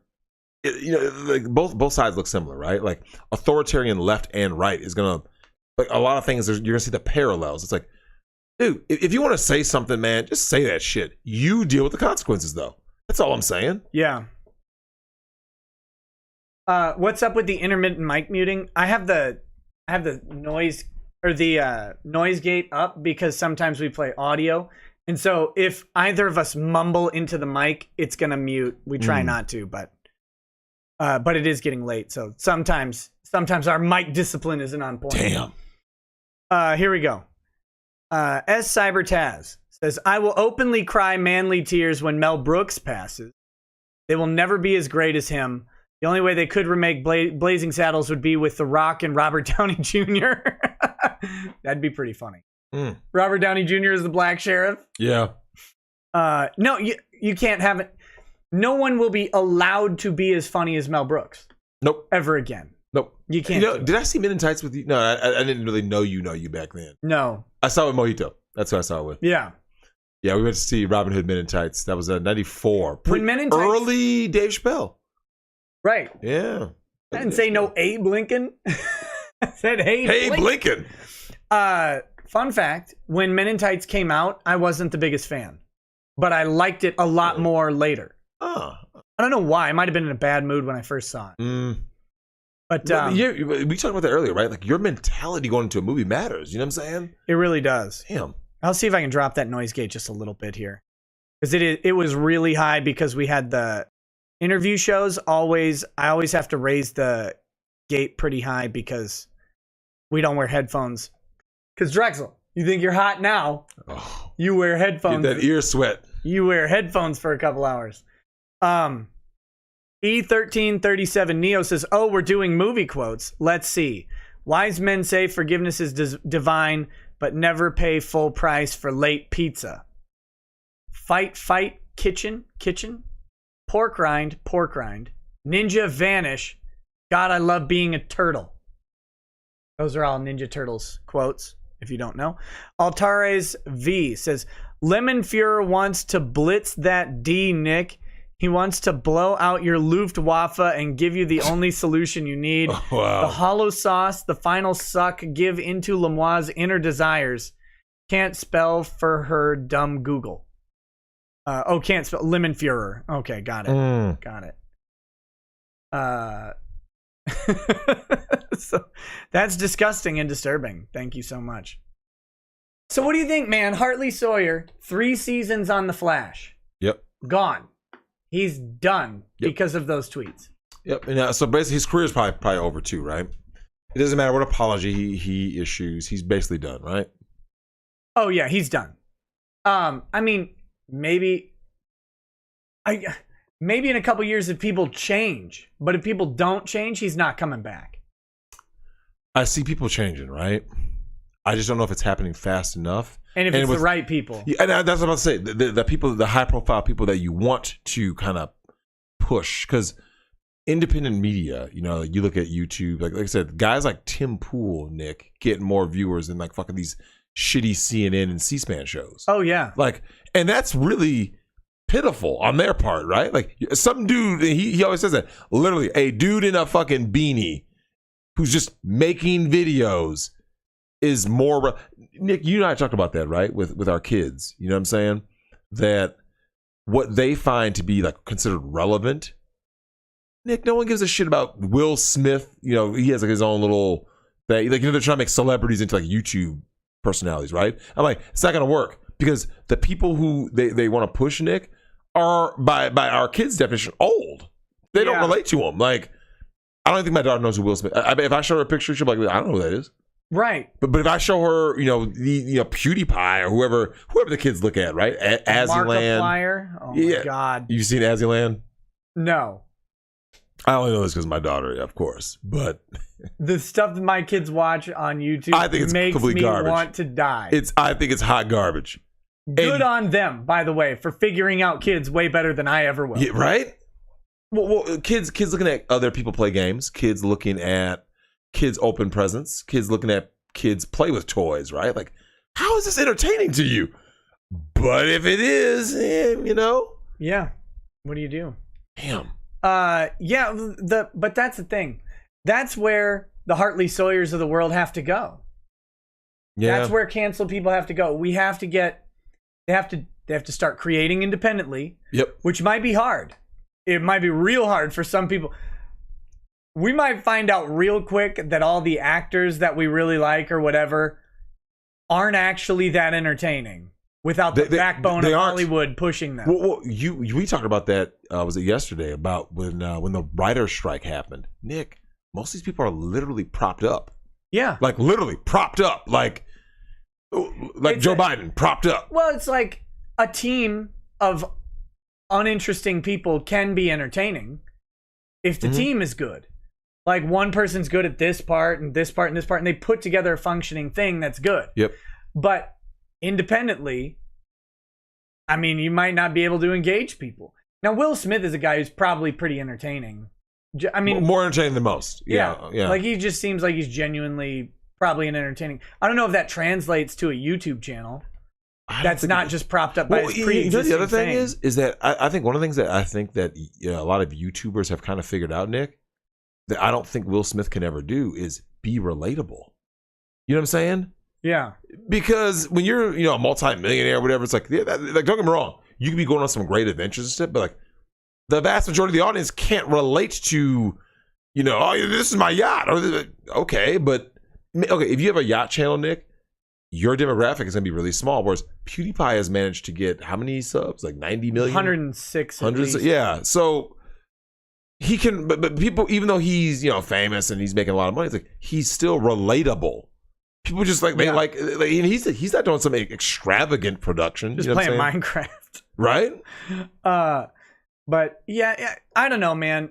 Actually, some of those yacht channels are really interesting where it's just like rich people doing rich people stuff. Those kind of do pretty well. Mm-hmm. It's usually like rich white kids with way too much money and time traveling the world, having yacht parties with a bunch of hot women. People watch the hell out of that stuff. Well, because they want to be there, right? Like They wish they were living that life. It's their escapism. Like, if I could have that. Here's a tip. You can't. Yeah, you're right. Not by watching those videos. Nope. They can't either. That's someone else's money that they're borrowing. Let's see. Big Red Bear says, I'm pretty far left, and there are divisions in the left regarding speech because a lot of people aren't idiots, realize censorship will inevitably be used against them. Politics swings for a reason and always will. Yeah, the left used to be the champions of free speech. Yeah. Then they got the social majority on just the social majority on social issues. The right holds on to economic issues. The left holds on to social issues. Correct. And I think the left is in the majority on those social issues. Yep. Once they got that power, suddenly, like, oh, now we have the authority. Yeah, now everyone has to do what we do, which is what I said, right? Like, you're always going to have this swing back. It's like, Nick, people haven't figured out. Then they got SJWs to the knee. Okay, next one. Nova Zero says, the words that get banned are so out there and stupid to the point that regular words are getting banned as well. You know the word Olympics I have to do to put something in a super chat. This is some bull country right now. Wow. He was complaining because he couldn't say bullshittery. It censored that out, but he was able to get bull country in. Well, so Nick, here's what keeps bothering me. Yeah. I keep seeing, like I said, I told you the Jeremy from the Quartering had a little video pop up in my feed about some super feminazi lady who said something about coronavirus isn't killing men fast enough or something, right? And I'm like, whoa. Yeah. Like, yet these people aren't. There's no repercussion. So social repercussion on just individual people saying, we have a problem with this. But they seem to never get banned, Nick. Dear Girl doesn't get banned. That Asian chick who said kill all white men. Yeah. I'm like, really? And I'm just going like this, Nick, the whole time. Like, well, see, that's the trick, right? The CW or whatever put out a statement. I don't know if it was the CW or the Flash production or whatever. They put out a statement about how they will not tolerate anything that discriminates or derogatory based on. Then they gave a list of classes like race and stuff. That's a pretty big standard, and they just publicly stated it. What if you go out and find the woke person who says, kill all white people, or white people need to shut up and know their place, or white people are terrible? Yep. They get reported? Do they They almost have to fire him. But they don't. No. I know. But they just did this today. So maybe they just put out that statement in response who's to they? Either the CW or the Flash production crew. I don't remember. But they made it specific to Hartley Sawyer, saying that, look, if you're going to be anti-people based on these groupings, I didn't say based on black or some other whatever other race. It just literally said based on race at all. So then, are there woke trash people on the cast of the Flash? You find a tweet from them that says burn all white people or whatever, and then so they'll understand black privilege. Oh, that's a bad joke. Right. But I mean, do you then get to cancel them? Yep. Like, do you then get to do it? I don't know. I mean, not that you should, but the question is, will they be consistent? That's the same, because, well, Nick, it's what you just said, though, right? People on the left are starting to realize, like, this is affecting them now, right? Because the whole cancel culture, Nick, a lot of leftists have gotten canceled, right? Was it Sarah Silverman? She was one of the main Karens, right? And then canceled. Yeah. Because all of a sudden, like, similar to what happened to Ron Toye, right? The same people who are out there pointing a finger, being like, oh, you're this and that. And then when it happens to them, they start to realize, like, it always swings back. And all of a sudden, they're like, oh, shit. Yeah. Like, this isn't cool. Sarah Silverman was riotously funny at the beginning of Way of the Gun. What is your love for that movie? It's good, but also you just hate her character. Yeah. She's in the movie for 5 minutes and you immediately just... Yeah. Oh, she makes you so mad. And then she gets it right in the face. And it's the most satisfying thing. Oh, God, it's good. So, Morty J says, as an advocate of the family structure, Drex, what are your thoughts on BLM believe message of disrupting, quote, Western prescribed nuclear family structure requirement by supporting each other as extended families and villages? Oh, I got a great comment on that. And wait, hold on, Nick. I'm not online yet. It's an online world, so I can't technically be canceled. I can get canceled later for what I'm about to say, though, right? Probably. Okay. Fuck Black Lives Matter. Yeah. Go fuck. What are they going to say to me? What are they going to do to me? And here's why. They'll decide that your life doesn't matter. Right? So, Black Lives Matter. let me go ahead and begin. Hey Nick, highest abortion rates. What ethnicity? What ethnic group? Oh God. I'm gonna go out on a limb here. Filipino. Wrong. Oh. It's black. Oh God. Well, I know. I thought it might be, but I I know. was worried that it was just my white bigotry. Yeah. Yeah. So Black Lives Matter. You are they just use dead black men to try to acquire more power and resources and political influence, blah blah blah. So somewhere out there, George Soros is giving these lesbian feminists, who's behind Black Lives Matter, more money to help divide and conquer, right? So Black Lives Matter. You care so much about black people, right? Allegedly. But all those Planned Parenthoods that was put in there by a KKK soldier, right? Well, with the help of black preachers. That's right. That's right. So Margaret Sanger, who was the first person, she was all about Planned Parenthood, put it in these black communities. So aborting all these black babies, but Black Lives Matter. So these liberal policies that put more black men in prison, but Black Lives Matter, right, Nick? Destroying the nuclear family by getting welfare benefits from daddy government. Right. By kicking the man out of the house. And once you destroy the family, you can't destroy the family without the man. You have to go after the man first. Then your family collapses, and then your village collapses, then your neighborhood collapses, then your city, then your state, then your fucking civilization collapses, right? Yeah. This is what's happening now. And yet Black Lives Matter, right? Fuck these people. Everything they say and do is pure lies, Nick. You know what's crazy to think about? What's that? So I don't know what it's up to now, because it's like 1 million a year. Mm-hmm. But several years ago, it was 60 million aborted babies. It's at 70 something now. And the overwhelming majority are black. Yeah. And it's like, do you guys realize that is keeping the percentage where it is? Yeah. That is keeping the disenfranchisement where it is. I'm glad you brought that up. I almost forgot. My favorite critique of Black Lives Matter, on top of everything I said about abortion, the family unit, I almost forgot. Black on black crime. Doesn't happen. What are you talking about?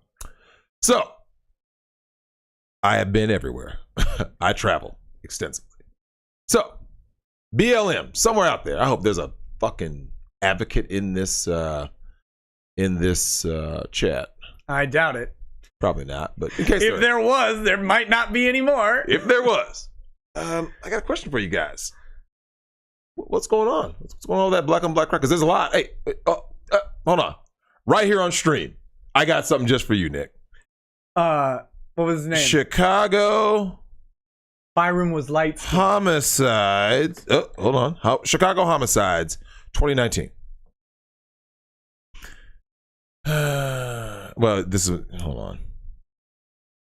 It says the nation's third most populous city has recorded 490 murders in 2019 as of Tuesday morning. Chicago police say. They're up to what? This was last year.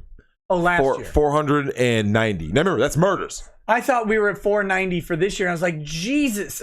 Right? Even with COVID? 490 murders.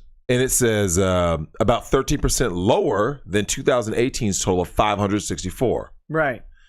That also would be a roughly 35% drop from 2016 when Chicago reported its highest number of homicides in 2 decades. 756. Shootings are also down. They're working on it then. Mm-hmm. They're working on it. They're just running out of people. They're just running out of Negroes to kill. Yeah. That's what's happening. There you go. They're literally running out, Nick, of young black men to shoot up each other, right? Fuck. Well, if they could Black just get Lives them Matter. in prison before they Yeah. And that'd be the ideal. Yeah. Go in any blue city, right? Right. I've told you, Nick, I've been to California plenty of times. Go to Baltimore, right? Fly into BWI and start asking people, look, The Wire film, chronicles Baltimore, right? The politics of Baltimore. Go to Chicago, Chirac. Also the murder problem of Baltimore. Right?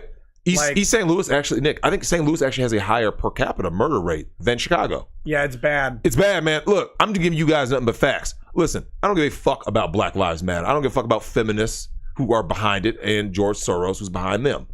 These people mean less than nothing to me. Do you know why, Nick? I always care about the whole.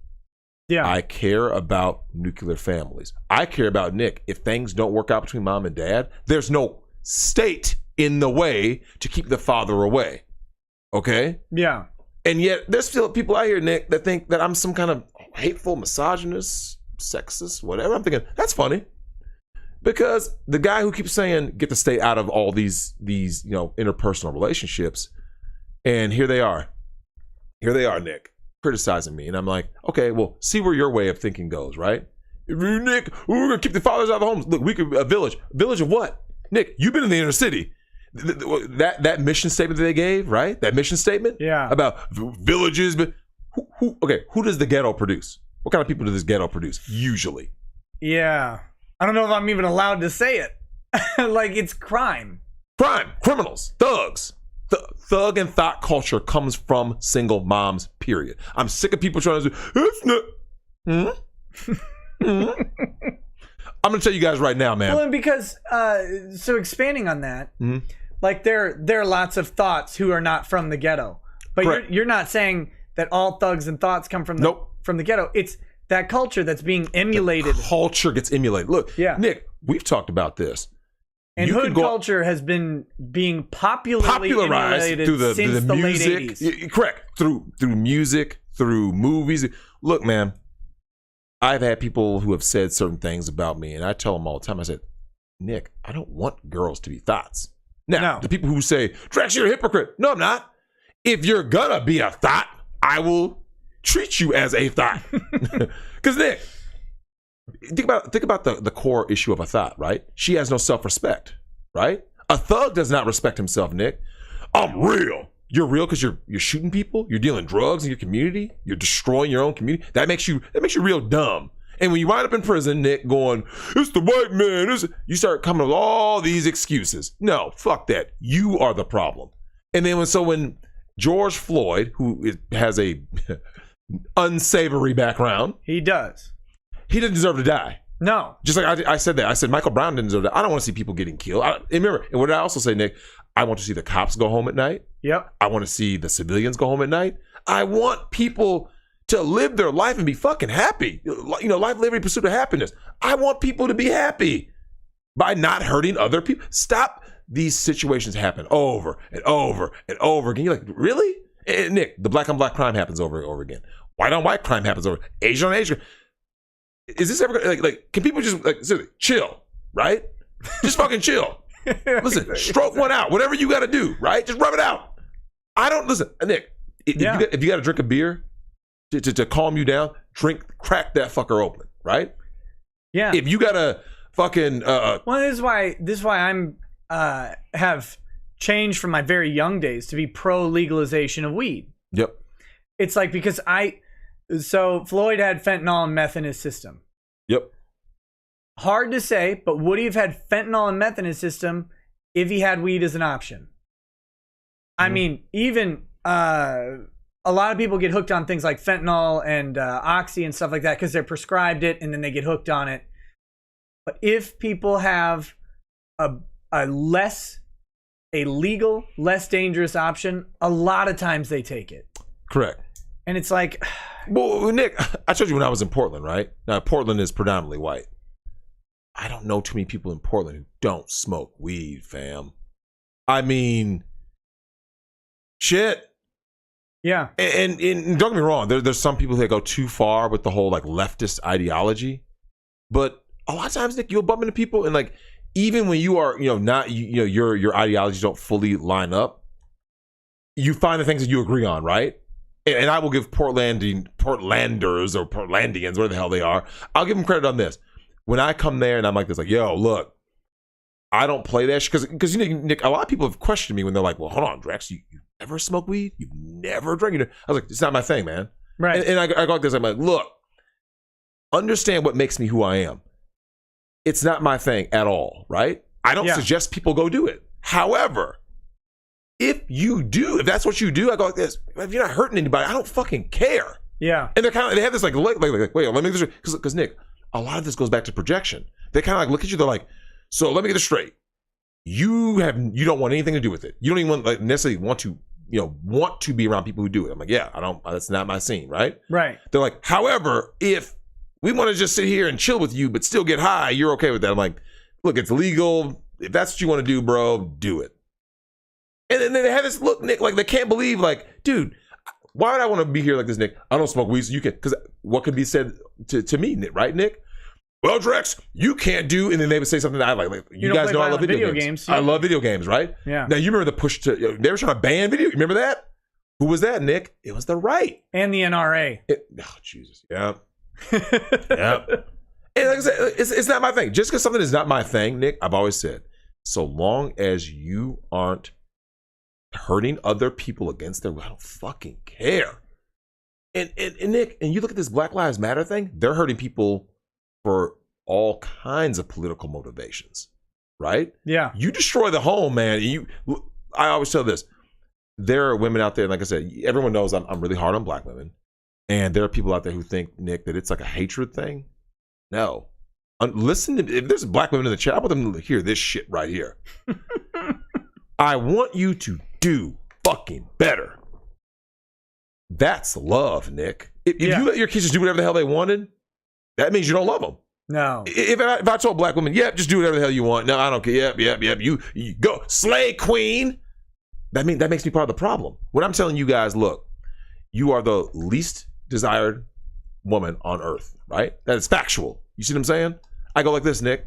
I don't want that for black women, right? I don't want any woman to be considered least desirable. Change your shitty attitude that you guys wear with pride. Lose the weight that you wear with pride. Stop aborting the fucking babies with pride. I'm like, Nick, I'm out here telling them, like, be feminine. Stop with all this man. I don't need no man. I'm strong, independent. Stop. Here's my question. How's that work for you, right? Yeah. Let me ask all the women out there. How does that shit work for you? How is us being a strong, independent woman who don't need no man, but I got a high body count and kids by other men? How's that working out for you? Pretty good. Pretty good. Fucking broads are miserable, fam. Miserable. Real quick. We talked briefly about George Floyd's past. Yep. George Floyd, at some point, was a bad dude. Mm-hmm. I have no idea if at the time George Floyd died was a bad dude. Someone was saying, admitted George Floyd was a piece of shit. Mm-hmm. I don't know if he was a piece of shit now. His criminal past like 15 years ago. Mm-hmm. I don't judge Hartley Sawyer based on his actions 15 years ago. Yep. I can say he made bad jokes 15 years ago. He might make great jokes now. Correct. I don't know this guy. Same thing with Floyd. At the time of his actions, I don't see a dude that's doing anything all that bad. Mm-hmm. Maybe trying to get a sandwich. Maybe not, by the way. Mm-hmm. He may have had no idea that was a counterfeit 20. We don't know. Mm-hmm. But no amount of fentanyl or meth or weed or whatever that shows up in the test justifies a man dying. No. The things that justify someone dying are when they put someone else in danger of dying. Correct. Immoral danger. And until I see evidence of that, I can't say that George Floyd deserved what he got. So, this is the problem with the news cycle on all of these killings, even the justified ones or the unjustified ones. We always get, well, they had weed in their system. Oh, it must have been a thug criminal. Yep. Maybe they were. Maybe they weren't. Did it justify the killing at the time? On Floyd, I can't see it. Floyd is one of the most clear cases, based on the evidence that we have now, that's just an unjustified killing. Mm-hmm. And we almost got to have a conversation about it till a bunch of people decided to burn shit down, and then that ruined it. But let's burn through these chats because it's getting late already. Let's do it. It's already late. By last night's standard, this is still early. Yeah, we've been on like a streak. Damn. Yeah. I mean, even Lady Rackets was like, "What time is it?" So I'm trying to not have every show be 5 hours long. Where are we at now? 4.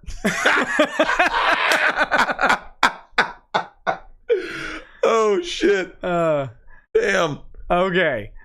For research purposes only, says it makes sense now why Drex couldn't smash a trap to save Nick's life. He has PTSD from Thad's. Doesn't mean we won't bust his balls about smashing traps because we love you, Drex. Rip Nikki, loving husband, father, and son. Sweet dreams, you beautiful big-nosed prince. Ms. Changus Khan says, defund Nikki for being late again. Proceeds to fund Nick. Look, I am sorry about being late today. We were trying to get Starship Troopers started. Yeah, Damn. Lady Rackets was, That was her fault. Oh my God. Goodness gracious. It was like, I'm looking for these scissors. Oh my God. She used the scissors one moment of that movie. Did she use those scissors for one? No. Oh, okay. Pretty sure no. So what's she needed for? I don't remember. Yeah, Lady Rackets is the reason why we're late, folks. Let's see. And then the kids.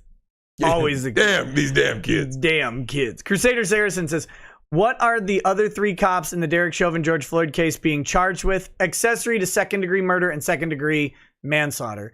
What are the odds that it will stick low on the murder, slightly higher on the manslaughter? In my opinion, doesn't seem likely, especially for the Asian cop who didn't. I think he's actually probably the one most at risk for accessory because he was not the senior officer, but I believe Chauvin was his partner. And having him as a partner, he maybe could have talked to him to do something. But I don't know. I think on all 3, I think it's really low.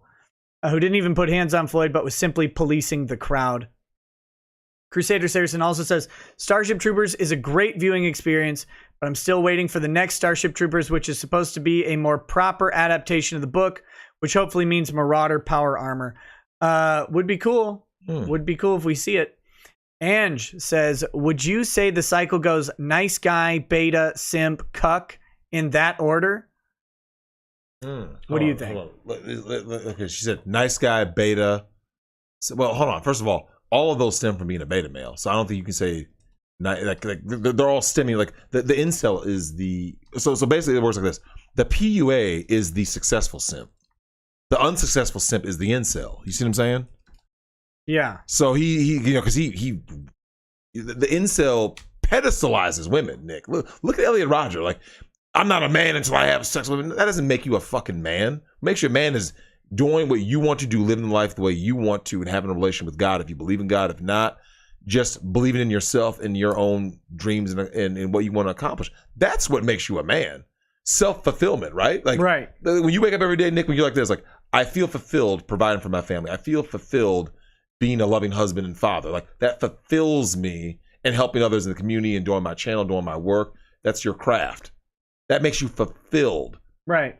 Even if you weren't married with kids, you would still be fulfilled in the sense that, like, hey, I'm doing my thing. You might be fulfilled, right? Yeah, you can still long for something else. Correct. If you're doing your thing. Now, like, maybe the marriage is part of your fulfillment. Maybe it isn't for some dudes, and that's fine. Like, no one says you have that's why I tell people, like, who's the Wolf Ranger guy? That's why I tell people, never let women or society or men shame you for what it means to be a man. Never let that shit happen. Like, dude, Nick, you think about what society tries to tell men to do. They go, man up, and fuck you. For what, like, Nick? What does society tell men each and every day? You ain't shit. You're bad. You're no good. Step aside. Women rule. The force is female. But it's like, okay, so I'm just gonna I'll go ahead and pull back. Help! Something's going on. Help! Fix it. Oh, I thought I was such a horrible. I was a toxic male, right? Right. Just yesterday, you called me toxic. Nick, you need to go be around like a Black Thanksgiving and just hear the simpery going on. The Black community is fucking done. Okay.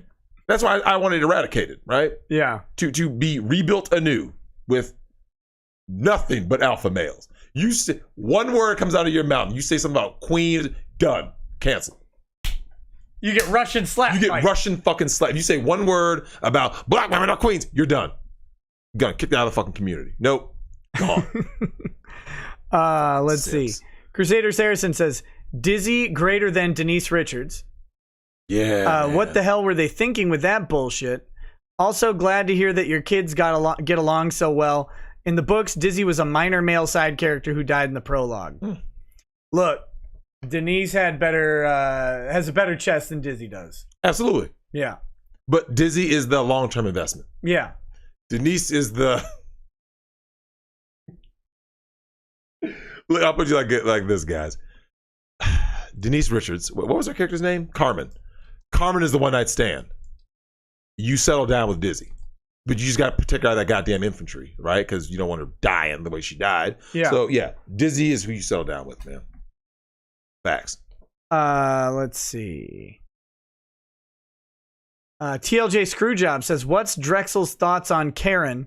I know how a radio works. Valentine replacing Jill in Resident Evil 3 remake." Wait, that doesn't make sense. What do I think about Karen? Karen Valentine replacing Jill in RE3 remake. Oh yeah, I see what you're saying. Yeah. RE3. I've expressed my complete and utter disappointment with RE3 remake, right? Nick, I don't know. No, I did hear this. I heard that Capcom outsourced like the studio for RE3 remake because it feels rushed, it feels incomplete. And Nick, they made Jill a fucking feminist. How do you have a remake be incomplete? They left sections out, like the clock tower. Nick, They already have the game. Nick, they left. Make it again. They left sections. Nick, okay, so watch this. Okay, name a game, Nick, that has like multiple locations, right? Like think of a game in your head that you're like, oh yeah, you played, game X, right? Like how about Final Fantasy VII, right? What if they just took certain like places, they're just gone, just weren't in the game? You'd be like, I mean, that's Final Fantasy VII remake is not Final Fantasy VII. Yeah, it's just bigger. It's a new game, and that's fine. It's a new game, but well, maybe that is a remake. Well, okay, like so for those of you guys in the chat, imagine like you guys play games like Silent Hill 2. I love those first two. Imagine if they just took sections out, like I want after the school remasters, not remakes. No, honestly, I prefer the remake because if you remaster something, right, usually you just spruce up the graphics, right? I think that when done right, a remake can really, it's rare, right? Like, so I think. Wait a minute, what do you mean? Okay, so I'll give you an example. What's a remake versus a remaster? Let me rephrase that. Reimagined is the ideal Do you middle want a ground. different game? No. So all the basics are the same, right? So the prime example for those of you guys in the chat, if you guys played the Resident Evil 1 remake on GameCube, right? That's why they always put the RE remake or whatever. Yeah. Nick, it was a remake. Nothing was cut though. You see what I'm saying? All the locations were there, and they added new locations, and the locations looked better because they had better technology, right? Yeah. But nothing was scrapped. You get to these like remakes. You're like, where's this section? Like Nick, locations are missing. Like, yeah. Imagine getting out of a certain section and you're like, oh, okay, now I'm about to. The clock tower is gone. Like, just gone. Puzzles are gone. Well, there's rumors now of a Diablo 2 remake. I mean, there's been rumors of a Diablo 2 remake or an HD upgrade for it or whatever. Mm-hmm. But my concern is like, look, if you're gonna redo Diablo 2, mm-hmm. just upgrade the engine, make it look pretty. Mm-hmm. You better leave things basically where they are, because that's what people want. Diablo 2, they want that. Mm-hmm. They don't want Diablo. I mean, they do want Diablo 4. But they don't want Diablo 4 Part 2. You know? Correct. Like they just if you're gonna do Diablo 2 remake, but that's why I say reimagining is a better word because Nick, think about it. Yeah. Prime example. When you and I can like watch a movie like Scarface, right? 1983. And when you find out, you're like, wait, this is a remake? And then you watch the original, you go, oh. Well, Nick, the basic story is the same. Sure. Scarface, all Scarface is the immigrant story, right? Right. You have to have an immigrant. So, because, Nick, in the 1930, I think it was 31, 32 version, Howard Hawks, right? When he makes Scarface, who is Scarface? He's Italian-American, right? So because he's Italian-American... The Cubans hadn't come to the U.S. yet. That wasn't part of the right. American story yet, right? So because in the old one, he's Italian, his background has to fit what's going on. So what was it about, Nick? Bootlegging, right? Yeah. Because prohibition. So that made sense. You couldn't do that same story in 1983. So what do? You just change it like this. Okay, now my immigrant is Cuban. He's a Cuban American. You go, okay, so what's going on in the 80s, Nick? Cocaine cowboys. Yep. Rather than bootleg, it's drugs now. It's cocaine. Yeah. But the story was the same. You still had your right-hand man, right? So there's Tony, there's his right-hand man. You still had that whole situation with the sister, right? Which was Gina. So the basic story was, but it was so much more fleshed out and it was reimagined. That to me is a true, like, if you want to call it a remake, that's how it should be. Like, some people go like this, Oliver Stone hacked this to shit. I mean, he just has it so violent. It's like, but the world this guy is in, Nick, you read those, you've seen those documentaries, right? It was no joke, man. The 80s, the cocaine trade. Yeah. It was, the reason why he had a guy get chopped up with a chainsaw, because it really fucking happened. Right. It's, now people look at these Mexican cartels going, holy shit. Like, come on, people. Yeah. But they had Halo remasters, Nick? Yeah, they have them out on PC now. So remasters, so just better graphics, right? Pretty much. I mean, they might have fixed some glitches and stuff like that, but I mean, they're the games, like the original. Oh yeah, someone put The Thing. Yeah, The Thing is a remake. Yeah, with John Carpenter's The Thing. SJW No means Nostradamus. Says my predictions for Netflix: Cowboy Bebop. Spike will be a space tranny. Faye will wake up from a coma because her white supremacist dad beat her for dating a black man. Jet lost his arm to space Nazis. Ein will be a furry and Ed will wear shoes. Mr. Scott says, my cousin named her kid Corbin Maverick. Yeah, after Fifth Element and Top Gun. Thoughts on naming your kid after movie and TV characters? What do you think?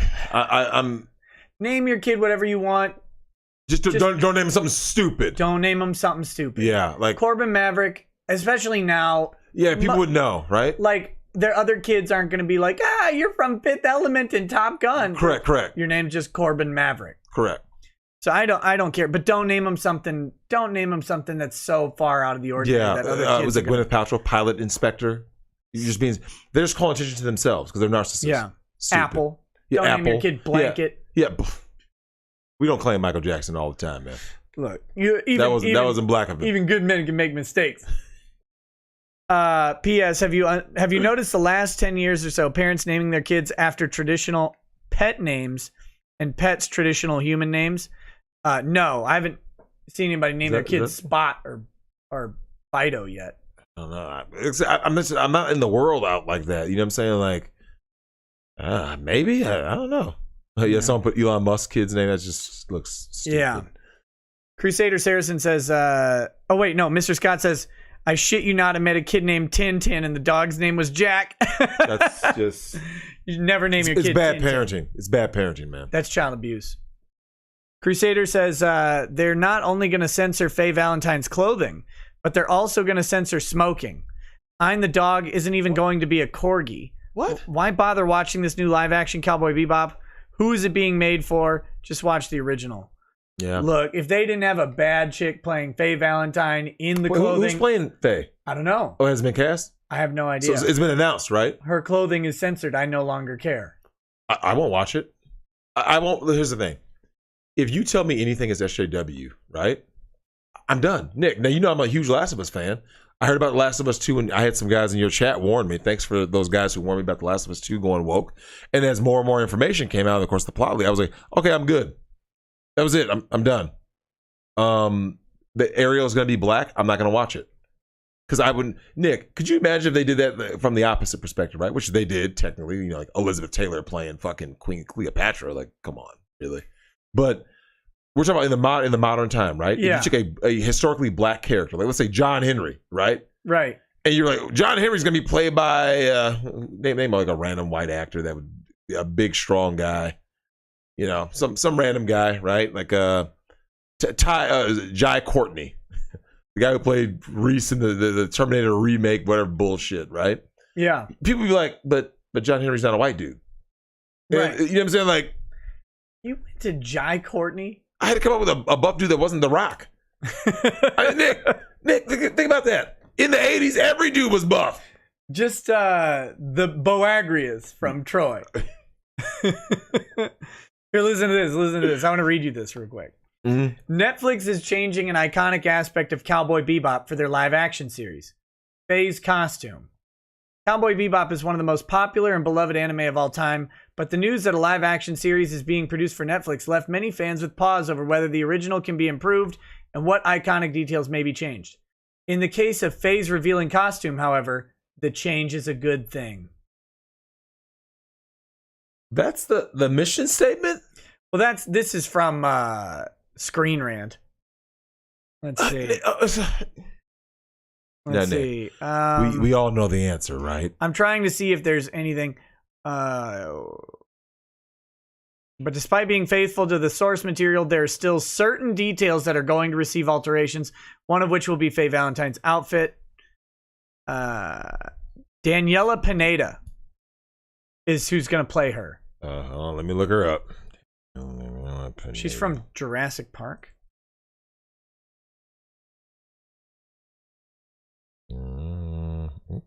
Pineda? Yeah. Look at, is that a tooth gap to rival Letterman? Not Leno, Letterman. I hit the wrong button. Hold on, let me see who this chick is. Not a. She's not singing Faye Valentine to me. Wow. So that's your Faye, huh? Now, I have a theory on this, Nick. I'm looking at this chick. Not bad. Not bad. She doesn't look like Faye, does she? Not at all. She doesn't have the body of Faye. She just doesn't have the, like, when you look at her, like, you know, sometimes you can look at an actor and go, okay, let me see what they're going to do with it. And then you go, oh, yeah, you know what I think this is, Nick? They don't want the male gaze. Like for real, like she's we not. don't want. She's not ugly. Ugly, but they just don't want, like, they don't. Okay, Nick. She does Faye not is have hot. Faye Valentine's body in the slightest. In the slightest. Faye is hot. We want Faye to be hot. This chick is not Faye Valentine. No. Come on, man. So let's see what it says here. But she's not going to look how fans remember the character. Faye's skimpy look, consisting of shorts, red jackets, and thigh stockings, is certainly a little awkward in real life. Look, not if you can rock it. Here we go with this. It's the kind of style that's stereotypical of many anime and meant to be eye-catching to bring in audiences, but this new series operates in a different medium. Here we go. Hey, Nick, how about the slut walk? You know, like how women are dressed. How about the slut walk? Hey, let me ask you something, Nick. I'm getting tired of your hateful language. Nick, have you? Wait a minute. Go out to clubs and bars in the gym. For all you guys in the chat, go to the gym. How are women dressed? This change is actually beneficial for the character, since Faye is by no means a sexual character, despite how sexualized her outfit is. She's someone who's intentionally shown to not be engaged in romance throughout the series, despite theories that Faye is in love with Spike. In the anime, Faye's gratuitous look is meant to be a way to distract her targets while she covers for her own lack of self. Sticking to that original costume in a live-action version sends a mixed message. Why is it mixed in the live-action version? Especially when the new series is ultimately interested in exploring other aspects of Faye's character. New series will also have hour-long episodes as opposed to the anime's half-hour installments, which allows for a lot more opportunities to dig deeper into Faye's character. This is gonna be trash. This is gonna be bad. And you know it. Hopefully the new Cowboy Bebop will keep the same color scheme for Faye's costume. Who fucking cares about the color scheme? Why bother keeping the same color scheme? What does that do for anything? Nick, why bother with this whole fucking series? There are much more important details to be concerned about, and as long as this version of Faye rings true... Where are you reading this from? It's not really important. It's really not important how she dresses. All things considered, because they don't have an editor, it sounds like it's going to be the same Cowboy Bebop at the end of the day. You literally just said it isn't. You literally just said, you spent paragraphs telling me it's going to be a different, deeper, better Faye Valentine, and then you just said it's going to be the same at the end of the day. That's incongruous. You can't do it. I got a question for you. What? I'm assuming you're on the same page, right? I just closed it. It was Screen Rant. Okay, I want you to go back to Screen Rant. I have a quick question for you. How many paragraphs were the other characters? Oh no, that was the entire. I just read you almost the entire article. I only skipped like one paragraph. It was entirely about Faye's outfit. There it is. You see what I'm talking about, right? Yeah. Nick, who's it? What's his face? Neil Druckmann, the Naughty Dog creative director, right? Yeah. We got to make Ellie less attractive. What? Like, Nick, Ellie was never sexualized in the original, right? Because clearly, you know, she's a teenager, right? Yeah. She's like 14. Nick, because the story is like, you know, later along. Ellie, we're not saying Ellie has to be sexualized. All we're saying is like, Ellie was still she was a pretty girl, right? She wasn't. It's okay to have a pretty minor character. Correct. And then when she gets older, she's not just a pretty adult character, right? Yeah. She doesn't have to be Nick. Ellie was not going to be like some busty whatever. You could just make her no different than Laurie Strode is pretty in Halloween. She's pretty and innocent. Sigourney Weaver in Alien was Sarah Connor was pretty. You see what I'm saying? Sarah Connor. Shut up. But she's, you know what I'm saying, pretty, Nick. Not a sex object. Come with me if you want to give me that blowjob. Sorry. You're wrong. You're wrong. If you want to get child support later in life as my maid. Hey, man. Look, I don't know what Arnold was doing, fam. Yeah, someone put, he has that Louise 89. Yeah, pretty tomboy with a half cut eyebrow. Yeah, Ellie was just pretty. She's a pretty tomboy. That's literally what she was in the original. Yeah. Pretty tomboy. Flandre Wow. Scarlett says, I see the clip introduced you to the fake Southern accent, tactical dog squat waddle, and backwards hat Seagal. It was force of execution, if I recall. For fun, plot Seagal movie quality against how many credits Seagal gets beside actor. No. Mercenary X says, I agree with the police to be no longer on victimless crimes. Only things like murder or fraud. Speaking of, I was washing my cats when I heard that it seems the $20 was real. It was just too old, like 40s or 50s old. If true, the store cashier is at fault. Man, I hope that's not true. I said again, I was reading They said they heard the 20 was real. the 20? Floyd. Oh, I haven't seen that in any news thing yet. I'm willing. I've heard some people theorize that, so I don't know. Let's see. Hey, Nick. Someone before we get to the next super chat. Yeah. No, Ron Crossman. We didn't forget about Under Siege and the birthday cake. It's impossible for me to forget about the Under Siege birthday cake. It just holds a special place right here. Forever. In my heart, Nick. Forever. In my heart. In my pants. Forever. Crusader Saracen says, Mel Gibson presents The Passion of the Christ 2. Crucify this. Jeff the Gamer. Fun fact. Mila Jovovich pointed out excitedly that she had a nip slip in the first Resident Evil movie's commentary and where it is. She also just took her 12-year-old daughter to a Black Lives Matter protest. Also, Bill and Ted 3, August 21st, 2020. Yes. I'm so happy. I'm not excited, man. It'll be great. I Because it's a passion project by Keanu and whoever played Ted. Alex Bill. Winter. Whoever is. Yeah, Alex Winter. It doesn't. Now, here's my problem, though, Nick. Let me ask you something. Do we really need another Bill and Ted? Yes. No. Do we, though? Yeah. Really? I mean, how old are these guys now? What, 50? That's the thing. They're old guys raising their kids. I don't think it's necessary, man. You don't always need a damn sequel. Like, whatever happened to just be like, these movies were great. Leave them alone. Just leave them alone. Here's why Bill and Ted is a good move. Now, they should not have made Bill and Ted 3 after Bill and Ted 2. Mm-hmm. But it's been 25 years or whatever. Well, longer than that. It's been a while.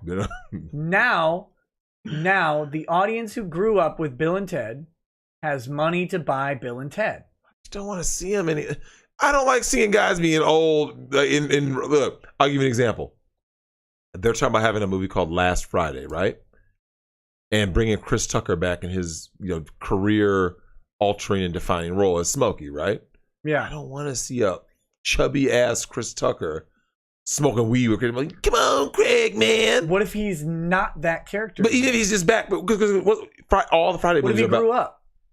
And doing what? I don't know. I don't know what story they'd write, but what if what if that was part of the character arc and you now got to see him as not a weeded out teenager, but now he's a man, like he's 40 or whatever. He's got a couple kids. He's got to deal with some bullshit. I don't know. Yeah, I know what you're saying. It depends how they do it. Well, I'm the same guy who believes that Friday should have just been one movie. I believe that you could have said Austin Powers should have just been one movie. You know what I'm saying? Oh, yeah. They're doing another fucking Coming to America, someone said. I'm like, what? Oh, someone had it in the chat earlier. I forgot. By the way, Coming to America, my man was in telling me whiteface. you don't have sex with your bathers? Another movie. Great. Yeah, man. Great movie. Yeah, man. Okay, we got Crusader Saracen says, if we're talking great comedy movies, can we get some love for Loaded Weapon? Yes. Yeah, man. Yes. Yeah, Samuel Jackson. Great comedy buddy cop film with some serious star power, including Sam Jackson, Emilio Estevez, Tim Curry, and William Shatner. Never see it get enough love. It really is great. Samuel L. Jackson doing the Selsun Blue commercial or the Head and Shoulders or whatever it was. Hilarious. It's tickling. Someone said Cobra That Kai means is it's awesome. working. I've heard that. I've heard Cobra Kai is good, but I haven't watched it. I don't know, man. It's just So Ralph Macchio actually is like the asshole. That's like the gimmick. I just wish that Nick, think about some of the best movies ever, right? Best whatever, right? Certain like pop culture. Jewel of the Nile. And Romancing the Stone. Michael Douglas. I love those movies. You said Jewel. Do you know what I thought you referred to? What? The porn star Jewel of the Nile. No. Get your damn head out of Pornhub. Look, man, Jewel, once again, Raven Hair Beauty. She can get it. Not now, but you know, back then. She could have gotten it. Let's see. Dread Clown says, hey, newbie to stocks. Do you know any decent mutual funds? Don't even know where to start. Google searches just want to sell me things. Man, no. You got to just... That's a tough market. You should get a competent financial advisor. If you're buying mutual funds, like don't self-shop mutual funds. I can't give you financial advice, man. Go talk to a good financial advisor who works for rich people that you know and trust. Mm-hmm. That's the trick. Don't just throw that out there. Vanish Mantle 4. Always love when Drex is on. Great discussions, and Hollywood should never touch anime ever. Never. They always cuck the source material for SJW brownie points. Also, Nick, I'll send you a new email to pass my contact on to Drex. Sounds good, pal. Smooth. Cass Michael says Mila Jovovich has action movies: Ultraviolet, Resident Evil series, Fifth Element, etc. I think none of them were good. That's my only problem with Mila. I like her. She's great. You're gonna get some heat for not saying Fifth Element's good, but I'm with you. No. Fifth Element was solid, right? I liked it. Yeah. It was just on TV recently. Like I liked it, but it's okay. But come on, I never want to watch Fifth Element. Yeah, like, can you really say? I mean, look, when you're being I hated the aliens. Huh? Oh, I know. Like dumpy walk. I hated it. There was a lot of silliness in it. Maybe if I took it as a satire movie, I would like it more. But like, if I recall, I might have seen that in theaters. I remember being like, our man Mojito loves Fifth Element with a fiery passion, and I think that makes me like it less. Like how much he likes it makes it worse for me. You're unbelievable. No, but doesn't that, like, when you see something and you're just like, it's okay, and then someone else is like, no, it's really the best. It's the greatest movie of all time, and you're like, oh God, I want to watch it even less now. I mean, don't get me wrong. It wasn't bad. It wasn't bad. I don't dislike it. I just don't ever desire to watch it. Correct. It was on TV, and I was working out. And it was hate Chris Tucker in that movie. Yeah, the way he had the like blonde sort like half mohawk afro looking thing acting that way, and the grating voice. Yeah, with the little like super. I know he's supposed to be that way, and I just hate it. It's not. It doesn't sell it to me. Yeah, that was. Let's see. Bad Dragonite says, in a way, the protests are funny. BLM going after Pride Month, using flags that say silence is consent, protesting black abortion, adopting a Nazi flag, Riots hurting animals, pissing off vegans. Establishment is stuck in the corner. The left is eating itself. But it won't ever finish the meal. That's the problem. Bad Dragonite says, Brittany Venti got a stream taken down when all she did was pray. Yeah, I heard about that. What? Yeah, she was just like praying or reading the Bible or something, and they took down her stream on Twitch. Who's they? Oh, Twitch. Twitch? Yeah. Wait, is that against... Hold on. Did that even get them...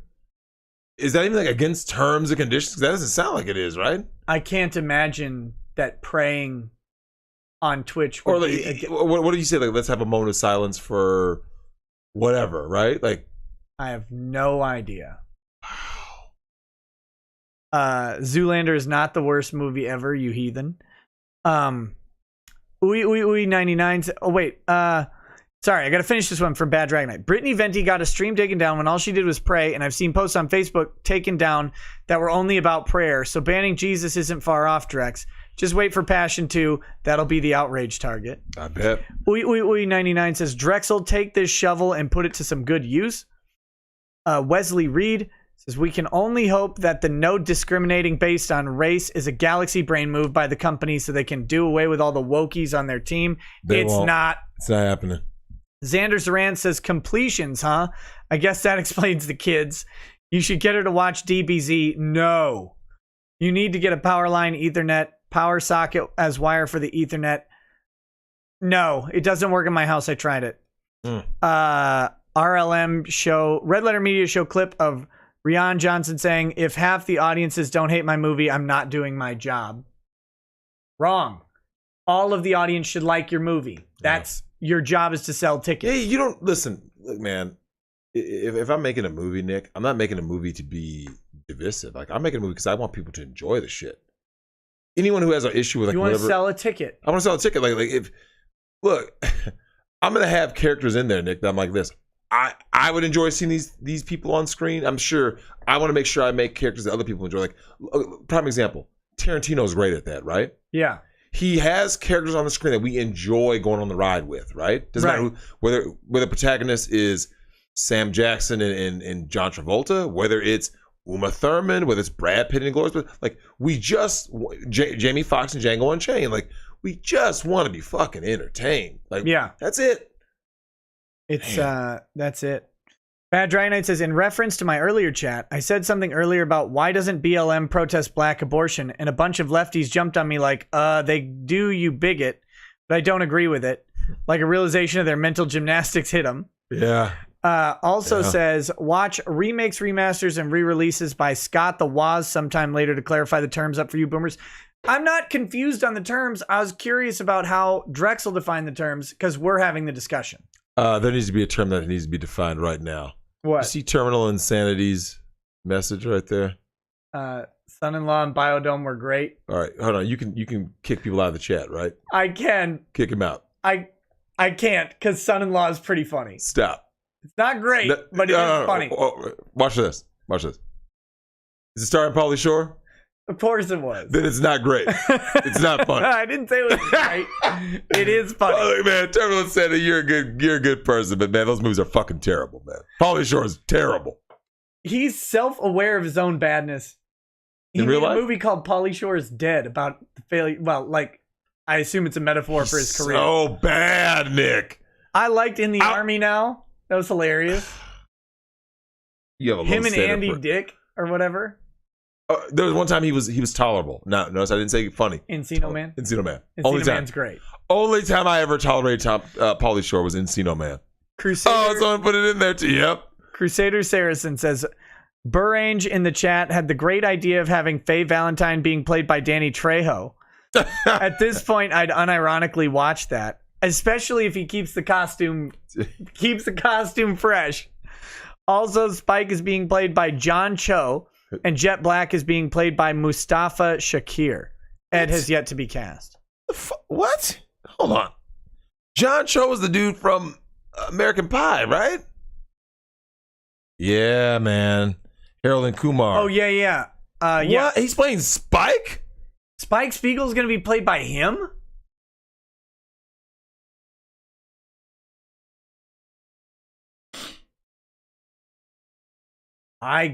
Couldn't they just find someone good at kung fu? Like it. I would never have picked him. Never in my life would I think that is the guy. And let's just go ahead and say the obvious, Nick. If you are Asian and you are in anything, you don't get the girl, right? Spike's not getting laid because Nick, I talk about them, emasculating men, period, right? Yeah. Sometimes white men, but white guys still get the girl. Black men, they occasionally get the girl. Asian men never get the girl. Never in movies. They are going to fucking cuck Spike. I promise you. Well, he never got with Faye, but he was with that other chick, wasn't he? Julia was Julia. his. Yeah, that's who drove the plot with Spike wanting Julia to take her away from the Red Dragons. But Nick, this is gonna be terrible. Oh, I know. Dumpster fire. Yeah. You just read that Screen Rants thing, right? Yeah. And basically, the whole thing was basically about Faye, right? Like, we're not gonna objectify Faye. We're not gonna. Finally, Crusader Saracen, finally on the Justice Chats. One of my favorite recent movies is Once Upon a Time in Hollywood. Wholesome movie about the indomitable power of true friendship and rising above mediocrity and standing against evil. Also, it makes a compelling case to get to know your neighbors. My dad liked it. I haven't seen it yet.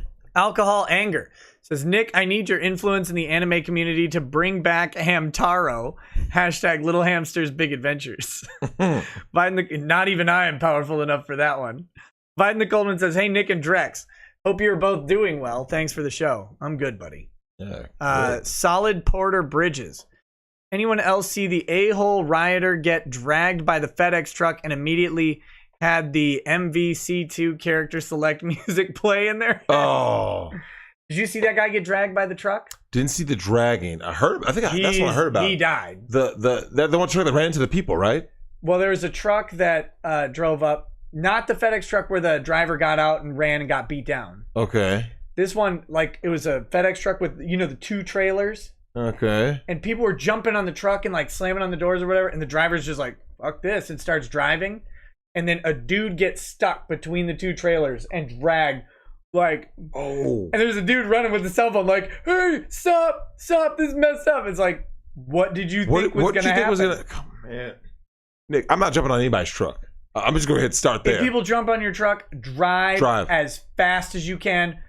Like when there's a spider on your window, you drive and let that breeze take them away. Yep. For all I care. Oh, my God. Oh, hey, SD0 is wrong. I'm going to take you for... He's doing the jingle from Marvel vs. Capcom 2 on Dreamcast. Gonna take you for a ride. Oh, my God, man. You win the internet for tonight, man. Unknown Existence says, guess Colin Kaepernick is going to feel awkward when he kneels for an anthem now. I doubt it. They're just unrelated. Is he even playing anymore? Oh, wait. Ezra Miller got a job?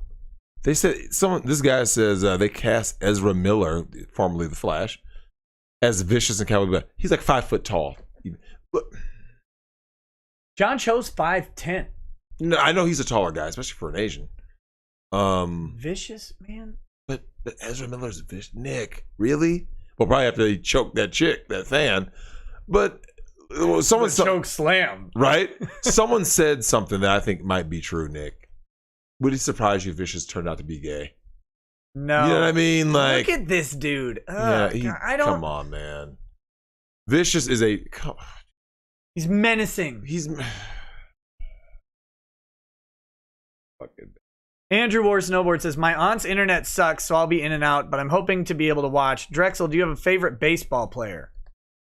Never was a big baseball guy. Was that Aaron Hernandez? Or was he a football player? Football.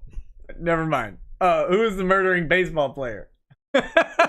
Shockingly, there are none. I don't think there's ever been the murdering. What about that dude who threw the elbow? Bell? Is his name Bell? There was just the anniversary. Hold on. I'll find it real quick. No, I don't know if Bo Jackson counts because he was a 2-sport athlete professionally, but he's played like 5 sports. What was that guy's name? I don't know if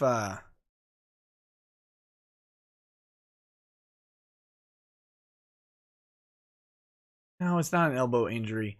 You guys know who I'm talking about. He was running from first to second base, and the second baseman came up to like catch a ball or something. He just goes, wah! Just I vaguely remember what you're talking about. Yeah, I don't know. Someone with Daryl Strawberry. Oh. Alex Hassel is cast. Someone said that was a joke. The Ezra Miller thing was a joke. About what? Oh, about being cast? As Vicious. Nick, but would it surprise you? Look, if John Cho is playing Spike Spiegel, who do you think is going to play Vicious, right? I know who your favorite baseball player is. Neon Deion Sanders. Well, he doesn't count because he's primarily known for football. Yeah, but so? It's like I said, same with Bo Jackson. Like Albert Bell, that's the guy. Thank you, Ozzy Garcia, for saying it. Yeah, Albert Bell hit that dude for real.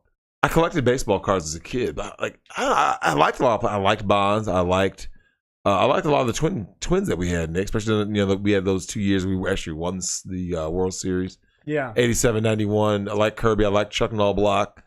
Yeah, I liked Nolan Ryan. Loved Nolan Ryan. Like I liked a lot of players, but like baseball just wasn't my certain sports speak to you. That one-handed pitcher, that guy was awesome. I don't know if I remember that guy. I vaguely he'd leave his glove like on his nub, and then he would throw the ball and then put his hand in his glove to catch it. Damn, he was cool. Damn. My favorite baseball player is whatever Astro figured out how to steal the signs and win the World Series with it. That guy. That should be legal. I don't care what anybody says. I'll tell you what, though. I'll tell you somebody who never gets his due. Who? Ricky Henderson. I don't know who that is. Fuck, man. All-time stolen base leader. Like, I'm talked about himself in third person. Willie Mays Hayes in real life. Yeah. Major League. You know what, man? That made baseball fun. Much more fun than it really is. DCV Titan says late and ambiguously gay duo. Ruby Stone says, Drex, when that YouTube channel goes up, you should totally start a segment where you answer r/relationship advice questions on Reddit. Probably could. Poper Lives 34 sent a pair saying, hey, what's up? Bad vibes. Rekieta Law, did you let Leighton Gay drive again? Always. Daydreamer says, I'm out of the loop. What's the status of Vic's suit? Some people are saying he lost, but I thought it was waiting to go to another stage. He lost the initial suit. It's on appeal. And his response is due on the 20th. Then it will be at least another month before anything happens. Gonna be slow times, y'all. Christopher Arcella says, which movie you like better as a satire movie, RoboCop or Starship Troopers? Say it again. I was reading this thing. Which movie do you like better as a satire movie, RoboCop or Starship Troopers? Shit, man.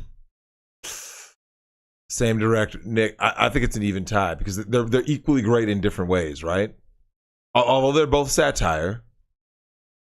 Okay, you can see the parallels, right? Like the whole tongue-in-cheek news network and the over-the-top violence. Like Nick, damn man.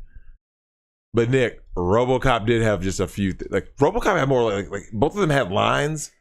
It's the delivery of the lines in RoboCop that just. I mean, because no smoking. Yeah, there was no loitering. Is that the second one? I can't remember which. It was the first thing where he's like, no loitering. It's like he was so over the top, ridiculous. Like I need to rewatch RoboCop. It's been a while. I remember Ed 209. Love RoboCop. Ed 209. Ed 209 was. You know what movie doesn't get enough praise? Short Circuit. Super 25. Number 25. Oh no, it's better yesterday. He's bleeding. Shit. I love that dude. I love that movie. Short Circuit 2 with the hardcore Johnnies with the laser cannons. Those I vaguely remember it. The like combat Johnnies, those were ass kickers. Oh, was that RoboCop 2? Yeah. That's why I said I thought it was RoboCop 2. Been a long while since I've seen some of those, but damn. Let's see. Where are we?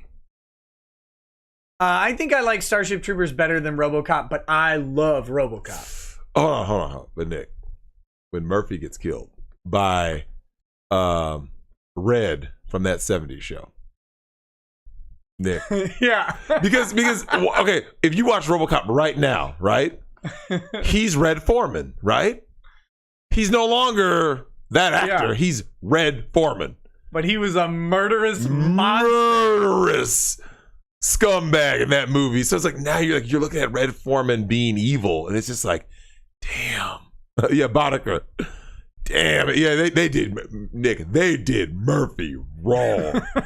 They turned Murphy into what's her face? Naomi Campbell, man. That fucked up hairline. I mean, they did Murphy. They did him so wrong. You know, and I will say this though, Nick. I don't like that they bashed the RoboCop reboot so hard. They bashed that one. I think a lot of it was unfair. I liked it. It wasn't. I mean, it wasn't RoboCop in the sense of Paul Verhoeven's aesthetic or whatever. But it was. I enjoyed it. Yeah. I had a good time. There's only a couple of scenes where I was like when his training thing. I didn't like. It felt too video game-ish, right? You know, where he's shooting. You know, when he first gets into the suit and like learns the suit, and then they have it felt like a video game. But there's only a couple of scenes that made me go, eh. But Michael Keaton was great in that as the villain. Yeah, he was Raymond Sellers. He was great in that. Not enough Michael Keaton movies. No, he was. Did you ever see the movie Birdman? They got all that praise when it came out. No, I didn't. It was actually solid. I heard it's good. Yeah, it was actually solid. I was pleasantly surprised. I tend to trust my parents' taste in movies, and they liked it. Wait, when are you going to see The Disaster Artist? You're killing me. At some point in time, I don't know. You're over here watching trash like fucking Biodome. I don't like Biodome. I like Son-in-Law. I'm not calling you Son-in-Law. I just laughed at Son-in-Law. It was funny. Kyle says, I take back wanting Drex to have his own channel. Use this money and just build an extra room onto your house and make him your permanent co-host. Samato12, thanks for joining the channel. I appreciate it. DCV Titan says, Steven Seagal's best movie, Executive Decision. No. Oh God, with Kurt Russell. R.I.P. Oh, the needless death scene. Early Halle Berry, too. We're not going to make it. You are, sir. Wait, what? Just get up in there with him. Just get in there. Exactly. Oh, my God. Nick, I forgot that movie existed till that dude just mentioned that. And it brought back painful memories. It brought back the kind of memories. You couldn't put Seagal in that plane. No. It would have been over too fast. Of course. No terrorists are a match for Steven Seagal. None. But nobody was a match for watching Morris Chestnut be silly in Under Siege 2 Dark Territory. Do you remember that fucking dumpster fire of a movie? It's bad. It's after the beauty peak of Tommy Lee Jones looking cracked out, Gary Busey being cracked out, and a girl coming out of a birthday cake. He's good with cooking knives. Drex, are you serious? The Under Siege 2 was terrible. It was bad. You know how bad it is, Nick? It's so bad I'm going to rewatch it. Oh, let me see. Is that shit on Amazon?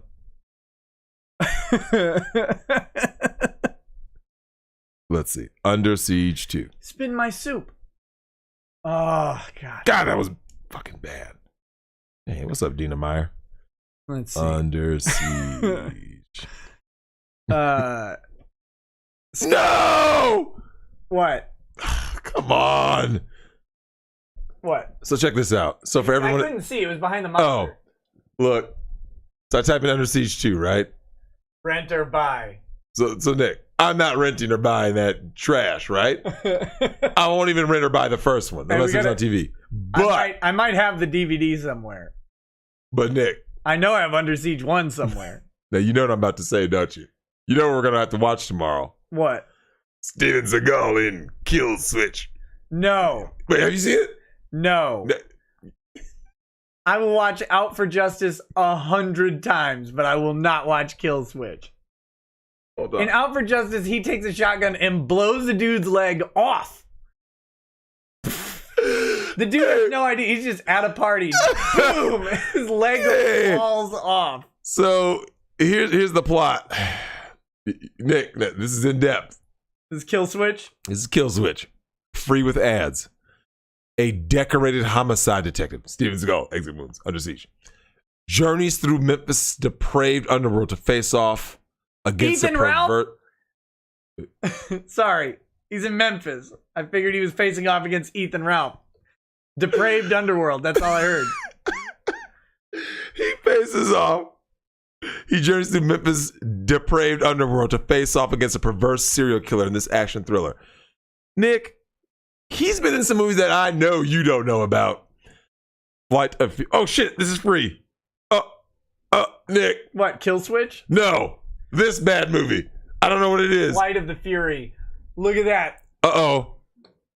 With an F-117A superimposed Nick, on that. When did this? It came out in 2007. A United States Air Force Special Ops agent, betrayed by his own agency, is forced back into active duty when a top secret stealth bomber is hijacked by a dangerous terrorist group. In this action-packed tale of international intrigue. That's not a stealth bomber. That's an F-117. I know. That's a fighter jet. Oh wait, And they don't even use it. the hardcore. That's Van Damme. Oh my, there are some bad movies available. You know what we need to do? Drex, what we need to do... Okay, here's what we need to do, though. We need to look at the list. We can do a watch party on Twitch. And there are movies we can watch on Twitch. We need to go through the list and find one. I was looking at this bad chick named Juliette Marquis. Damn. Eddie George was in this movie?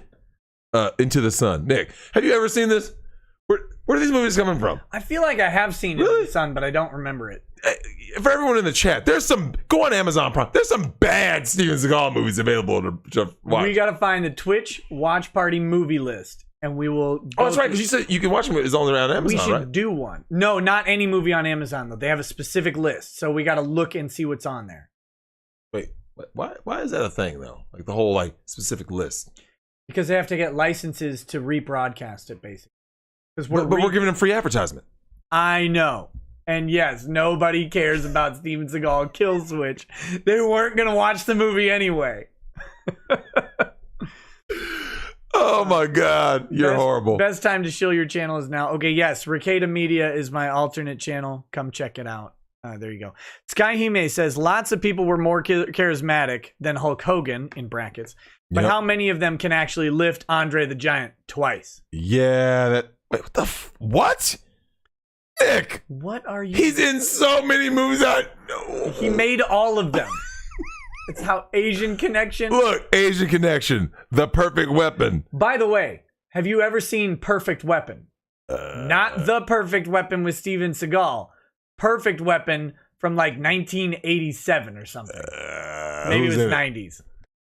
Tell me it was the guy from American Ninja. I don't think it was Michael Dudikoff. Mercenary for Justice. They don't even... Oh, Nick, look who it is. Jeff Speakman. Oh my... No, it is The Perfect Weapon. 1991. Oh, no shit.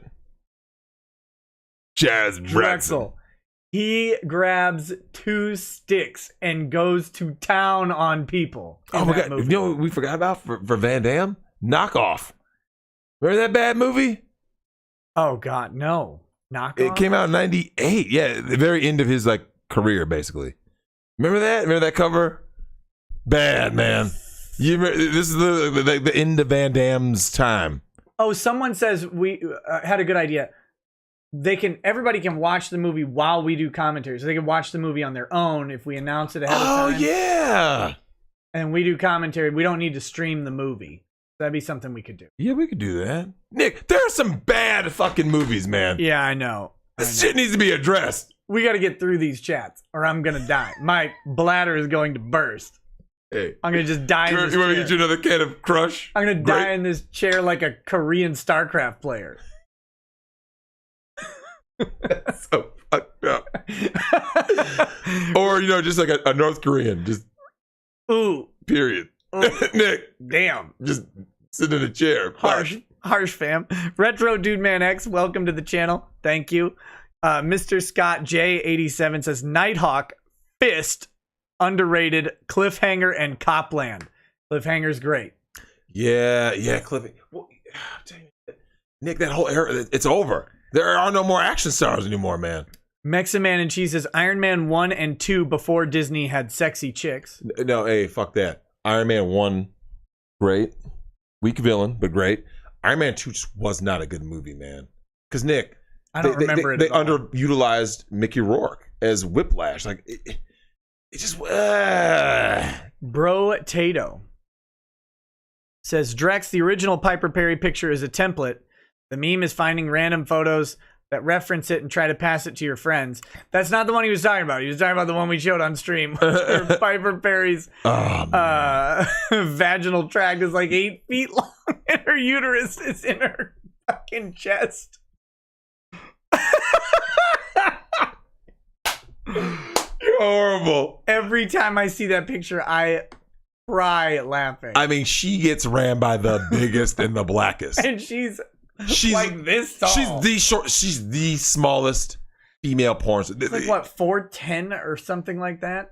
I don't think she's that. I'm not even joking. I don't think she's Might that want tall. to put it in incognito if you're Googling Piper Perry. Oh no, it's good. Advantages of being single. Piper Perry. Trying to pass it to you. E.g., 1 white Lego brick and 5 black Lego bricks. Joke explained. No, we know the other joke. I'm pretty sure I showed Drexel the picture of Ron in the Piper Perry position. Oh, 4'9". 4'9"? Shit. Oh, there's my girl Elsa Jean. She fucked her face up though recently. She got like some lips done or like some horrible. Stop. Look, message to these fucking porn thoughts. Stop 4'9"? going under the knife. Yeah, 4'9", man. Oh, there's a girl named Kinsey Reeves who's 4'10".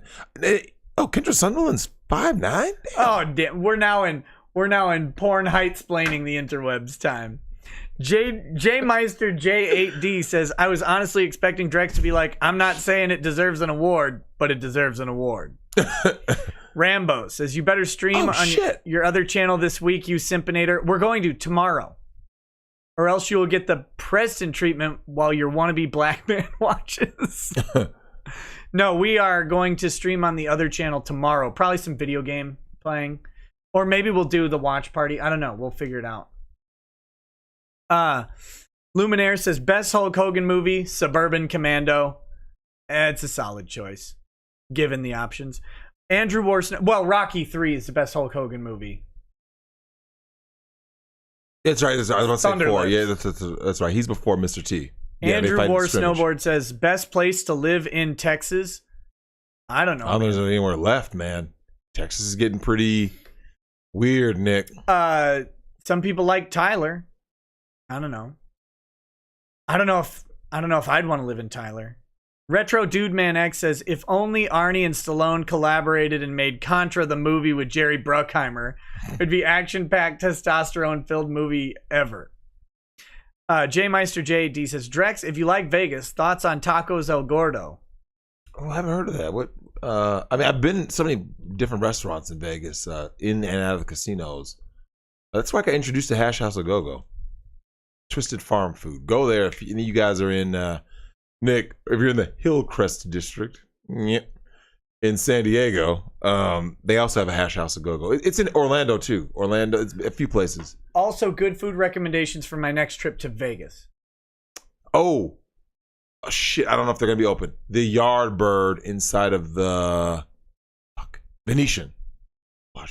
Venetian. Yardbird inside the Venetian. Nivok to Oak says, yo, I used to live in Summerland back in 2006 to 2009. I miss it. Fell in love with a chick. Sadly, she passed away in 2012. She was sweet and cool. R.I.P. to her. Damn. Vladimir M. Ivanovich says, Drex is wise. Vegas is transcendent. Matthew Ford says, Drex, do you think Black Lives Matter cares about lives or just when a white cop is or is involved? Secondly, did you know they became a political party? I think we covered that. Yeah. Nick, do you remember when they had there was a time, they had a period where Black Lives Matter talked about, it's not about just Black Lives, it's about police brutality. That's what we're really about, right? Yeah. But then when that Somalian killed the Becky, everyone was silent. You remember the people who say, the cop is always right, the cop is always right. They didn't say one word, did they? No. The police union, what did they say, Nick? Nothing.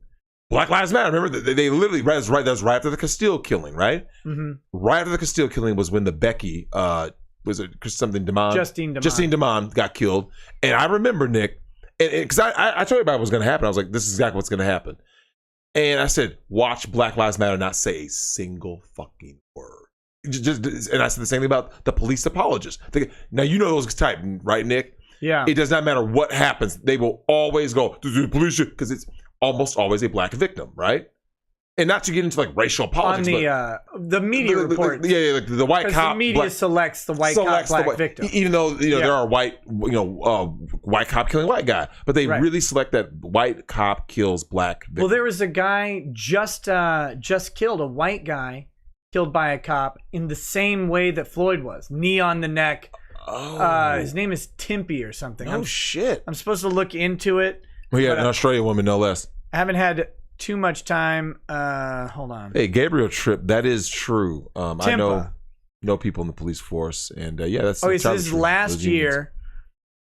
He says, "You're gonna kill me." Dallas police body cam footage reveals the final minutes of Tony Timpa's life. Wailed and pleaded for help for more than 30 times as officers pinned his shoulders, knees, and neck to the ground in 2016. That's so fucking sad, man. People dying over nothing. Nick, these people, black, white, man, women, are dying over nothing. As precious minutes passed, the officers laughed and joked about waking Timpa up for school and making him waffles for breakfast. Hey, where's the police apologist, though? I'm looking for them. Body cam footage obtained Tuesday by the Dallas Morning News shows first responders waited at least 4 minutes after Timpa became unresponsive to begin CPR. His nose was buried in the grass while officers claimed to hear him snoring, apparently unaware that the unarmed man was drawing his last breaths. Look at that. Hey, so where are they at? Mike Oblinger said they laughed. Yeah, so for anyone out there who's a police apologist, who remember, Nick, what I define as a police apologist, they literally will for anything. Like, no matter how wrong the cops are, they will just nope, because they're always gonna find something, right? The person wasn't doing anything, no, because he feared for his life. Always something. And the shame of the media is that if Tony Timpa had been black in 2016, we would know his name. We would know before George Floyd died. Absolutely. I'm glad that was brought to our attention, man. I did not know about that. Yeah, I've gotten a bunch of people talking to me about it, but I haven't really delved into the case. I don't know why they were detained. Oh, this guy says he was the one who called the cops because he was worried about him killing himself. Well, they just helped out then. Shit. But damn, get him some psychiatric help. No, they fixed him right up. Jesus Christ, man. You don't want to do it? You don't want to do it yourself? We'll help you. Moist John says videos of crying. Mundane Matt. Clumsy K. Drex, I think people resort to political trends because they have no ideas of their own. Writers use politics for the same reason. Agreed. Remember we talked about that whole that Tim Pool did a story about that where it was some study done that, Nick, most people actually are NPCs. They literally are a blank slate. I can't even say it. They are literally a blank slate walking through life. Like, Nick, they're like, the ways, the brain activity, literally nothing. You remember, you and I talked about that because we said we couldn't imagine, Nick. It's the Kansas of brain activity. Remember, we were saying that was when our guy Soder was over here, and that was before he came out. I said, Nick, could you imagine being like blank? Like, I have struggled with sleep for so much of my life because my brain is always thinking. It's always firing. Yeah. I have to literally wear myself out to be like, I literally can't stay up because I was on the road. Something caused me to get tired, right? Nick, imagine going through life literally just blank. Like, Nick, sit in the road, right? You're driving and like this. No podcast on, just like this. Just nothing. Yeah. Just come on. Nick, I believe it's true. Look, for anyone out in the chat, have you guys ever talked to a college educated, especially woman? I'm not giving these dudes a pass, Nick. The average college educated woman in the current year, 2020. No. Nick, they all sound the same. They are, Nick, they're NPCs. They have the same talking points. They say everything. Nick, when you point out their hypocrisy, they have the same response. You must be a Trump supporter. That's your response? I kid you not, Nick. That is their only response. You must be a Trump supporter. Like, wow. Clumsy K says Drex. I think people. Oh wait, we just read that one. Derpy Jew says Drexel. What did you think of the movie Bebe Kids? And also, that was great. Took a mojito to see that back in '90. I think. And it was also the Proud Family cartoon. Didn't really see the Proud Family, but saw Bebe's Kids back when it came out. Robin Harris is last work, man, before he tragically passed. Heart attack. I haven't watched that. I don't even know what that is. Never even heard. Oh, he got with a hood rat. And Bebe's Kids. Ah! Tamara Holloway says, how do super lawyers get into the Discord? There's a link that is Super Lawyer exclusive on the community page. If you find that link, I think you can filter the comments by the level of lawyer.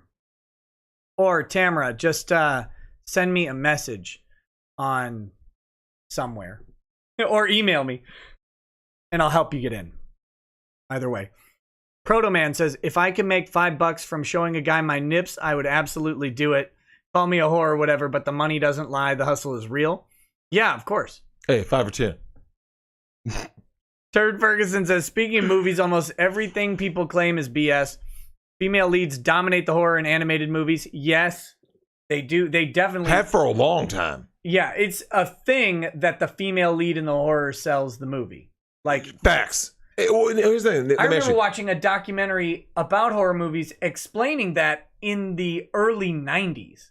Like just talking about how you have to have a female lead overcome the big bad in the horror movie because people don't want to see the guy succeed in the horror movie. That's just not what the audience wants to see. Well, and plus, I think one of the main things is that what the nature of what is fear is, when we have to empathize with someone else, right, Nick? And we're putting ourselves in her shoe. Like when we watch Halloween, when we watch, so it's our internalized misogyny that makes us, I wouldn't be scared, but a woman is. But a woman is. And well, you think back, Nick, if you have a capable man fighting against the big bad, given that of course the argument's going to be like, that's why they make them like inhuman, like Michael Myers. You shoot him, you stab him, he keeps getting back up. Right. But like they have to use, the woman always has to use some kind of ingenuity to beat the monster, right? Yeah. If you have a capable, imagine like a bunch of Bob Sapp in a horror movie, and he's the final girl. I don't have to imagine, he was in Elektra. They had to kill him, right?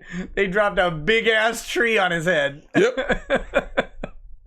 I just think that's wild, man. Like the thing, Nick. How come no one ever, these SJW writers and stuff, and that's all who's Nick.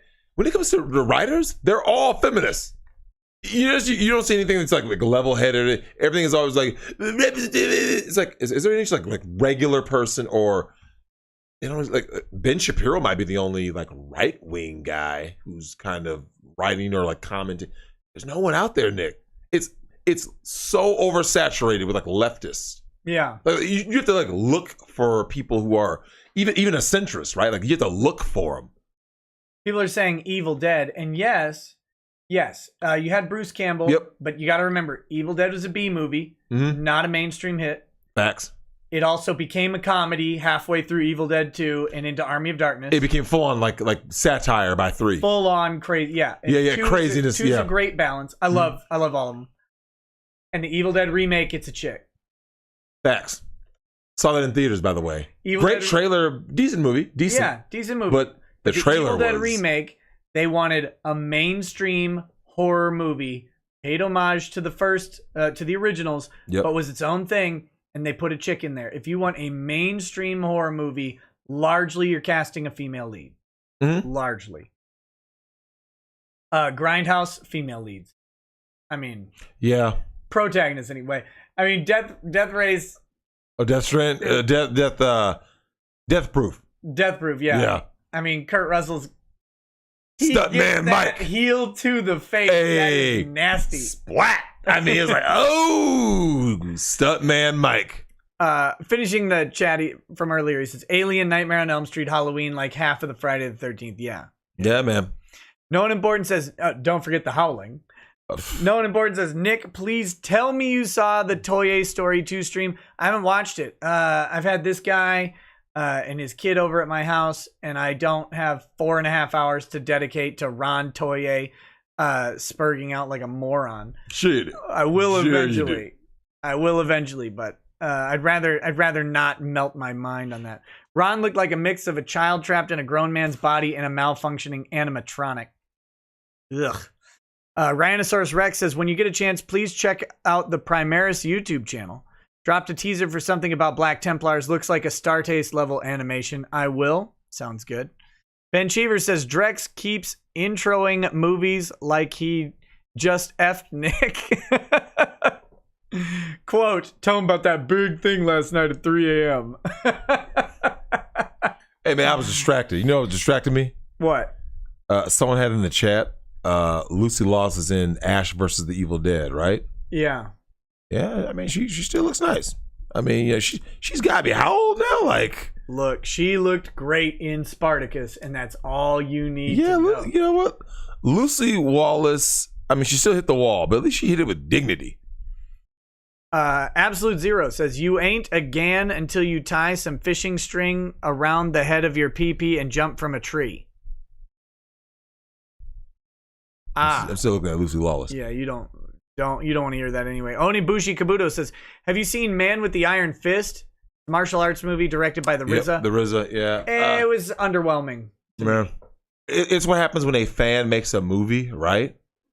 But they don't have the technical prowess, right? Right. Like, I'm not saying he's Ed Wood, but it's like, dude. It wasn't bad. It wasn't great. It was just it was underwhelming to me. Yep. I wanted more out of it. They had a lot of the tropes going, but they didn't execute them very well. Correct. And I like the RZA. Yep. Even if he doesn't like white people. I'm just kidding. No, it's Method Man and Redman, from what I hear. Their concerts are very hostile to white people. They shouldn't be, because that's who's buying the records. If you want to look, when you hear rappers, Nick, especially from the 90s, from the Chronic onward, right? And they're like, yeah, I went double platinum, I went triple. Like, yeah, that was mainly white people. Black people were bootlegging shit. Usually somebody had a CD burner, man. Timothy Reaper says, best Seagal movie is Cock Puncher, not a porno. That's a real movie. I'm taking his word for it. I'm about to see what Gabrielle looks like now from fucking Xena. Mr. Wonderful says, watch Russell Crowe's first movie, Romper Stomper, about skinheads versus Vietnamese in 90s Melbourne, Australia. Brutal. Oh, that sounds good. Romper Stomper. Esme Illis Anime. Nick, you're lucky. Lady is precious. Heart, banana stand money. She is. She is precious. Angry Baneling says, Nick, why you know like Star Trek TOS, the original series? It's good. It's just not my thing. I've never really cared for any of the Star Trek shows. I watched a little bit of Next Generation. It's not bad. It's just not, it doesn't do it for me. Mad8 says, you need to watch Gummo. Gummo? Niels Mulvad says, morning from Scandinavia. Drex Daddy energize me. So, I swear, like there's like a cat hair or something on my ear. I was looking at Gabrielle from Xena. Her name is Renee O'Connor. O'Connor. Sorry. Yeah? So stupid. Hey, Nick, she's from Texas, man. Oh. Katy. She's from Katy, Texas. Oh, right, just south of Houston. Perfect. Yeah, man. Damn. Oh, look at that scene. What was going on in that? What is this? It's Xena Warrior Princess, allegedly. I remember that scene. Damn. I'm telling you, Gabriella was bad. Man, I just type in Xena hot. Did you show the you didn't show the chat. Show them what? Oh, that pic? You just showed me. You didn't show the chat. Oh, yeah, hold on. You show the chat. Shit. Damn it. That pic can just go. Oh, there it is. Yeah, what was going on in this? In Xena, this is... Tell you what's going on in that. I mean, she's like bowing. But why is Gabrielle with cut hair and all that? That's not the Gabrielle I remember. Like the end of the Super series. Range 128 says, opinion on people who say they're asexual. I believe it's possible that you can just literally not have any like sexual desire. I mean, I don't understand it personally because I mean, fucking man, but yeah, I don't know. Here's the thing, Nick. In the modern climate, here's how bad things have gotten. That benefits you in the modern climate, right?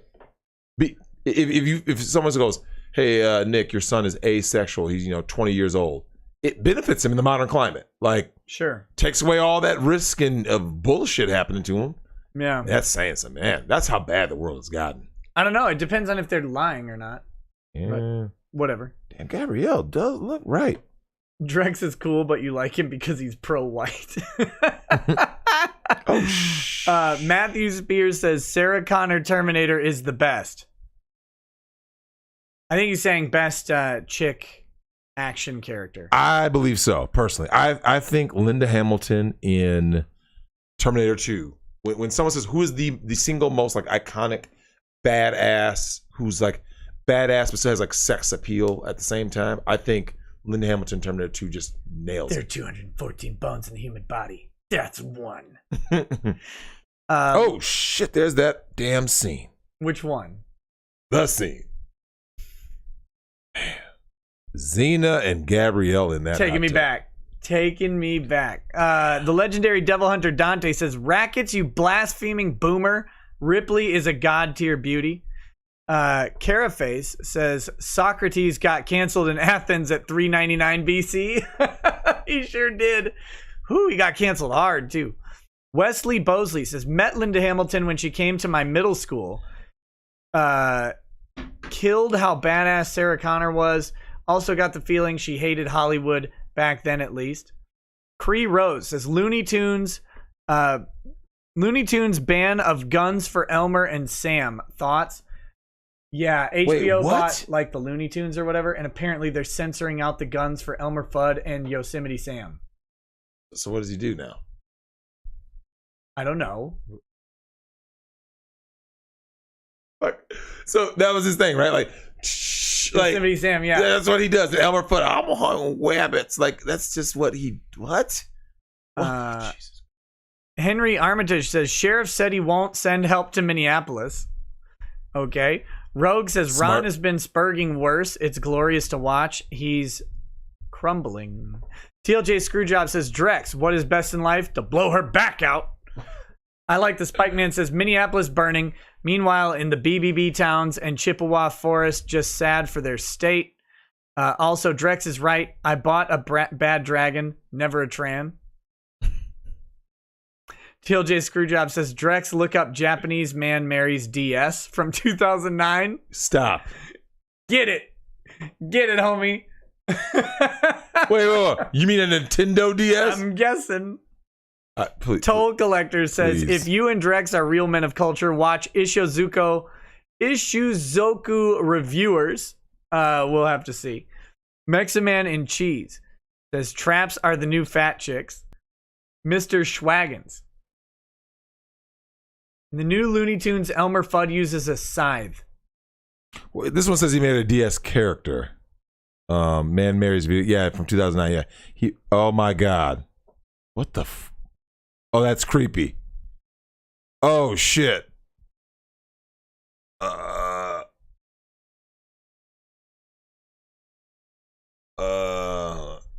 Get it, can't quit it. What? I don't know what he did. What? What? Wait, is this guy in VR? Hold on.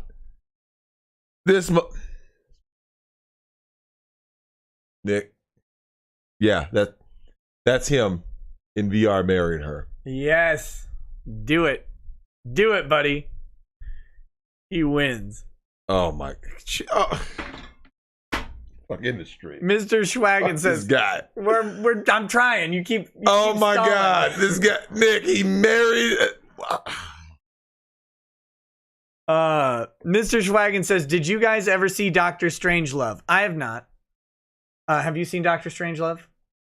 Oh, and the something with the bomb, whatever that. No, I don't know if I ever actually saw it. I'm aware of it.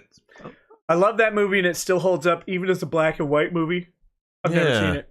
Mugen1 says, "It's not man movies, it's alpha cinema." Yeah, facts. Angry Baneling says, "Drexel watch War Goddess 1973. So much plot." Of course, that's what we watch him for. Mr. Schwaggin says, "A good movie with a bit of religion was Kingdom of Heaven." I thought it was okay. Didn't like that one.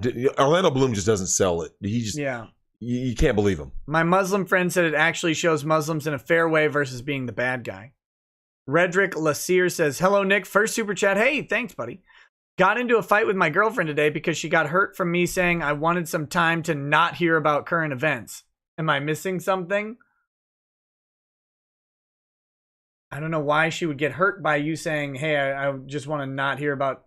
I mean, was she just talking your ear off about news or something? George Floyd probably, because so everyone's talking about George Floyd, right? And Nick, we talked about this in the car last night or yesterday. Hey, so Nick, how's COVID doing? You all right? No one? Anyone remember COVID?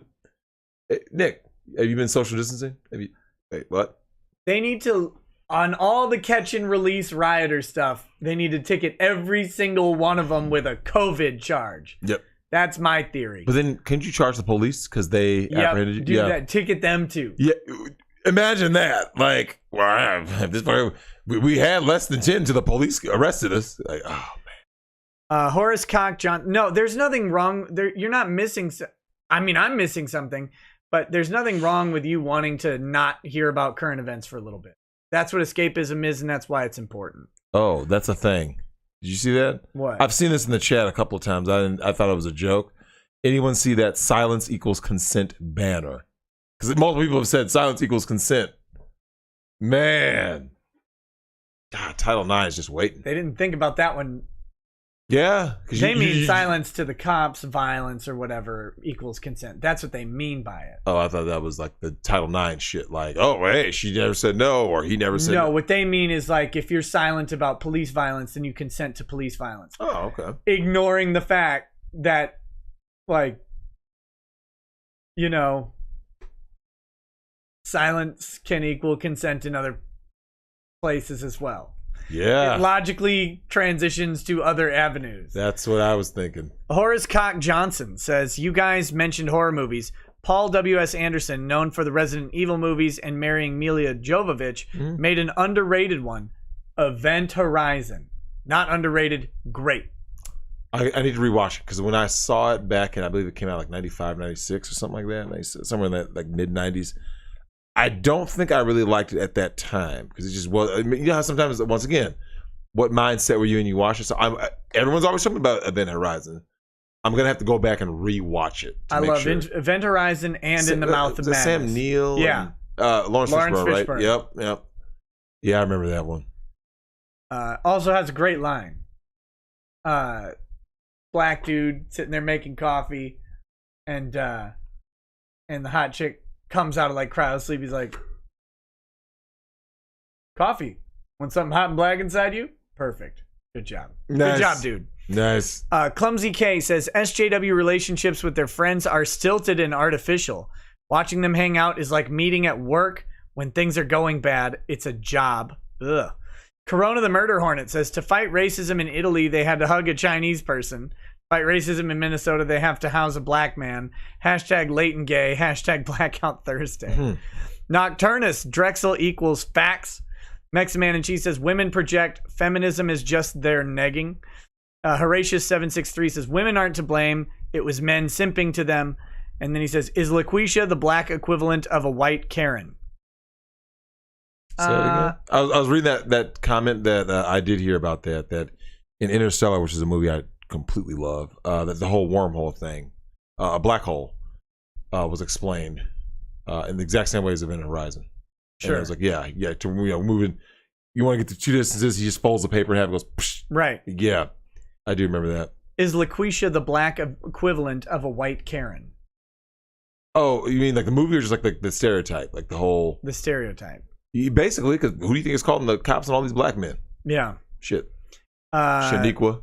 Sarayo says, Nick, when we'll get another legendary Drex and Dollhouse Phil stream? Love the show. I love that. Well, how's he been? I don't know. I haven't talked to him in a while. I love that guy. I'll email him and see how he's doing God's work. Nova Zero says, testing, Nick, so I can say cunt, just not with a C. Can't use that soft C sound. You need a hard K sound. Can't get the sit word in any form, though. Puck is okay, just not with a capital PH or an F. Jeez. Mike Testa says, oh, so cat burglars like NBA. What a fake crip. Ethical Dilemma says, to the left, Drex is the most dangerous type of man, educated. Have you ever seen Free Jack? Oh, God, I haven't seen Free Jack in a long time. What is it? It's a movie called Free Jack. Yeah, I remember that one. Also, what type of music do you like that would surprise us? Say rap. I mean, I'm a huge Michael Jackson guy. Yeah. Love Nirvana. You know what? Do you know what I'm actually a sucker for, Nick? Is K-pop? I don't listen to anything that's bitch made, man. I don't like that soft shit, that teeny bopper looking shit. That dudes where the guys look like females. Can't do it.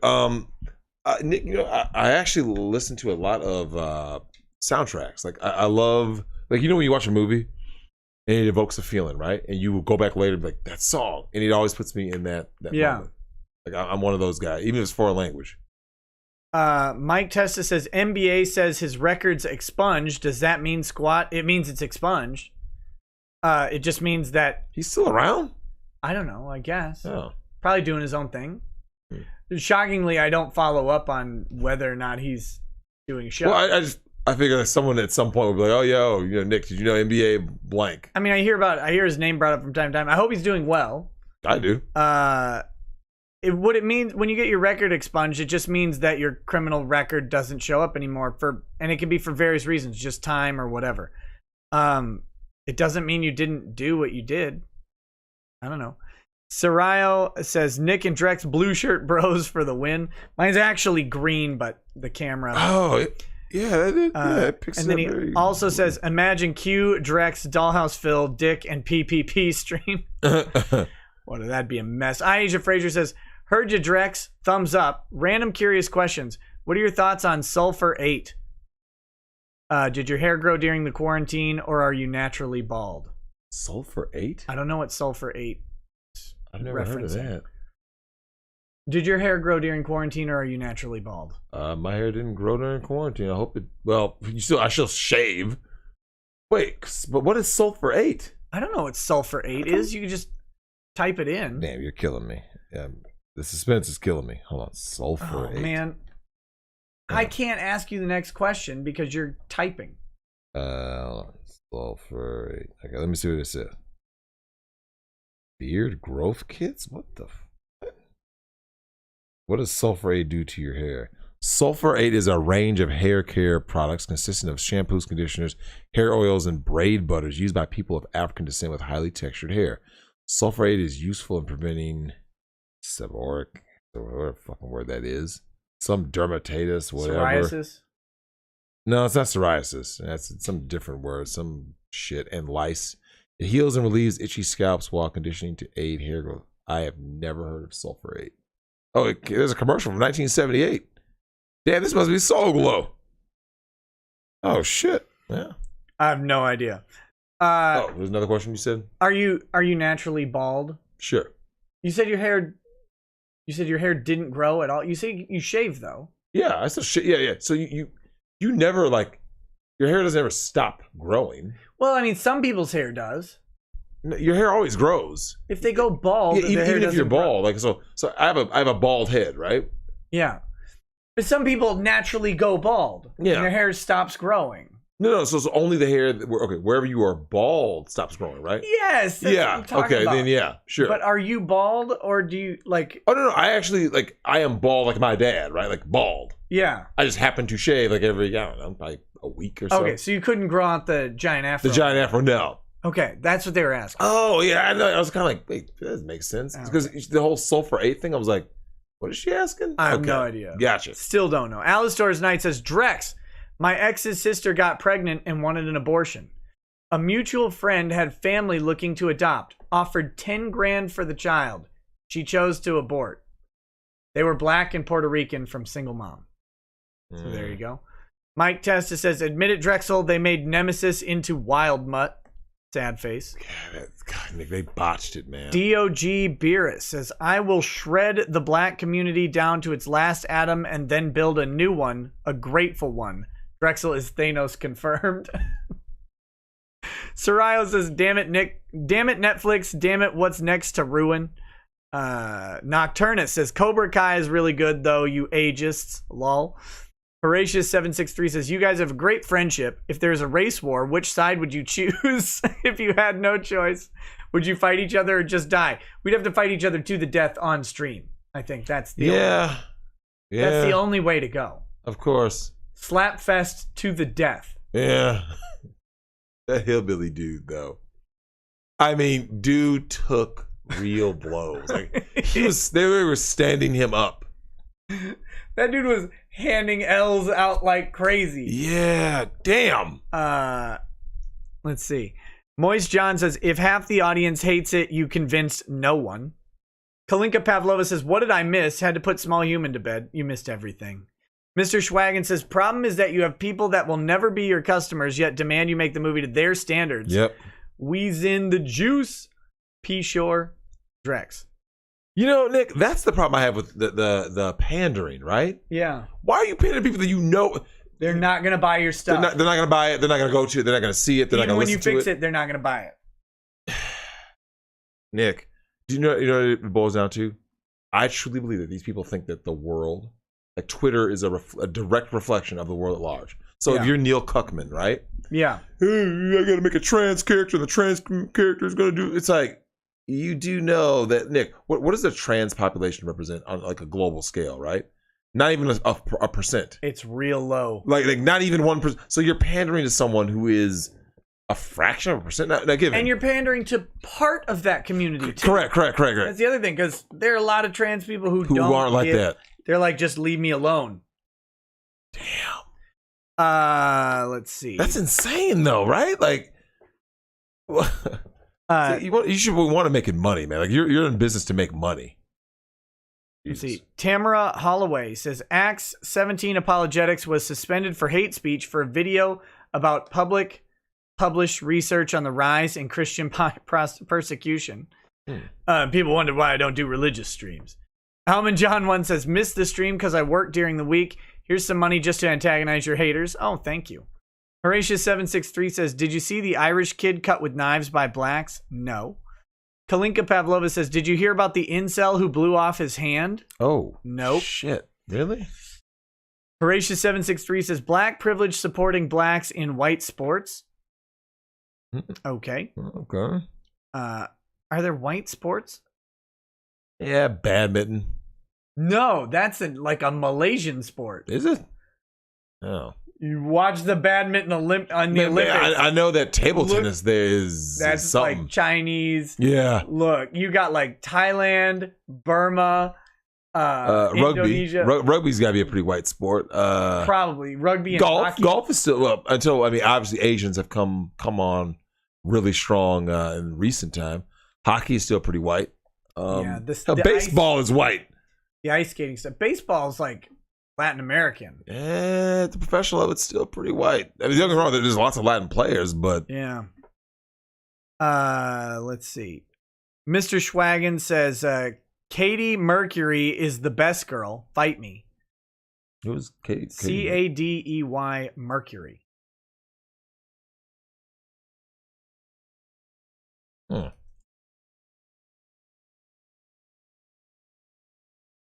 Oh, that's a porn actress. What's her name? Katie, Cadey, Mercury, like the planet.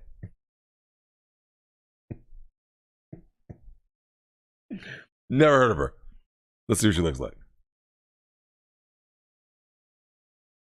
Yeah, about that look though. Yeah. Bloody Thumb says y'all should stream live action Guyver 1 and 2. I can think of better things. No One Important says, Dear Police, I'm a White Woman. T-shirt is available. Disabled Llama says, Drex, to save Nick and his family, you must choose to smash either Danny Trejo dressed as Faye or Danny Trejo dressed as Xena. Which is it?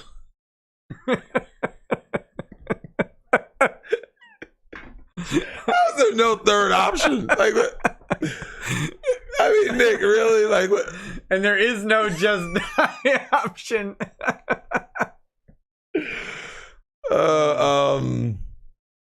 Damn. I don't know what to say to that. I mean, that would be equally soul crushing. Yeah. Mike Testa says, pretty sure Bugs has piss yellow gloves now. Bugs Bunny. Silva says, if we watching movies to do commentary, check out Stardust, fantasy romance where the plot is driven by a main character wanting to impress a thought. That's that. I remember that Stardust movie coming out. I didn't watch it. Stardust. It's like got De Niro in it or something. Deathwish says, don't ever say Starship Troopers is better than RoboCop. They're both great, but no Verhoeven movie beats Robo. Shout out to Total Recall. Love Total Recall. Man. Hello and welcome to Johnny Cab. Come on, man. I got 6 kids to beat. Thought it was 7. Oh. Benny. Those were good times, man. Viden the Cold One says more like a teal shirt. It's actually green. It's literally the white balance on the camera picking up stuff. Mike Testa says you realize he's a Woody Allen creep who projects. Don't know. Shit! I forgot about that movie. What? Virtuosity. Russell Crowe and Denzel Washington. Do you know that we saw Virtuosity when it came to video? And I kid you not, Nick. We saw it. I'll never forget. He was Sid's 6.7, right? Russell Crowe's character. Sure. Kid you not. I saw that movie. Went, this guy's going places. Next movie I saw him, L.A. Confidential. I went, he's going places. Next movie I saw him was Gladiator. It's like you just know. The not as good Gladiator. Huh? The not as good Gladiator. The better Gladiator was Cuba Gooding Jr. and Brian Denny. You didn't just go there. I love that movie. Got a brain bleed. Viden the Coleman says, longer we keep you here, bigger chance you pee yourself. This is true. It's getting rough in these streets. Mike Testa says, Capcom, bioweapons wear no clothes. The puck is Mr. X. Oh, yeah, so in RE3, Nemesis gets his like clothes burned off and he becomes like a dog, like a four-legged like creature running. It's just stupid, right? But yeah, Mr. X walks around, Nick, far more menacing in a trench coat and a hat. Yeah. Ridiculous. Crusader Saracen says, HBO isn't censoring Elmer Fudd's gun in the old cartoons. They're just not giving him one in the new Looney Tunes they're currently making because, in the words of a staff member, it was never about the guns. It was about his broken masculinity. The fuck are they talking about? Wait, what? The fuck? I don't know what that even means.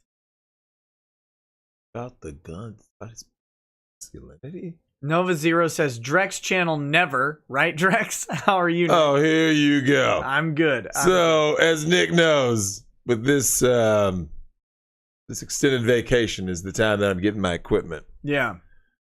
What we got there, though? Rick Nikita says hi. Who? Hey, Rick Nikita. Oh, yeah, the guy who does a little pun on your name. And Mike Testa says NBA is the Woody Allen creep who projects. Oh. I see. There you go. Sorry for misunderstanding the referencing. All right, guys. That's it. That's what we got. That was literally only 2.5 hours. Like 4 hours ago. Yeah, we're approaching a 6-hour stream, so we got to end it. We need to stop right now. All right, guys.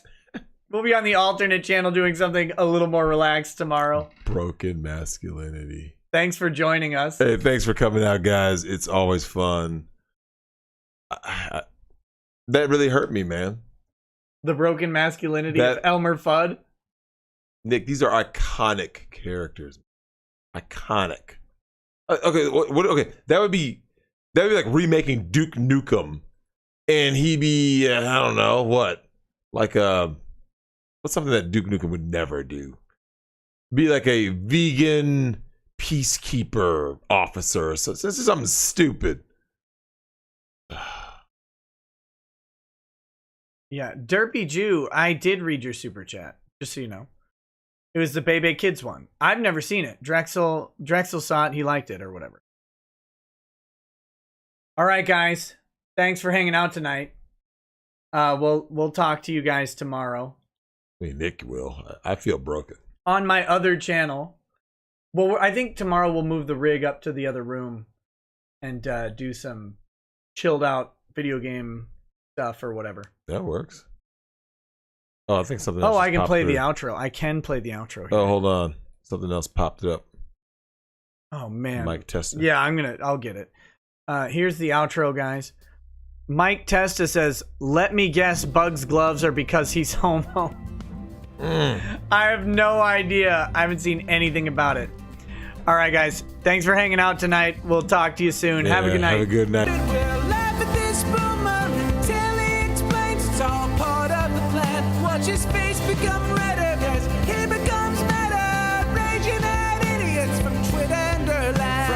white shores of Nain to the hills of Glenlivet, there's no one who explains the law better than Nick. So pour out a glass for the ones who have passed to make the law what we have now. Oh, his lady is fair, and she handles herself with the grace of one who has borne many children. As the wife of a lawman, she makes sure that he has the time and the place to provide for them there. So pour out an Ardbeg, a Balmore, a Lafroig, the spirits flow as the ones who get unemployed. So pour out a glass for the tea post on Twitter as we hear Lost Planing tonight. From the white shores of Nain to the hills of Glenlivet, there's no one who explains the law better than Nick. So pour out a glass for the ones who have passed to make the law what we are now. Oh, the guests are all plentiful, from Dundee to Drexel. They bring their perspective and spice to the mix. But the reason we're here and the one that we cheer is the one who is showcasing us his career.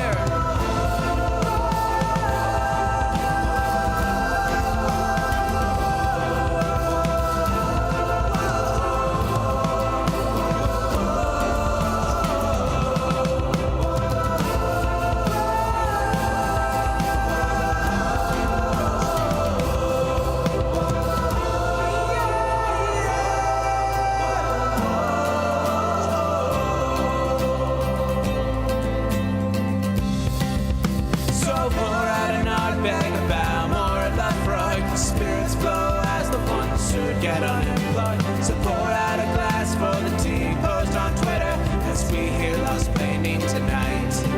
From the white shores of Nain to the hills of Glenlivet, there's no one who explains the law better than